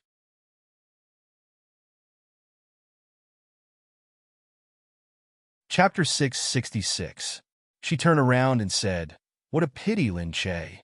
I came to Country C because I wanted to experience life, but it seems that your life isn't that different. You're still living a rich life." Lin Che said, "Originally, there wasn't much difference. It's just that after you arrive, I'll arrange for you to work in our company. You can take a look. My company is very small. You'll know when you see it. But since you're so rich, why do you still want to be a star?" "Because that's my dream and my job. People have to have a direction. You're looking for a direction, and my direction has been to be a good actress from the beginning. So, I won't tell anyone about me and Gu Jingza in the company. Understand? So that's how it is." "But Gu Jingza, how rich is your family? I think your private jet is much better than my father's." Gu Jingza didn't listen to her chatter. He leaned back and read a book. After a while, he raised his head. "It's just as so." Lin Che said to Abigail in private, "I don't know how rich he is, but it seems that you really don't know anything about Country C. The president of Country C is his brother." Abigail looked at Gu Jingza in surprise. Lin Che said, "As for you, I have to think of a good name for you. Your name is too complicated and hard to call." "Ah, okay. What's your name? Is Abai okay?" "What's that?" "Well, it means that your name is Abai. It's similar to your name." "That's great. Then I won't say my name is Wesley. I'll take your surname and be called Lin Bai." You can even do this? Isn't this too casual?" Behind them, Gu Jingza listened to the two girls and was speechless. When they arrived at B City, Gu Jingza went down to send Lin Che home. He had to rush to S City to continue his work. Lin Che brought Abai back to the Gu family first. Abai sighed at the size of the Gu family and prepared to stay for a day or two. She had to find a house first. It was her first time in Country C, so she was very happy. She looked around curiously and ate the Chinese food made by the Gu family chef. She sighed. No wonder Lin Che felt that Chinese food abroad was so bad. From the looks of it, it was indeed quite unpalatable. Abai went to the company with Lin Che and saw that the company was really small, but the staff were very enthusiastic. They knew that Abai was a local tyrant. This time she was going to live in sea country for a while. Now she was going to help in the company. She was still such a cute child. She was beautiful and white. Although she looked strange, everyone warmly welcomed her. Yu Minmin wasn't there yet. Fortunately, everyone was united and didn't cause any trouble. Later, Lin Che accompanied Abai to look for a house. After looking at a few houses, Abai decided to buy a house in Gu Jing's community. It was quiet and beautiful, and it was very close to Lin Che's home. Lin Che and Abai went over to take a look and suddenly discovered that the only house that was for sale was Mo Huiling's family. In the past, Mo Huiling had moved here for a while to ruin her relationship with Gu Jingze. Later, Gu Jingze had chased her away. This house was where Mo Huiling lived at that time. Lin Che naturally felt a little uncomfortable, but he didn't say anything. It wasn't a taboo. After all, Mo Huiling's problem had nothing to do with the house. The real estate agent said that this was the only one for sale here, so he could only buy it.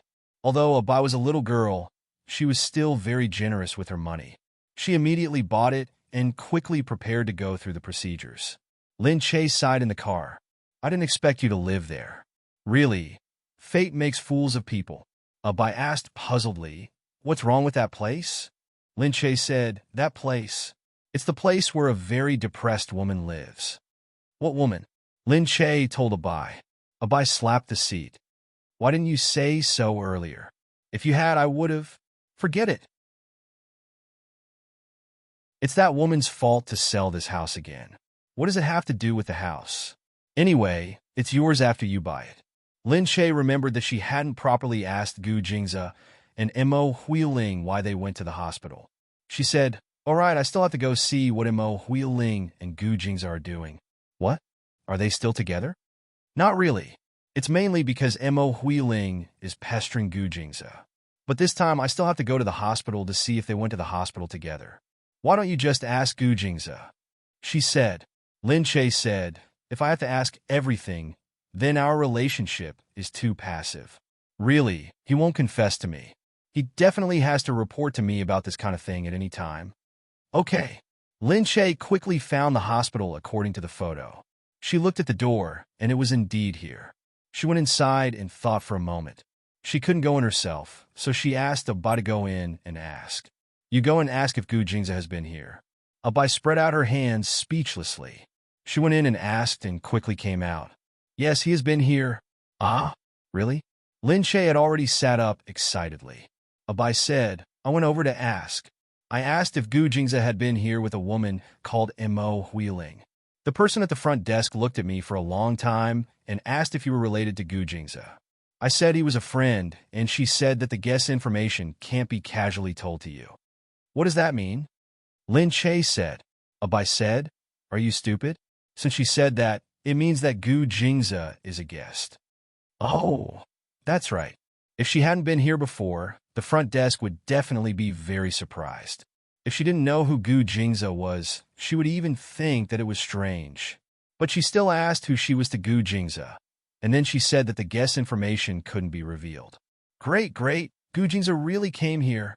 This time, she really wanted to teach him a lesson. He actually didn't tell her. Abai said, hey, don't be impulsive. He's just here to the hospital. How could Lin Che not be excited? He's a man. Why would he come to a private maternity hospital? Abai spread out her hands. All right, men do need to be educated for being dishonest. Lin Che was already rubbing his palms together. He thought to himself, when you come back tonight, see how I'll teach you a lesson. I'll definitely beat you up. Although that was what he thought, Lin Che actually had to remind himself to never, ever be tempted by his beauty again. Gu Jingze did indeed come back that night. After staying in City S for a day, he knew that Gu Jingming wasn't going to move back quickly. Instead, he listened to Yu Minmin and stayed there for a few more days to recuperate. When he came back, he wouldn't have anything to do.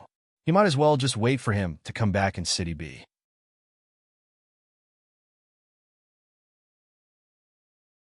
Chapter 667. When she got home, she saw Lin Che walking out of the house. He didn't feel tired. It was just a trip to S-City, which was much simpler than his usual work here. But looking at Lin Che, he pulled her over and kissed her on the lips. Before Lin Che could react, he had already kissed her again and again in front of the servants. He only let go of her when the tip of her tongue was numb. But he still reached out to hold her face and said, "Has your friend found a place to stay?" "The one at Wesley's." Lin Che pushed him away unhappily. He still didn't tell her about going to the hospital and still dared to kiss her. She touched her lips forcefully in front of him. Of course he found a place. "Do you think everyone is as unreliable as you?" Turning her head, she didn't know that her lips were already pouting. She looked resentful. Gu Jingze narrowed his eyes and looked at her strangely. "What's wrong?" "Nothing." Lin Che quickly walked towards the direction of the bedroom and held onto the stairs as he walked up. Gu Jingze was stunned. He passed his coat to the servant and followed her. "Lin Che, what are you doing?" The servants looked at each other strangely. What was going on? Was Madame throwing a tantrum? But why? Gu Jingze was about to enter the house, but Lin Che slammed the door before he could enter. Gu Jingze went to hold the door handle, but he felt that Lin Che had already locked the door from the inside. Gu Jingze frowned. "Lin Che, what are you doing?"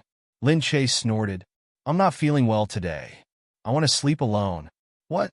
Gu Jingze remembered the last time she was like this, because she was sulking. Gu Jingze stood still and knocked on the door. "Lin Che, what happened to you? Tell me, okay? Don't you know what you did? Why are you asking me?" Humph. If he didn't teach him a lesson, he wouldn't even know what he had done wrong. Gu Jingze didn't know what he had done wrong. It was also because nothing had happened before he went to S-City, but things had changed after he came back. This was too abnormal. Gu Jingze knocked on the door. "Why don't you tell me?" "Lin Che." He watched for a while, then gritted his teeth. Finally, he looked back at the puppy prince, who was still raising his head to look at them. He seemed to be watching all of this with curiosity. Gu Jingze snorted and narrowed his eyes. He grabbed the dog and said to Lin Che, "Are you going to open the door or not?" "Fine, I won't open it." He really spoiled her too much. Whenever there was a problem, she would close the door and not let him in. "Fine, fine, you won't come out, right? If you don't come out, I'll strangle your dog to death right now." "You?" Lin Che didn't believe that Gu Jingze would do that. But Gu Jingze's voice sounded like he was really angry. What if he really pinched the prince in a fit of anger? One had to know that he had always hated the prince. The more Lin Che thought about it, the more worried he got. Gu Jingze listened outside for a long time, but he didn't hear Lin Che's voice. Was she really so angry that she didn't even care about the prince's life? Gu Jingze was about to put the prince down when the door opened. Lin Che looked outside worriedly. Seeing that Gu Jingze was really carrying the prince, he ran over in fright. "Gu Jingze, you really want to strangle the prince to death? That's too cruel." Lin Che rushed over to snatch the prince away. Seeing this, Gu Jingze grabbed the prince and left. "Tell me what's going on first. Otherwise, don't even think about keeping this stupid dog." "No, give me the dog first." I'm not giving it to you. Come and snatch it. If you slip and fall, don't regret it then." Gu Jingze straightened his back and walked down. Lin Che followed behind him. "Gu Jingze, you're too despicable. A real man can't be ruthless. Haven't you heard of that?" The servant was even more puzzled. She saw Gu Jingze running with the dog in his arms, and Madame chasing after him for the dog. "What was going on?" Gu Jingze said. "Are you going to tell me or not?" "Gu Jingze, you only know how to bully me. If you have the guts, go bully someone else. You bullied me, and now you're bullying my prince." Gu Jingze said, "What's wrong? Don't you know very well whether I have the guts or not? But even if I have the guts, I still bully you, not others." Why did she feel that this bullying was a little strange? Lin Che was stunned for a moment, but she didn't forget that she was settling scores with him. She couldn't listen to his sweet nothings anymore. This man was so bad.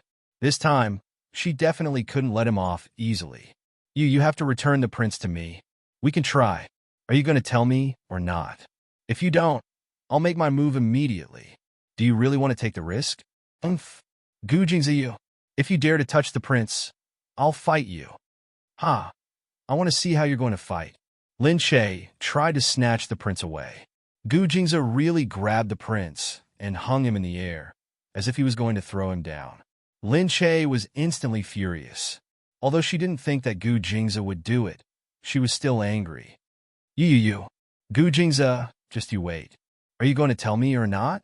Gu Jingzi raised his eyebrows and looked at her. Lin Che shouted angrily, Okay. I'll tell you. Gu Jingzi, you're shameless. You went to the hospital with Mo Huiling, right? The maternity hospital. Gu Jingzi frowned. How did you know? Lin Che said, just tell me if it's true or not. Yes, of course he had been there. Gu Jingzi didn't expect her to know. It was just a farce that Mo Huiling had put on, so he didn't bother to tell her again. He thought that Lin Che wouldn't know, but he didn't expect her to know about it. Lin Che looked at his expression and understood that it had indeed happened. She knew that it had happened, but he tacitly agreed to it. She was very angry all of a sudden and shouted at him, just you wait. Then, she snatched the prince away and walked out. Lin Che, come back here, Gu Jingzi shouted. You can lock yourself in the bedroom again. I can still go in? Lin Che said, Okay. I know you can go in. I won't go to the bedroom then. You can go in and stay in the bedroom. What? Lin Che opened the door and walked out with the prince in his arms. Hey, Lin Che. Gu Jingzi stood at the door. You, come back here. Lin Che left as soon as she said she would. Outside, she hailed a taxi, but she didn't know where to go. Go to Abai's place? It was too close. What if Gu Jingzi rushed over in a while? Go to the company? There was no place to stay. There were only a few people in the staff dormitory, and it was already full. It wouldn't be good for her to bring a dog to stay there. Lin Che first went to the bustling area near the shopping mall and prepared to find a hotel to stay. Entering an ordinary hotel, she brought the dog to the front desk. Miss, do you have a room? The receptionist looked at the dog in her arms. Sorry, our hotel doesn't allow puppies to stay in. I'm homeless now and want to find a place to stay for a while. I won't be staying for long.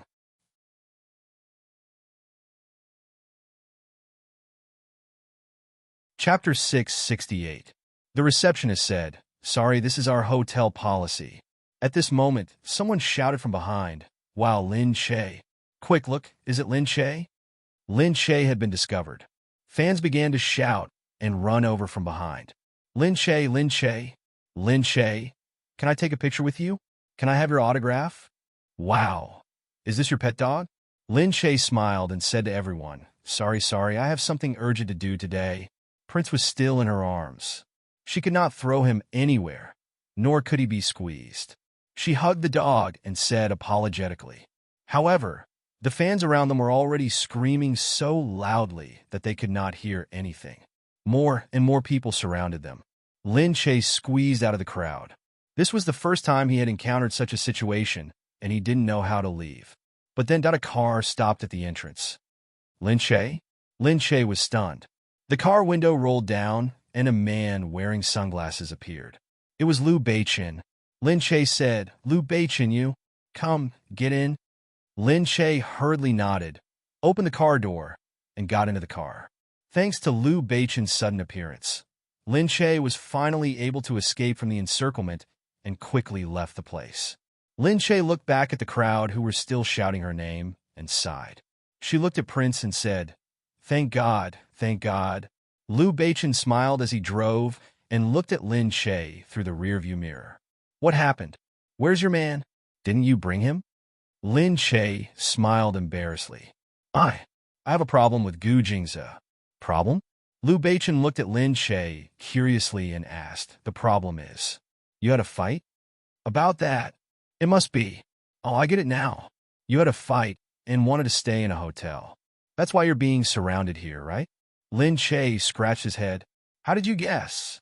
Of course, Gu Jingyan comes here every now and then and runs away after a fight. I know her routine.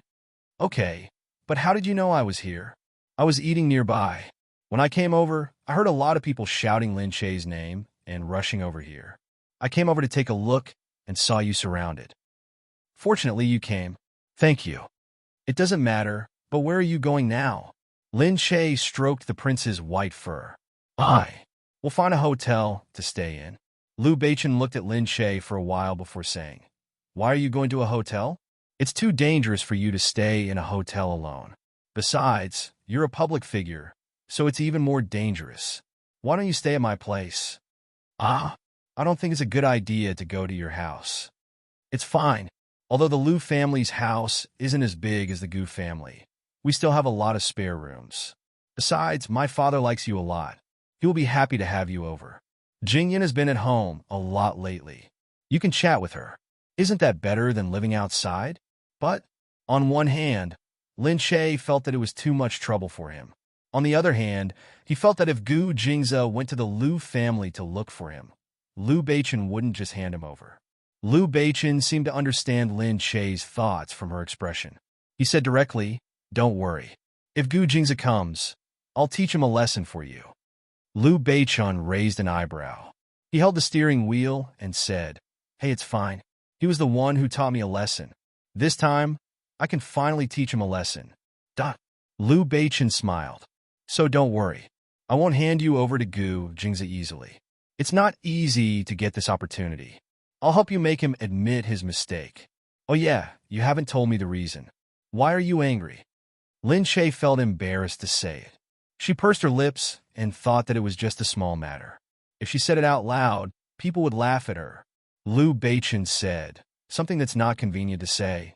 No, it's just some trivial matters. Lin Che said, blushing. Liu Beichen laughed. Trivial matters. I'm the most experienced one. Look at me and Jing Yin. When did we not quarrel over trivial matters? We've quarreled over all the trivial matters. I understand that if two people can't get along, the matter isn't important. What's important is the mood. If you want to quarrel, you'll quarrel no matter what. Am I right? Lin Che thought about it and felt that what Liu Beichen said made sense.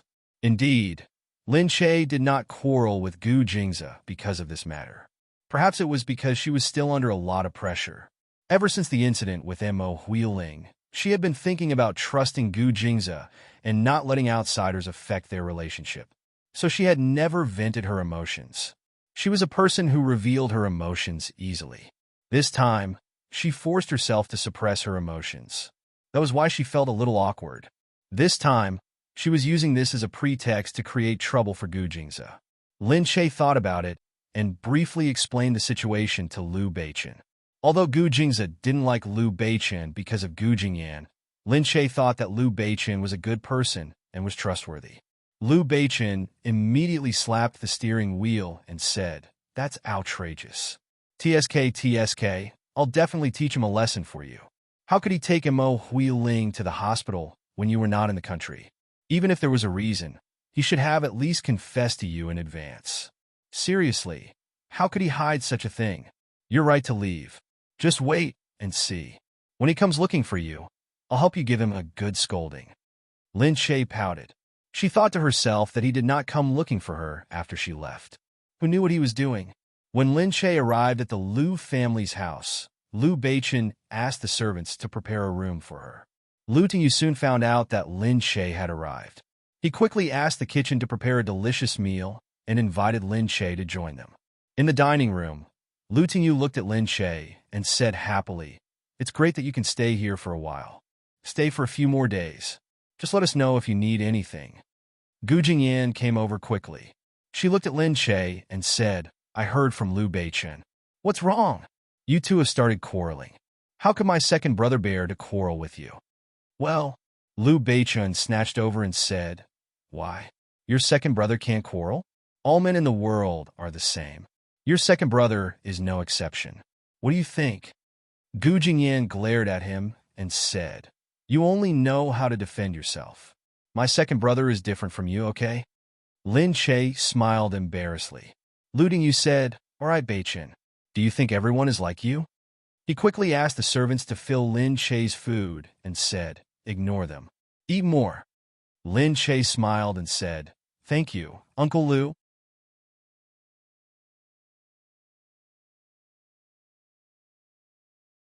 Chapter 669. On the other side, Gu Jingze had asked someone to follow them early in the morning. He heard that Lin Che had gone to the hotel first and was then taken away by Liu Beichen. He immediately called Liu Beichen. Liu Beichen had expected that he would call, so he said on purpose, "What's the matter? You're the great CEO, Gu. Why are you calling me? Cut the crap and send her back," Gu Jingze said bluntly on the other end of the line. "Oh my, send her back? Why should I? You bullied her and didn't allow her to run away from home. If you want her to go back, come and pick her up yourself. I'm not going to send her back. Liu Beichen, I'll give you another chance. Send her back to me." Gu Jingze's voice became even lower. Liu Beichen laughed. He thought that Gu Jingze's expression must be very funny. "I said I won't see you off, so I won't see you off. I'm standing on the side of reason. It's your fault for being involved with your ex-girlfriend and going to the hospital with her behind your wife's back. You asked for it. TK. At a time like this, I should give you a few words to reflect my current mood," Liu Beichen said happily. He even crossed his legs. "You deserve it." Gu Jingze really wanted to beat him up. However, Liu Beichen hung up the phone at the right time. He smiled at the phone and went out to see Lin Che. Lin Che called Abai and told her that he would not be staying at the Gu family's house for the time being. Abai didn't say anything and only said that she would see him at the company tomorrow. Gu Jingze then called, but Lin Che didn't pick up. Liu Beichen looked at him and said to him, "He should be going crazy at home now. Ignore him. Men should be hung out to dry at the right time." Lin Che felt that Liu Beichen was a bit of a prankster. Liu Beichen said, "You didn't bring anything with you. Jingyan said that she would go shopping with you later and buy some clothes to wear." Lin Che said, "Isn't Jingyan busy?" Liu Beichen said, "She won't be busy since you're here. Go pack up. I'll drive you." Lin Che nodded and agreed. When they went out, Gu Jingyan had already packed up. She looked at Lin Che and said, "Little sister-in-law, let's go. You're the most influential person in the world. I asked Liu Beichen to be my chauffeur, but he must have been very reluctant. Now that you're here, he immediately offered to do it." Liu Beichen said, "Of course. You have so many chauffeurs. You don't need me. Lin Che is our family's VIP now. Of course, I have to serve her. Moreover, she's an important hostage to keep your second brother in check. Whether she can make Gu Jingze mad depends on her. How can you have such an important identity? Your second brother would even look at you? Really? Why did Lin Che feel like he had been tricked by him? He made it sound like he was being kidnapped, but this was the first time he saw the kidnapper so happy just to make the other party go crazy. Lin Che said, "Since you're holding me hostage, can you say something behind my back? Is it good to respect a hostage?" "No need. Isn't this a win-win situation? You and I both want to teach Gu Jingze a lesson, don't you?" Okay. Lin Che knew that he liked to joke. Gu Jingyan couldn't be bothered with this childish man. She said to Lin Che, "Let's go, sister-in-law. Liu Beichen will pay for everything today. Let's go shopping." When they arrived at the shopping mall, Liu Beichen followed behind.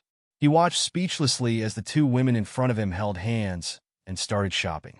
Lin Che finally understood what it meant to really buy. Gu Jingyan's purchasing power was no less than her second brother's. Whenever they went to a shop, she would buy whatever she liked. She didn't even think about whether she really liked it or not. She would just buy whatever she liked at first sight. Behind them, Liu Beichen paid with his card. He spent so much money that his hands were sore. He said speechlessly, "Aren't you tired? You've walked so many places." Gu Jingyan said, "Tired already? This is only the second shopping mall, okay?" Liu Beichen said, "The second shopping mall. Don't you have the cheek to say that? Do you want to see the record on my phone? How many steps have we walked? 20,000 steps. Almost 20,000 steps, okay? Do you know how many kilometers this is?" Gu Jingyan said, "That's a lot. Sister-in-law, are you tired?" "Me? I'm fine," Lin Che said. Shopping wasn't the same as usual. Usually, it would be tiring to walk so much, but shopping wasn't tiring at all. Gu Jingyan turned around and looked at Liu Beichen disdainfully. "You're too weak." Liu Beichen really couldn't take it anymore. "They're all the same clothes. Can't you just buy a few and leave? Let's find a place to eat something." I can't take it anymore. My legs are about to break. Gu Jingyan sighed. You're too weak. You can see a man's stamina from this aspect. Hey you? Gu Jingyan said, let's go. We bought enough clothes for a few days. She thought for a moment and turned to Liu Beichen. Bring these clothes to the car first. Sister-in-law and I are going to shop for a while. Don't follow us. Liu Beichen couldn't wait for her to leave. Okay, I'll wait for you in the car. Hurry up and stop shopping. Gu Jingyan said, sister-in-law, let's go. Let's go buy our things. Lin Che said, what else are we going to buy? Gu Jingyan said, we're going to buy underwear. We have to buy a few sets to change into. Sister-in-law, you didn't bring anything when you came out. You're too inexperienced. Next time, remember not to bring anything else, but you must bring a box of underwear. Otherwise, what you buy now is not as comfortable as wearing it for a long time. Everything else is new, but underwear really has to be worn a few times before it becomes comfortable. Lin Che was speechless. She was really too experienced. They casually walked into a lingerie shop. Inside, there were so many clothes for her son that it was dazzling. Seeing the two of them come in, the shop assistant hurried over. Gu Jingyan said, wow, this is so beautiful. Sister-in-law, if you wear it, you'll definitely burst out. Lin Che looked down. Damn, it was so transparent. I don't want it. Are you kidding me? I'm not kidding. If you wear this and appear in front of second brother, he'll definitely cry tears of regret and wonder why he quarreled with you for no reason. He'll immediately kneel down and beg for mercy and be obedient to you from then on. Hey, don't talk nonsense. I don't want to wear this. I don't care. I'm going to buy it for sister-in-law as a gift for her. Hey, you really don't want it. I don't want it? No, you can't. I've already bought it. Sister-in-law can't bear to reject me. You must wear it. Gu Jingyan went to pay the bill. Lin Che hurriedly stopped her from doing so. Just like that, the two of them laughed and joked around until they reached the counter. The shop assistant didn't say anything and let the two of them fight. Naturally, if someone casually spent hundreds of thousands in a shop, the shop assistant wouldn't care if they fought or not.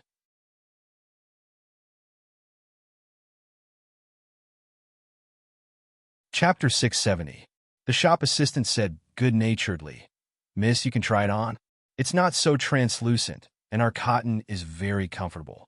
Even if you wear it yourself, it's still very comfortable. Lin Che protested. She didn't want it, but it didn't work. Gu Jingyan had already paid for it. Lin Che was still protesting outside. Since you bought it, you can wear it. I won't wear it anyway. No. This is your size. I don't have a cup as big as yours. I can't wear it. Shut up. I won't wear it anyway. You don't want his sister-in-law? Look at my sincerity. When they were outside, Liu Beichen was there, and they couldn't discuss it anymore. Liu Beichen waited for them for a long time before they came out. He held his stomach and complained that he was hungry. The three of them found a restaurant nearby to eat. My second brother brought you here before, right? Lin Che looked around. He had indeed brought her here before. It was a Chinese restaurant. He had booked a private room here. He had met Mo Huiling here before and had a fight with her. So he didn't come here often. Because Mo Huiling had misunderstood that this was the room Gu Jingza booked for her. Gu Jingza thought that she would feel uncomfortable. Actually, Lin Che didn't think it was a big deal. He just remembered it as soon as he came in. Gu Jingyan said, I come here often. My second brother booked it and then forgot about it. Now the bill is still on him. I've spent a lot of my second brother's money here. Are you really brother and sister? You're hurting each other. But money wasn't the most important thing in a family like theirs, so they didn't think it was a big deal to spend money on each other. Anyway, they had a lot of money. It was just a drop in the bucket. The three of them went to the room Gu Jingza had booked. Gu Jingyan ordered a table full of dishes. Liu Beichen said, You're so good at walking. Don't you feel pain in your legs? Gu Jingyan said, You're too weak. How can you feel pain in your legs? TSK. You're good. Lin Che looked at them with a smile.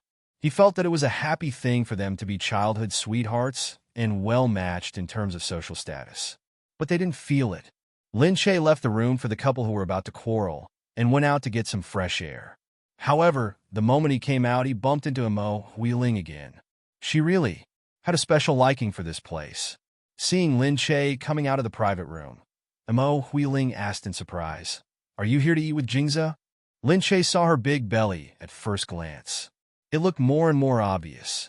She swaggered through the streets without any scruples, never once thinking of hiding her stomach.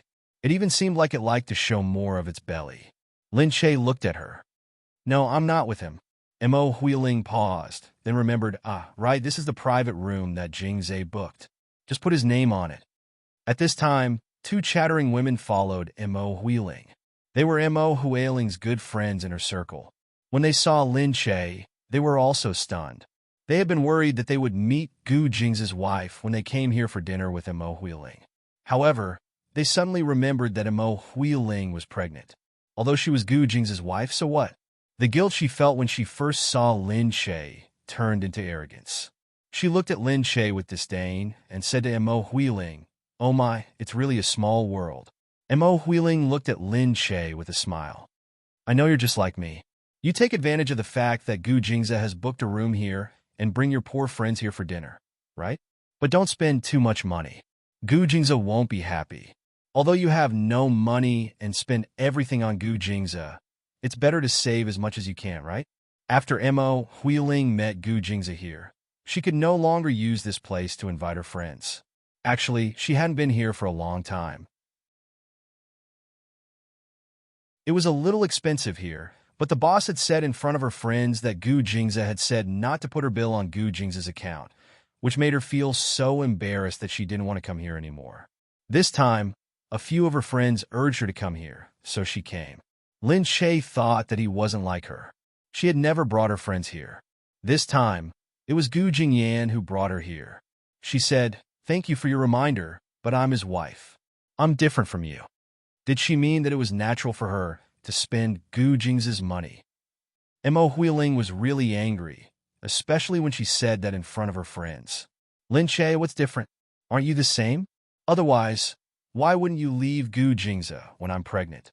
Why don't I believe it? It must be because you don't care, because it's already good enough for you to be with Gu Jingza." Lin Che looked at her with a smile. "Think whatever you want." Huiling said, "I sent you a photo of Gu Jingza accompanying me to the hospital, but you didn't react. Your thinking is actually not wrong. Without Gu Jingza, what are you? Since you can accept my child, it means that we can get along well. We just need to pretend that the other party doesn't exist. Don't you think so?" Perhaps in the upper class, many people did this, but Lin Che would never and couldn't accept it. She said, "You're wrong. I can't be bothered with you because I trust Gu Jingza." If it's true, why are you and Gu Jingza quarreling now? Lin Che was stunned. How did she know about her quarrel with Gu Jingza? Huiling said, "Don't think about it. There aren't many secrets in this circle. Many people know that you ran away from home today. I thought that Gu Jingza had coaxed you so quickly, but now it seems that he hasn't. I know you're very angry, but it's true that Gu Jingza accompanied me to the hospital. If the child isn't his, why did he accompany me to the hospital? How did he explain it to you? To lie to you and say that he went with me to get an abortion? Then I advise you not to believe him. How could I possibly abort the child with him?" Huiling didn't know what Gu Jingza had said to Lin Che, so she said that on purpose. Lin Che had nothing to say, but he couldn't retaliate at this moment. Actually, it had been like this for a while, so she felt a little annoyed. Even though she really believed in Gu Jingza, she was still annoyed at being suspected like this. Seeing that Lin Che didn't say anything, Huiling sneered and said, "Now that you've run away from home and don't have money to eat, are you here to freeload off Gu Jingza's things? Really? In the end, it still doesn't belong to Gu Jingza. You really can't live without Gu Jingza, right?"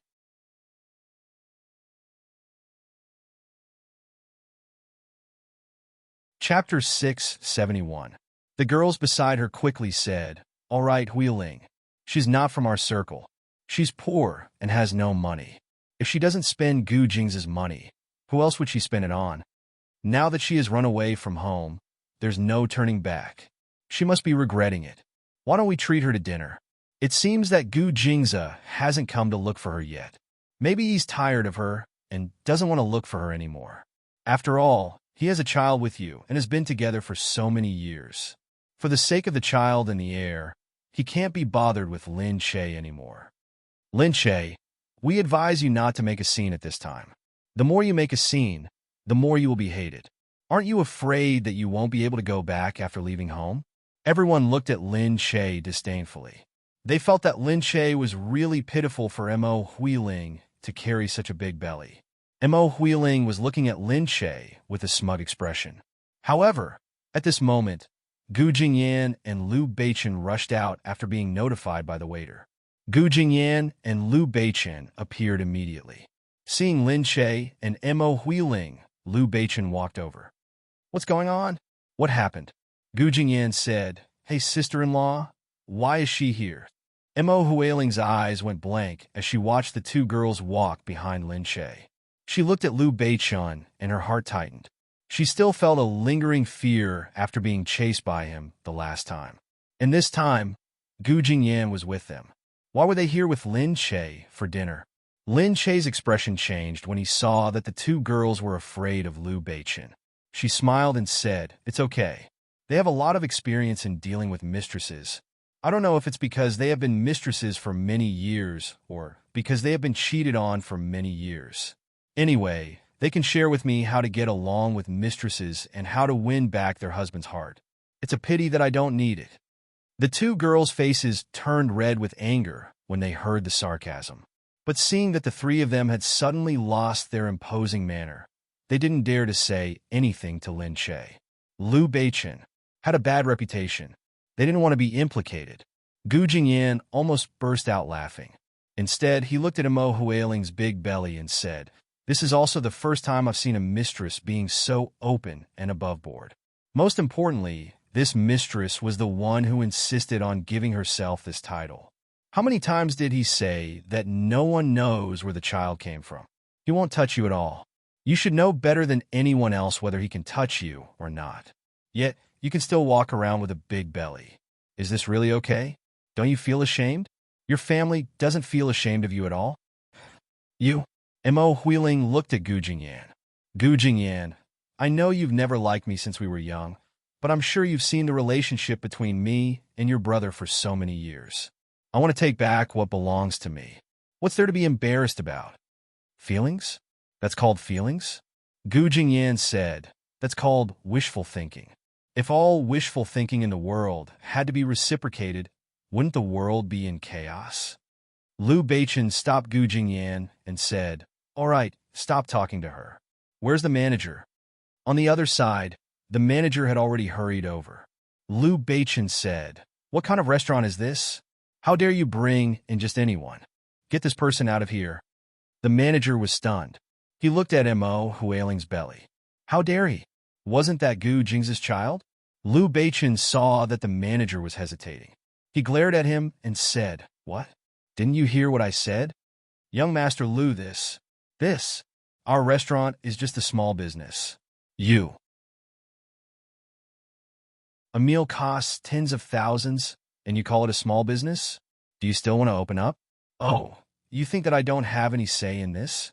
Are you going to make things difficult for me and side with the mistress? All right then, I don't think there's a need to open a restaurant like this." No, young Master Liu. It's just that she's pregnant. We're afraid that something might happen to her, the manager said hurriedly. Mo Huiling puffed out her belly and said, "You dare to touch me? Liu Beichen, if anything happens to my child, don't even think about getting away with it." The two girls at the back didn't dare to speak anymore. They just raised their heads and looked at Liu Beichen's reaction expectantly. They were still in a public place.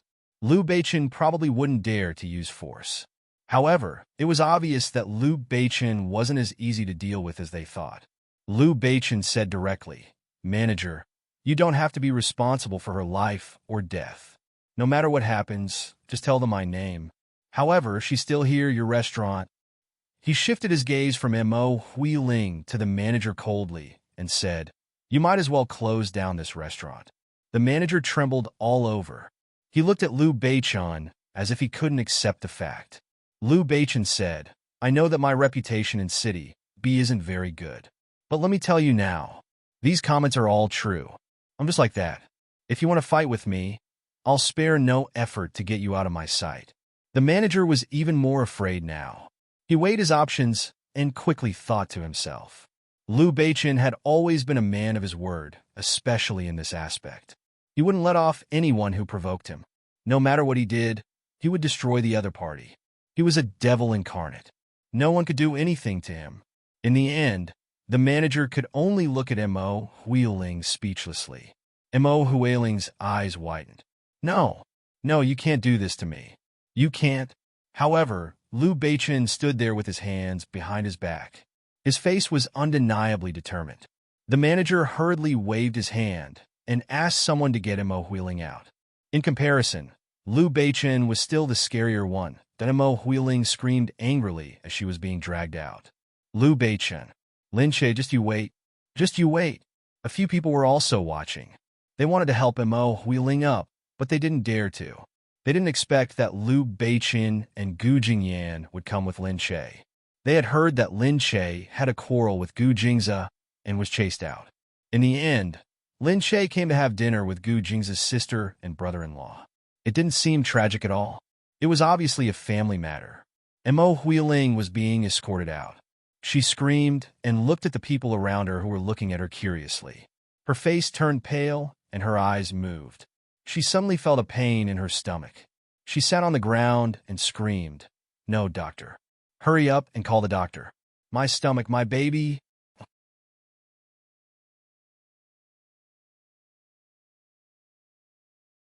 Chapter 672. Mo Huiling was quickly sent to the hospital. The two girls followed her to the hospital. Mo Huiling covered her stomach with her hands, feeling angry and indignant. The people on both sides said, "Huiling, we had no choice. We wanted to help you, but you know how scary Liu Beichen is. He doesn't care about the consequences of his actions. We knew that we couldn't win against him, so forget it, it's fine." Although Mo Huiling felt that they were not loyal, she thought about it and decided to let it go. If she were in their shoes, she wouldn't dare to say such things either. However, Mo Huiling still pinched the bed angrily. When she saw her father rushing over, she called out to him, "Dad, Lin Che is such a bully. Look, I was chased out just like that. If my belly, my child, were to suffer even the slightest bit of harm, I won't let them off." Papa Mo hurriedly called someone to check on Mo Huiling. In the end, he said that it was because of the emotional turmoil that the baby was unstable. He gave her an injection and told her to rest well. Because the baby was born through a test tube, it was easy to miscarry at this stage. It was best for Mo Huiling to rest in bed for a while. Mo Huiling blamed it on Lin Che when she heard this. Papa Mo said, "All right, don't be anxious. I'll call Gu Jingze. How can he not care about Lin Che? This is outrageous. What kind of taste does he have for a pregnant woman?" Gu Jingyan followed Lin Che out. As they walked, she said, "Sister-in-law, I realize that you're quite good at mocking people." "What?" "The part about the mistress. It's so classic." Gu Jingyan tugged at Lin Che. "Sister-in-law, you've really learned to be so mean when you're with second brother. You can scold people without using vulgarities. I'm so impressed." Liu Beichen said, "All right, I've checked. It seems that Gu Jingze has gone to the Liu family. Let's not go home yet." Gu Jingyan said, "Why?" "Second brother must have gone to look for sister-in-law." "What do you know? If we make a scene at home, it won't be good for my dad to be at home. Plus, we're outside. No one will care no matter how much we make a scene. Let's not go back. When Gu Jingze comes here, I'll see how he will kneel and beg for mercy." "No way." He was too thoughtful just to mess with Gu Jingze. Liu Beichen said and took Lin Che and Gu Jingyan to the bar. They ordered some snacks and drinks in the bar. Gu Jingyan was there too. She wanted to drink, but Liu Beichen stopped her. He snatched the menu from her and said, "You're not a good drinker. Just drink some orange juice." "What? I don't want to drink it. I want bubble water." Gu Jingyan snatched the menu back and continued to order. She also ordered a glass of bubble water for Lin Che. In the booth of the bar, someone saw Lin Che and muttered, "Is that Lin Che? I think it's Lin Che." However, just as he was about to walk over, He noticed the look in Liu Beichen's eyes and immediately retracted his gaze. He felt that Liu Beichen was really scary. Liu Beichen tugged at the front of his shirt with both hands to make it look neat. He looked up and saw that Gu Jingze had really arrived. "Hey, you came so fast." Lin Che was still drinking water. When he heard Liu Beichen's words, he almost spat it out. He turned around and saw that Gu Jingze had already arrived. His face was as cold as ice. When he saw the three of them, he quickly walked over. Lin Che suddenly wanted to stand up. Being chased by him and looking at his calm gaze, she couldn't help but feel a little guilty, as if something about her had been discovered. However, when she thought about it carefully, she realized what she had done. She ran away from home because Gu Jingze had done something wrong. What was she afraid of? It must be because Gu Jingze's aura was too strong that people who were stared at by him would involuntarily feel guilty. Gu Jingze walked over. He looked at Liu Beichen and then at Lin Che. Then he grabbed Lin Che's hand. "Come back with me," he said. Lin Che raised her head. She was surprised to feel that her hand was being held by him. Liu Beichen immediately grabbed Gu Jingze's hand and said, "Hey, Gu Jingze, what are you doing? You're trying to snatch her away the moment you arrive. Do you have any respect for me?" Gu Jingze looked at Liu Beichen and said, "What are you doing? I want to bring my wife home, and I have to ask for your permission. Do I have any respect for you?" Of course, Lin Che is now an important guest in my house. Since she's staying in my house, of course I have to take responsibility for her safety. Liu Beichen crossed his arms in front of his chest. He looked as if it was a matter of course. Gu Jingze couldn't be bothered with him. He looked at Lin Che and said, "Do you want to go back with me?" Liu Beichen stood in front of Lin Che and said, "What are you doing? Are you threatening Lin Che?" Gu Jingze really wanted to punch Liu Beichen's annoying face. "Get out of my way, Liu Beichen. What are you doing? Are you trying to fight with me?" Liu Beichen raised his eyebrows and said, "If you insist on fighting, I'll have to play along. How can I let you take Lin Che away after what you've done to her?" Gu Jingze frowned deeply and explained in a low voice, "What did I do to Lin Che?" Liu Beichen said, "What else? You bullied her, of course. You two-timed her and lied for no reason. You even tried to deny it when you were caught." Gu Jingze was speechless.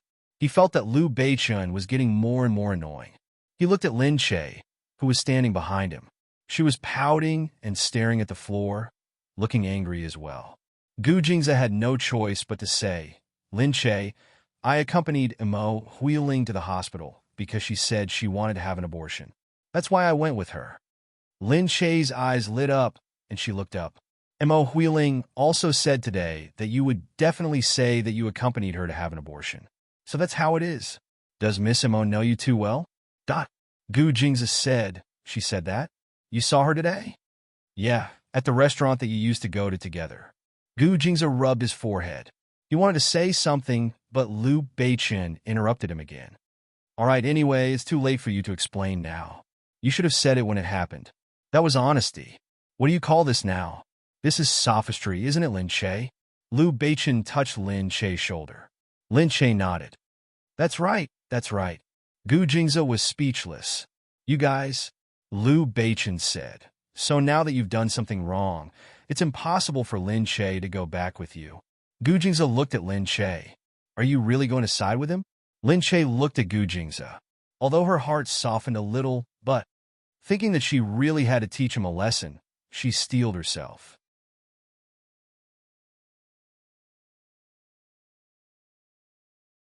Chapter 673. If she didn't teach him a lesson, he would still bully her. I'm still a guest of the Liu family. I don't want to go back for now." Gu Jingze's face fell. Liu Beichen raised an eyebrow and said, "Did you hear what Lin Che said?" Gu Jingze stared at Liu Beichen and said, "If you have nothing better to do, why don't you go somewhere else and join in the fun?" Liu Beichen said, "Why would I go somewhere else?" This was the first time he had seen the great CEO Gu so embarrassed. If he didn't join in the fun, why would he join in the fun? Was there something wrong with him? Liu Beichen looked at Gu Jingze as if he was enjoying the show, looking even more irritating. Seeing Liu Beichen's reaction, Gu Jingze gritted his teeth and held back his anger. He tried his best to pretend that Liu Beichen didn't exist and said to Lin Che, "Lin Che, come home with me. We'll talk when we get home. I have something else to tell you." I said I don't want to. I haven't stayed at the Liu family house for long enough. You? Gu Jingze glanced at Liu Beichen. He knew that he wouldn't be able to take Lin Che away if he was here. With him messing around, he wouldn't be able to say anything. He still had to take Lin Che away first. If he was alone with Lin Che, he would be able to negotiate. Hence, when he saw Liu Beichen putting on airs, he suddenly walked past him and went to grab Lin Che. Liu Beichen obviously didn't expect this either. When Gu Jingze walked past him, he couldn't help but curse. "Fuck, Gu Jingze, are you really going to snatch him away?" As he said this, he flew over and hugged Gu Jingze from behind. Lin Che was shocked by this scene. What was going on? Liu Beichen hugged Gu Jingze's waist, and he was quickly pulled back. Gu Jingze gritted his teeth and wanted to pry Liu Beichen's hands off him, but he couldn't use too much force since he was behind him. He could only call out Liu Beichen's name with a dark expression. "Liu Beichen, let go of me. How dare you snatch him away? You want to take Lin Che away without any benefits? That's impossible." Liu Beichen didn't have such a big lump in his arms, being shaken left and right by him. He was already panting. However, he still didn't stop. Both of them were very strong, and they usually trained their bodies, so their physiques were very strong. It felt like they were evenly matched, especially when no one was giving in to the other. Gu Jingze looked at the bar security guard, who was looking at him in surprise. He said directly, "Take this man away." Liu Beichen looked back and said hurriedly, "What are you talking about? If you dare come over, I'll smash your bar." "Smash it. Let him smash it. I'll compensate you double how much he smashes." "Ah, let's see who dares to come over. I'll smash as much as he compensates. Anyway, he has money, so he's not afraid of compensation. I also have martial arts, so I'm not afraid of smashing. It's just that your shop probably won't be able to open anymore." The shop assistants looked at each other. What? What should they do? One of them was Gu Jingze, and the other was Liu Beichen. A big brother and a brother-in-law. How did they end up fighting? Were they really fighting, or were they just playing around? If they were just playing around, they wouldn't dare to come in and disturb them. If they were really fighting, they wouldn't dare to come in and get involved. However, they didn't seem to be really angry. Their actions were just too intense, and they immediately attracted the attention of everyone in the bar. Lin Che watched as the two of them hugged each other, then looked at the surrounding people's gazes. He suddenly felt embarrassed to death. Could they be any more childish? Gu Jingyan couldn't stand it anymore. Seeing the two of them in a stalemate, she crossed her arms and said, "Hey, are you guys done fighting? Let's go back and find another place to fight. Don't make a public performance here, okay?" Gu Jingyan's eyes lit up. She looked at Gu Jingyan. Lin Che hurriedly frowned and shouted, "Gu Jingze, are you really going to cause trouble here? Can you stop fighting?" Gu Jingze and Liu Beichen couldn't hear the voices of the others. Gu Jingze was focused on breaking his arm, and Liu Beichen hugged him tightly. The two of them rolled on the ground. Everyone screamed and retreated. Looking at the two of them, whose faces were red, they couldn't help but wonder if they had really started fighting. If the Gu family and the Liu family were to fight, Country C would be chaotic in the future. However, even though the two of them were very childish, they didn't seem to be in a sorry state. Handsome men were indeed handsome. They looked good even when they were rolling on the ground. At this moment, Gu Jingze pulled Liu Beichen up. Liu Beichen held onto his waist and wouldn't let go. Gu Jingze looked down at Liu Beichen, who was hanging onto his waist. Okay, stop fooling around." He fell onto the sofa. Liu Beichen also fell onto the sofa. Seeing that Gu Jingze had given up on grabbing Lin Che, Liu Beichen observed for a moment and retracted his hand. He said, "I'm so tired. Hurry up and give me some cold beer. I'm sweating so much." Hearing this, the shop assistant hurriedly asked someone to get cold beer. Gu Jingze took one and drank it in one gulp. Lin Che and Gu Jingyan hurriedly walked to the side and sat opposite of the booth. They looked at the two of them speechlessly. Lin Che said, "I really don't know what the result of your fight is, Gu Jingyan said, "There's a result. Look, the people around are watching. It'll probably spread everywhere tomorrow." Indeed, everyone was still watching curiously. Seeing that the two of them had been fighting for a while, they suddenly sat down and seemed to be drinking beer calmly. The four of them looked very harmonious, completely different from before. They suddenly felt that city people really knew how to have fun. They couldn't understand why these rich people would have the hobby of fooling around with each other. Perhaps they were too familiar with each other, so they were fooling around like this. Liu Beichen was paralyzed there, and Gu Jingze was also sitting there looking bored. Liu Beichen said, "I haven't exercised in a long time. Seriously, I can't even beat you." Gu Jingze harumphed, looking down on him by drinking beer. Liu Beichen chuckled and said, "But without my approval, you still can't bring Lin Che back." Gu Jingze raised his brows and looked indifferent. "If that's the case, I'm not going to accept it." Gu Jingze stood up. Liu Beichen looked at him in surprise. "What are you doing?" Gu Jingze tidied up his clothes and said, "Your Liu family's house is so big. There should be room for me to stay in, right?" Liu Beichen thought about it and understood. "Who's going to stay there?" "Hey, Gu Jingze, what are you doing?" Gu Jingze smiled, looking as if he was scheming something. "I haven't had a good chat with my sister since she got married. This time, I'm going to stay at her in-laws' house for a while. Is that okay?" With that said, Gu Jingze looked at Lin Che, who was sitting opposite him. That one look made Lin Che feel a cold breeze that she felt that Gu Jingze was saying, "I won't let you off. Watch how I deal with you this time."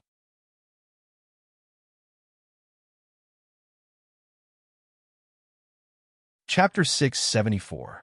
Lin Che turned his head away guiltily. He almost wanted to follow them, but Liu Beichen stopped him. "Don't be afraid of him. I'll back you up. Don't worry, this isn't his territory, it's mine. I definitely won't let you suffer any losses."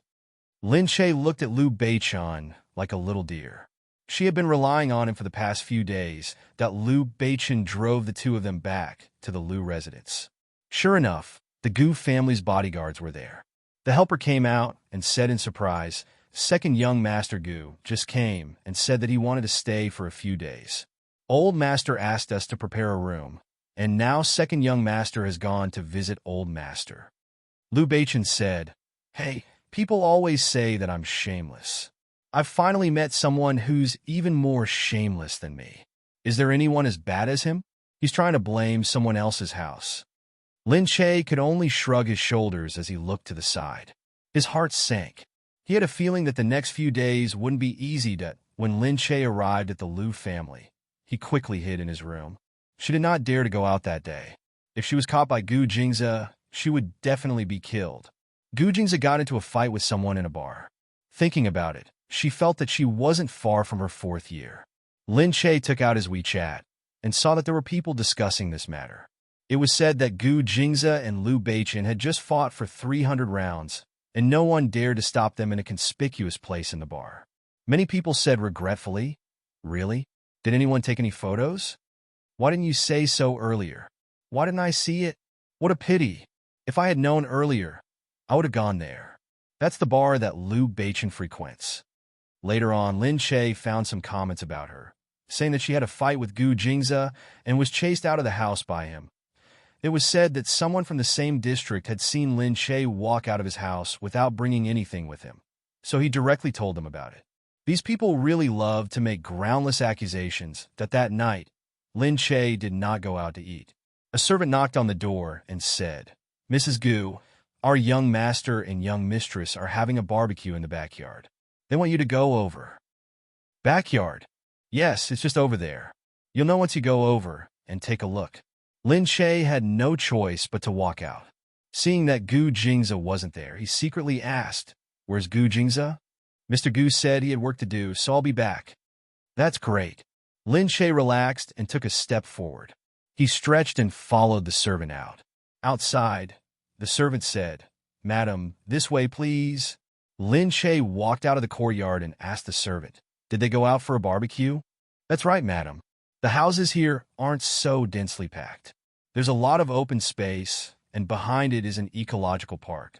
This area is especially vast, so it's very suitable for playing. Young master often comes here to have barbecues. All right, this place was a little far from the city. Because Lu Tingyu liked quiet, he didn't buy a house in the city center. Instead, he lived in a place far away. Fortunately, the air was really good. It made people feel relaxed. She looked into the distance and saw the grill and the lights. Liu Beichen, Gu Jingyan, and Gu Jingze were all there. The moment Lin Che saw Gu Jingze, he felt his entire body shrink. Didn't I say he wasn't here? But Gu Jingyan had already seen Lin Che. She called out to her, "Come here, little sister-in-law. You're too slow." Lin Che had no choice but to walk over. Gu Jingze was sitting on a chair with his feet propped up on the high stool. He turned around and looked at Lin Che with his misty eyes, making people feel that he was full of conjectures. Lin Che quickly turned her head away. She found a seat furthest away from Gu Jingze and quickly sat down. Unexpectedly, Gu Jingze rubbed against her. Then, seeing that Liu Beichun was still focused on the barbecue, he rubbed against her again. By the time Lin Che realized it, he had already rubbed against Lin Che's danger zone. She quickly raised her head and looked at Gu Jingze. Gu Jingze said directly, "Lin Che, I apologize to you. I shouldn't have kept it from you." But Mo Huiling was going to have an abortion that day. But that day became a farce for her, so I didn't think it was necessary to tell you. Hearing this, Lin Che raised her head and looked at him. "Explain yourself. I'm listening, but it's up to me whether I believe you or not." "You, Lin Che." Lin Che turned his head away. Gu Jingze pursed his lips and continued to stare at Lin Che. After a while, he turned his head and said, "All right, Lin Che, don't regret it." Lin Che harumphed. Gu Jingze glanced at her, got up, and walked away. He seemed to be getting further and further away from Lin Che. Then, he slowly walked into the darkness. Lin Che felt a little strange. Her heart gradually turned cold. She couldn't help but think that she had gone too far. She was just throwing a tantrum. It seemed that she had taken it too seriously. Gu Jingyan raised her head and looked around. "Hey, where did my brother go?" Lin Che paused for a moment and stood up. "I'll go and take a look." She couldn't help but stand up and walk out. She looked around outside, but didn't see him. Her heart sank. Did he leave angrily? She looked around carefully. Suddenly, she saw Gu Jingze's figure standing alone in the darkness. Lin Che hurried over. "Gu Jingze." She called out, but Gu Jingze didn't respond. Lin Che frowned and walked over. "Are you angry?" "You have to think, Gu Jingze. I'm just like this, and you're already so angry." Then, when Mo Huiling said those things to me, how angry would I be? She walked up behind him and reached out to touch him. But she felt Gu Jingze move. In an instant, he pushed her hand away. "You." Lin Che felt a little hurt. She didn't dare to touch him again. She was afraid that he would push her back again. She crossed her arms and stood there looking at him. "All right, I know you're angry. You're right. Me running out like this will make you lose face. I even made you fight with someone in a bar. It will also affect your reputation, but..." Before Lin Che could finish speaking, he suddenly felt something around him suddenly light up. Something suddenly scattered from the surroundings. Lin Che didn't understand it at first. Then, he suddenly realized that the surroundings were scattered all over the place. Weren't they fireflies? The fireflies were like stars in the sky, drifting over bit by bit from afar. In an instant, the green light scattered everywhere. Lin Che only felt that everything in front of her had turned into a dreamy world. In the darkness, the light enveloped her entire body in an instant that Lin Che blinked his eyes and raised his head. Looking at this novel sight, he felt as if the world around him had been turned upside down in an instant.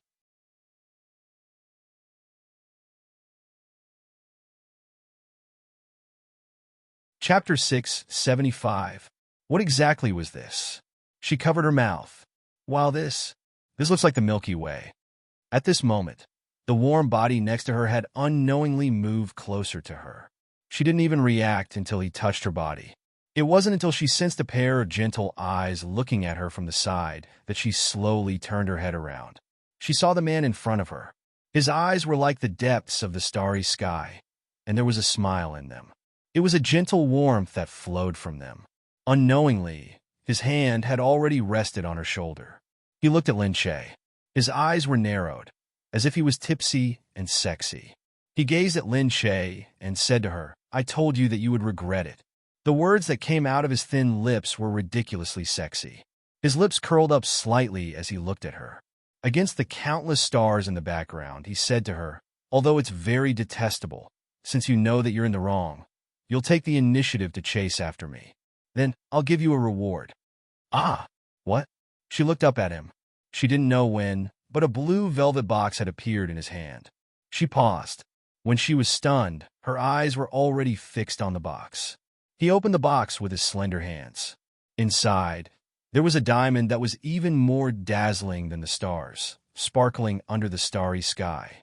He picked up the diamond bit by bit and looked at her. "Lin Che, I know that you've been under a lot of pressure recently. I know that you're throwing a tantrum at me. I know that it's my fault for making you bear the pressure with me." Lin Che's throat moved as a wave of sourness slowly spread through his body. Yes, she had been under a lot of pressure, but she had never said it. Actually, she wasn't afraid of pressure. She had been trained since young, so her resistance to pressure was very high. But what she was afraid of was that there would be too many things. One day, she and Gu Jingze would really not be able to continue their relationship. Gu Jingze said, "But even so, even if you bear the pressure with me, be suspected, be cursed, and be cursed, I still don't want to let you go. I don't want to give you freedom at all and let you relax. On the contrary, I hope that we can get married like this." Lin Che stood there like an idiot, watching Gu Jingze pick up the ring. He looked in her face and said, "Let's have an early wedding." Lin Che raised his head. For a moment, he felt his eyes burning and his lips trembling. Are you proposing?" Gu Jingze said no. Seeing that Lin Che didn't move, Gu Jingze took her hand and was about to put the ring on it. As he did so, he said, "I'm kidnapping the bride." "What is it?" Lin Che watched as the ring entered her ring finger. Although the ring was very light, she still felt as if there was a heavy object on her hand. Gu Jingze said, "Because I won't allow you to not wear it, and I won't allow you to refuse." All right, this was really a wedding kidnapping. However, it was really a romantic wedding robbery. Lin Che raised his hand and looked at the shining golden ring. Gu Jingze smiled and lowered his head to hold her hand. Together with the ring, he held it tightly in his palm. Then he lowered his head and kissed her lips. He really knew how to omit the middle steps. Before she could say that she was willing, before she could raise her head and stand on her tiptoes to allow him to kiss her, he had already taken the initiative to kiss her. He pressed his lips against hers and forcefully pried open her lips. Hey. Shouldn't a proposal be a light kiss? Why was this kiss getting deeper and deeper, and it didn't seem to be ending? Lin Che only realized that something was wrong when she heard a strange chirping sound behind her. She quickly pushed Gu Jingze away. She looked up and saw Gu Jingyan and Liu Beichun watching them from behind. Gu Jingyan looked at the sky full of fireflies, then at the man and woman standing in the middle. She smiled and said, "Second brother, you're really scary when you're romantic." Liu Beichun crossed his arms and said, "It's a pity that it's too old-fashioned." Gu Jingyan said, "What do you know? Girls like old-fashioned things too." Are you trying to say that you also want a proposal like this? It's a pity that you can't have it in this lifetime, because you're already married to me. Married? Can we still do it next time? What Gu Jingyan are you talking about? Liu Beichun's expression changed. Lin Che looked at the two of them, speechlessly. Suddenly, she felt that something was wrong. She widened her eyes and pointed at them. "Hey, did you two plan this with Gu Jingze?" Liu Beichun laughed and said, "About that." Gu Jingyan said, "Of course, you know too little about Liu Beichun. He can be settled with 100 million yuan deposit. What big brother will take care of you? It's all a lie." Liu Beichun glared at Gu Jingyan and said to Lin Che, "Little sister, I just want to help you. Really, I've always been on your side. The point is, Gu Jingze wants to propose to you. He said he wants to hold a wedding with you, so I have to help him. I'm doing this for your sake. You're just having a fight? You don't really want a divorce, do you? Fine. He's not reliable at all." Gu Jingze held Lin Che in his arms and said with his head lowered, "So next time, you can't trust any man except me." Liu Beichen said, "You can't trust him either. Look at your acting just now. You acted as if you were really angry. You were acting like a child. I was so scared that I thought you were really angry. In the end, you were just trying to trick Lin Che. All's fair in war." Gu Jingze raised his eyebrows indifferently. Gu Jingyan said, "All right, since it's over, can you bring some of these fireflies back for me?" "All right, there are so many fireflies." Lin Che looked at the fireflies and said, "Wow, where did you get so many fireflies?" Gu Jingze said, "I caught them. Let's go and have some barbecue." "Oh, okay." Liu Beichen shook his head and said to Gu Jingyan, "Look, I'm helping Lin Che. She survived the day. If I didn't help her, she wouldn't be a match for Gu Jingze." Gu Jingyan said, "What? You caught the fireflies? There are so many of them. There must be at least a few thousand. How could you catch them? You must have spent a lot of money to buy them and ship them here. And they were shipped here from the south on the same day. Do you really think it's romantic? It's a waste of money." That night, as expected, the news was spread again. Someone said in the WeChat group, "Gu Jingze spent a lot of money to buy a lot of fireflies. I heard that he used them to create a romantic scene for Lin Che." Wow, fireflies. It sounds so romantic. Gu Jingze is so nice.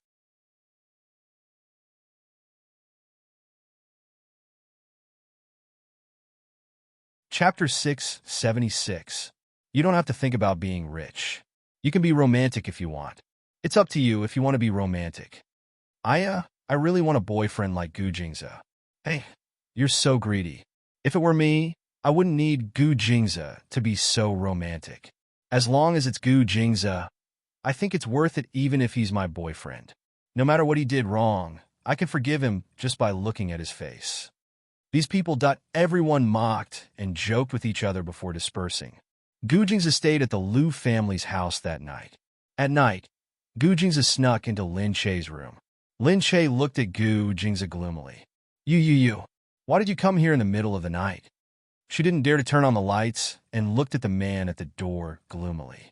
They had agreed that since they were already staying in 2 rooms, they shouldn't stay in the same room. Otherwise, the servants who had nothing better to do would make guesses and talk nonsense.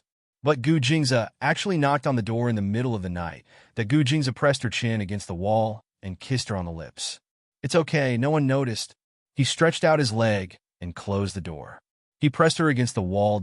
At the hospital, Mo Huiling saw that more than 10 people had sent her messages and called her. Everyone said that Gu Jingze had proposed to Lin Che and they were going to hold their wedding soon.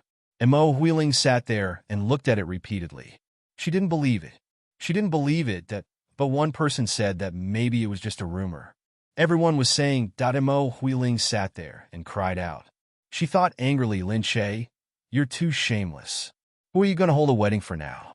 You've already been married for so long, and you're only holding a wedding now. Who are you going to hold a wedding for?" Mo Huiling picked up the phone, narrowed her eyes, and said in a low voice, "Dad, now, do me a favor." The next day, Abai called Lin Che and asked where she was. She went to the Liu family's house to ask her to go to the company together. Because Yu Minmin was still in City S, it was better for Lin Che to take care of the company. It was just that she had to work with Yu Minmin. She was in charge of the performance, and Yu Minmin was in charge of the management, so she couldn't understand some of the forms at all. Asking Abai found it even more difficult to look at. Abai could only say, "It seems that I need to learn how to make these." Lin Che said, "Okay, if you're interested, you can learn. There are technicians in the company who can help you." Abai said, "It's not that I'm interested, I just feel frustrated that I can't help with anything." Lin Che looked at the data and forms.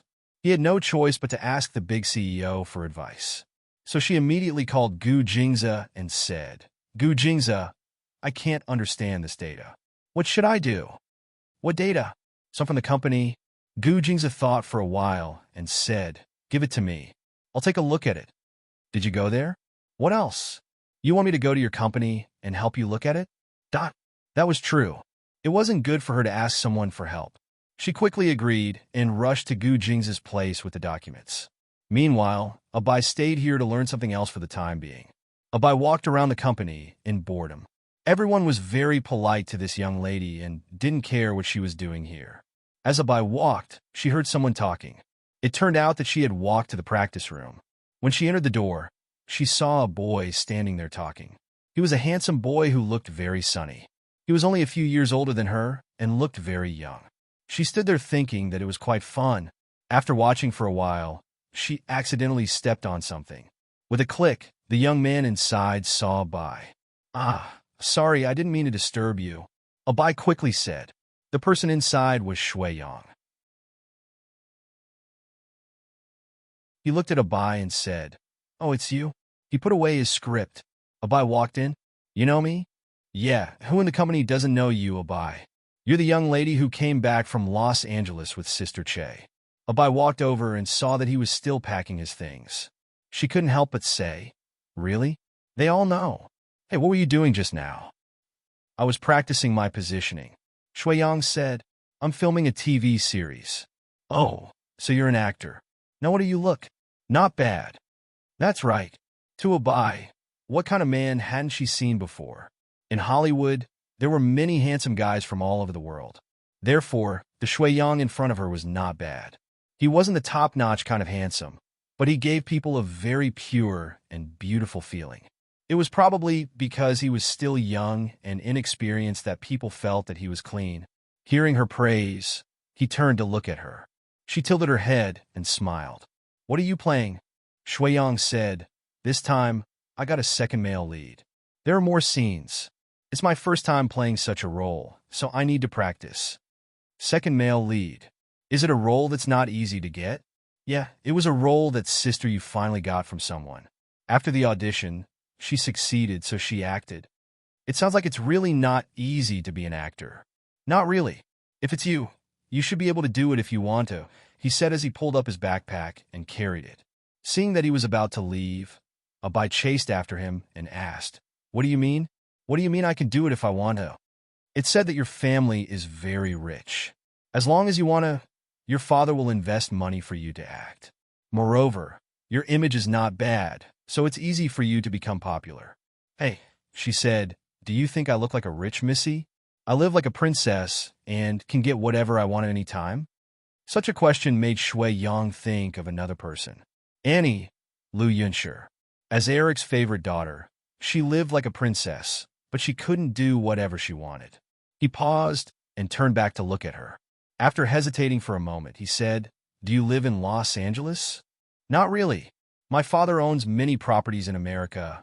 I can basically live wherever I want, but I really don't know where I live." She did have a place to live, but this also meant that she didn't know if she had a real home. Shui Yang said, "Oh, then do you know Eric's families?" "Ah, of course I do." "Do you know their daughter, the one named Annie?"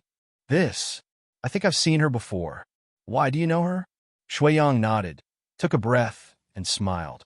"I guess I've seen her before." Although Bai was very curious, seeing that Shui Yang didn't want to say too much, she could only continue to follow him out.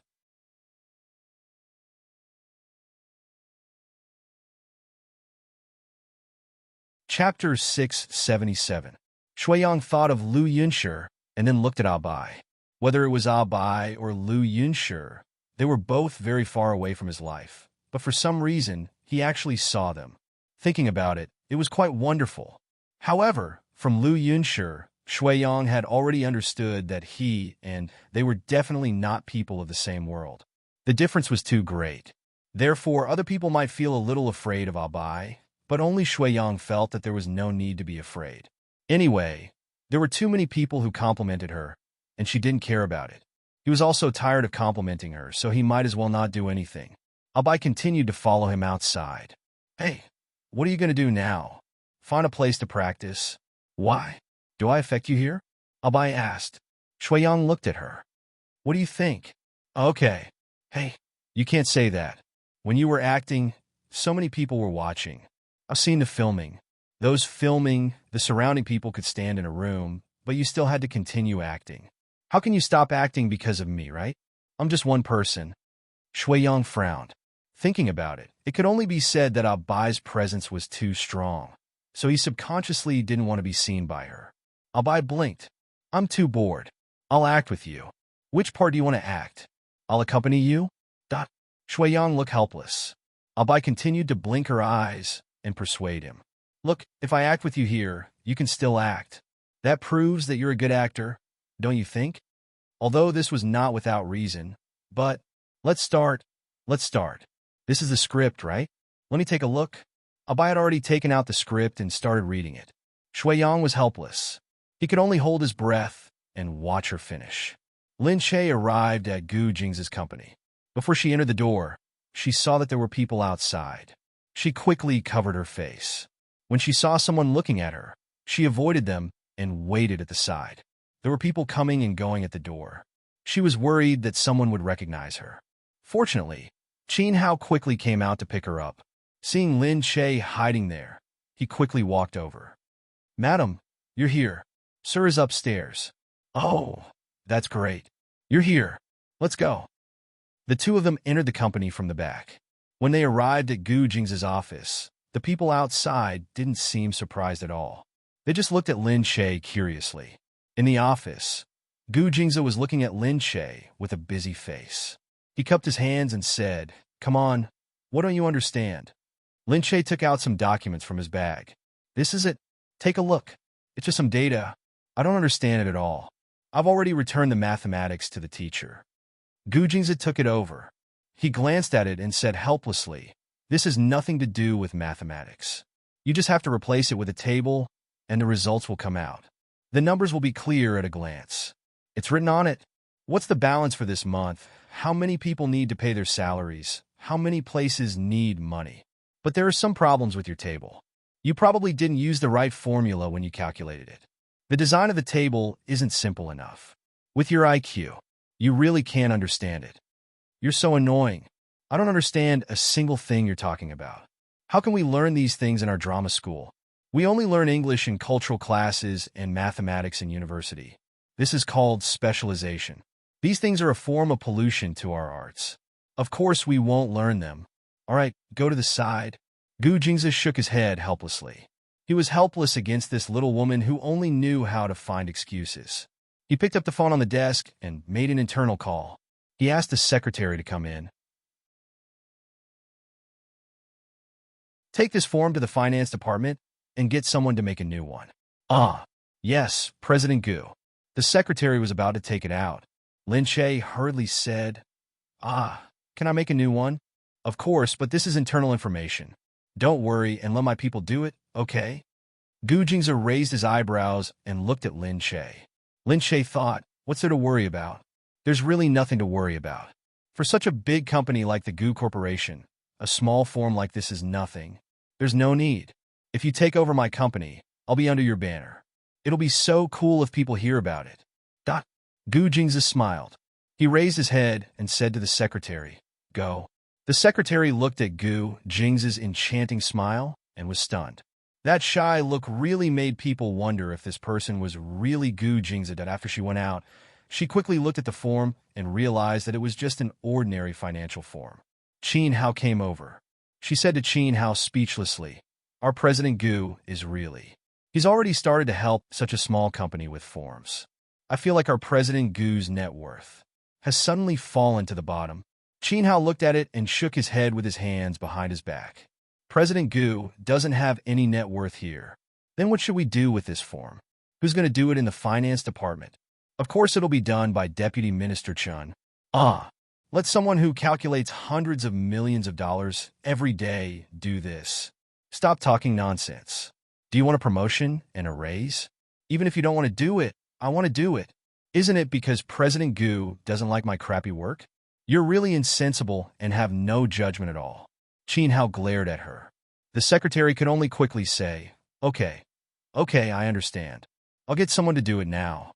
Qin Hao nodded in satisfaction. He looked inside and thought to himself, It seems like President Gu doesn't have much time for the meeting today. It's about to start and Madam is still inside.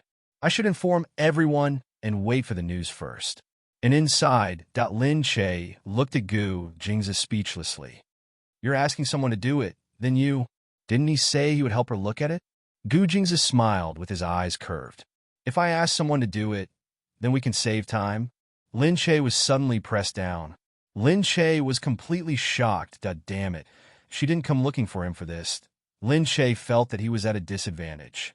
He only asked Gu Jingzi to look at the documents, but in the end, she even wanted to repay him with her body. Was a form worth so much?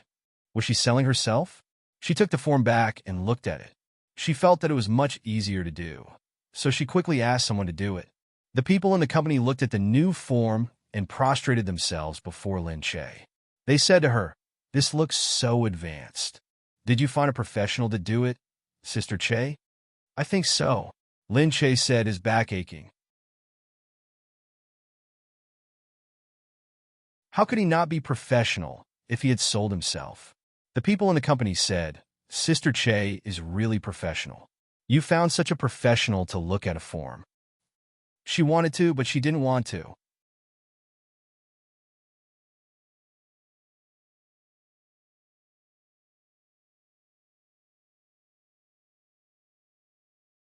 Chapter 678. At night, he sent Lin Che off. Gu Jingzi soon received a call from Mu Wanqing.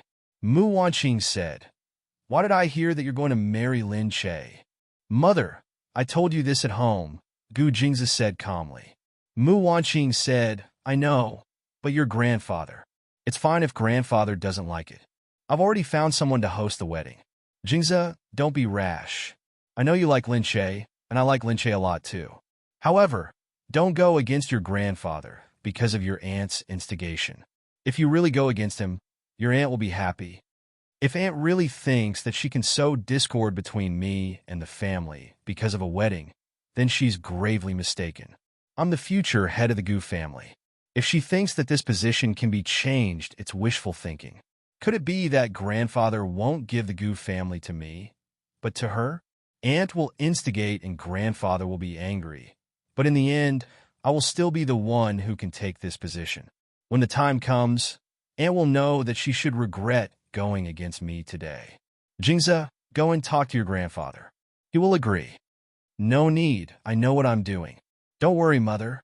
You. All right, I can't care so much about you. Your father is traveling everywhere and doesn't care about you. I'm a woman, so I'm in charge of everything in the family. Actually, I can't do so many things. You're all grown up, so I shouldn't care about you. I'm worried that I'll make a fool of myself and be used by outsiders in the end. But you're right. You've always been very assertive and capable, but you're my son after all. No child will grow up with a mother here, so I'll definitely be worried about you." Gu Jingzi said, "Mother, all right, I promise you, before we get married, I'll definitely settle Mo Huiling's matter perfectly. Grandfather won't make things difficult for you anymore, right? Can you?" Mu Wanqing was very doubtful. Gu Jingzi smiled. "Whether or not it can be done depends on the person." "All right, mother believes you." Mu Wanqing then hung up. Gu Jingzi took a deep breath, stood up, and walked outside. He looked downstairs and rubbed the space between his brows. However, at this moment, Qin Hao suddenly came in and said to Gu Jingzi, "Sir, there's a rumor going around." "It's about, madam." Gu Jingzi turned around. "What is it?" Qin Hao said, "You'll understand when you see it." At this time, Lin Che had also seen it at home. Mo Huiling went around telling everyone that she was currently hospitalized and that her child was unstable because of Lin Che. As a pregnant woman, she was chased out of a restaurant by Lin Che and was pushed to the ground, causing her stomach to ache. However, Lin Che didn't even look at her as he left.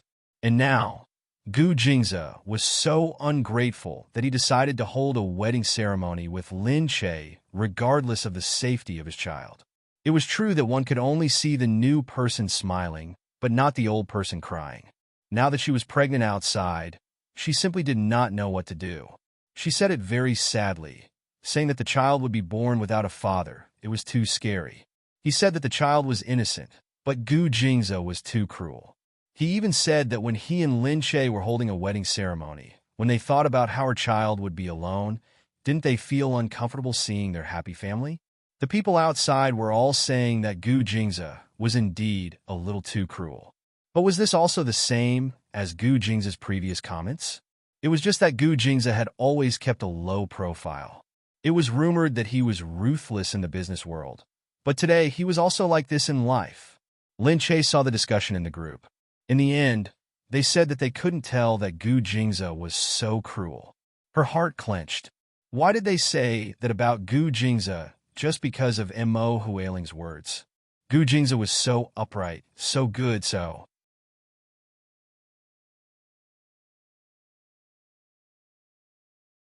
These people trusted Mo Huiling too much. Just then, Gu Jingze had already returned. Lin Che was still playing with her phone. When she saw Gu Jingze come in, she quickly walked over and said, "You." Gu Jingze said, "I've already chosen a few wedding venues. Do you want to come and take a look?" Lin Che was a little confused. She hesitated for a moment, lowered her head, and held the phone in her hand. "Is it really okay for you to hold a wedding now? I think it's better to wait. Actually, it doesn't matter to me whether we do it or not." Gu Jingze looked at Lin Che deeply. He walked over and pulled Lin Che up. "Silly. Did you hear something from someone else?" Lin Che looked up. "Actually, I really think that the wedding isn't important. Actually, it doesn't matter whether we get married or not. If two people can live together until old age, a marriage certificate is just a formality, especially a wedding. I've already taken care of it. You don't have to worry about it." "Taken care of it? How are you going to take care of it?" Lin Che looked up in surprise. Gu Jingze asked her to sit down and said slowly, "I've already asked someone to think of a way to do a DNA test on Mo Huiling." "How?" "Take the umbilical cord of the child in her body for a DNA test. That way, we can know who the child belongs to earlier. As long as the results of the test are announced, no one will say anything anymore." Lin Che said, "But if she doesn't want to do the test, can you do it?" "She won't be willing, so I'll get someone to do it quietly." "How exactly are you going to do it?" Lin Che said. Gu Jingze looked down at her. "You don't need to know about the business methods." He didn't want Lin Che to know about these methods. He was willing to solve the problem for her, but he didn't want her to bear the psychological burden. He said, "So, you can choose where you want to hold the wedding. You can tell me where you like it." Lin Che looked down at the places he had chosen. They were all foreign places. It felt so troublesome to hold a wedding abroad. Lin Che looked at the prices carefully and exclaimed in her heart. Gu Jingze's phone rang. He looked at Lin Che and went out to pick up the call. Qin Hao said, "I've already contacted the gynecologist and asked him to secretly knock Miss Mo out during the prenatal checkup. Then, we'll extract the DNA for the test. But if Miss Mo wakes up, she'll definitely find out. Then, it's okay. Even if she finds out, she'll just make a scene. After knocking Mo Huiling out and taking the DNA, when she wakes up, there will be traces of the DNA. She'll definitely make a scene. But the test results should be out as soon as possible. She won't make a scene for long." You're tuning into the Romance Rendezvous YouTube channel. We're so grateful for your support, and don't forget to subscribe to join us on this incredible journey through captivating stories. Your generosity through donations truly makes a world of difference, as it's the primary source of revenue that allows me to expand and enhance this channel for you. Thank you from the bottom of my heart for being a part of this adventure.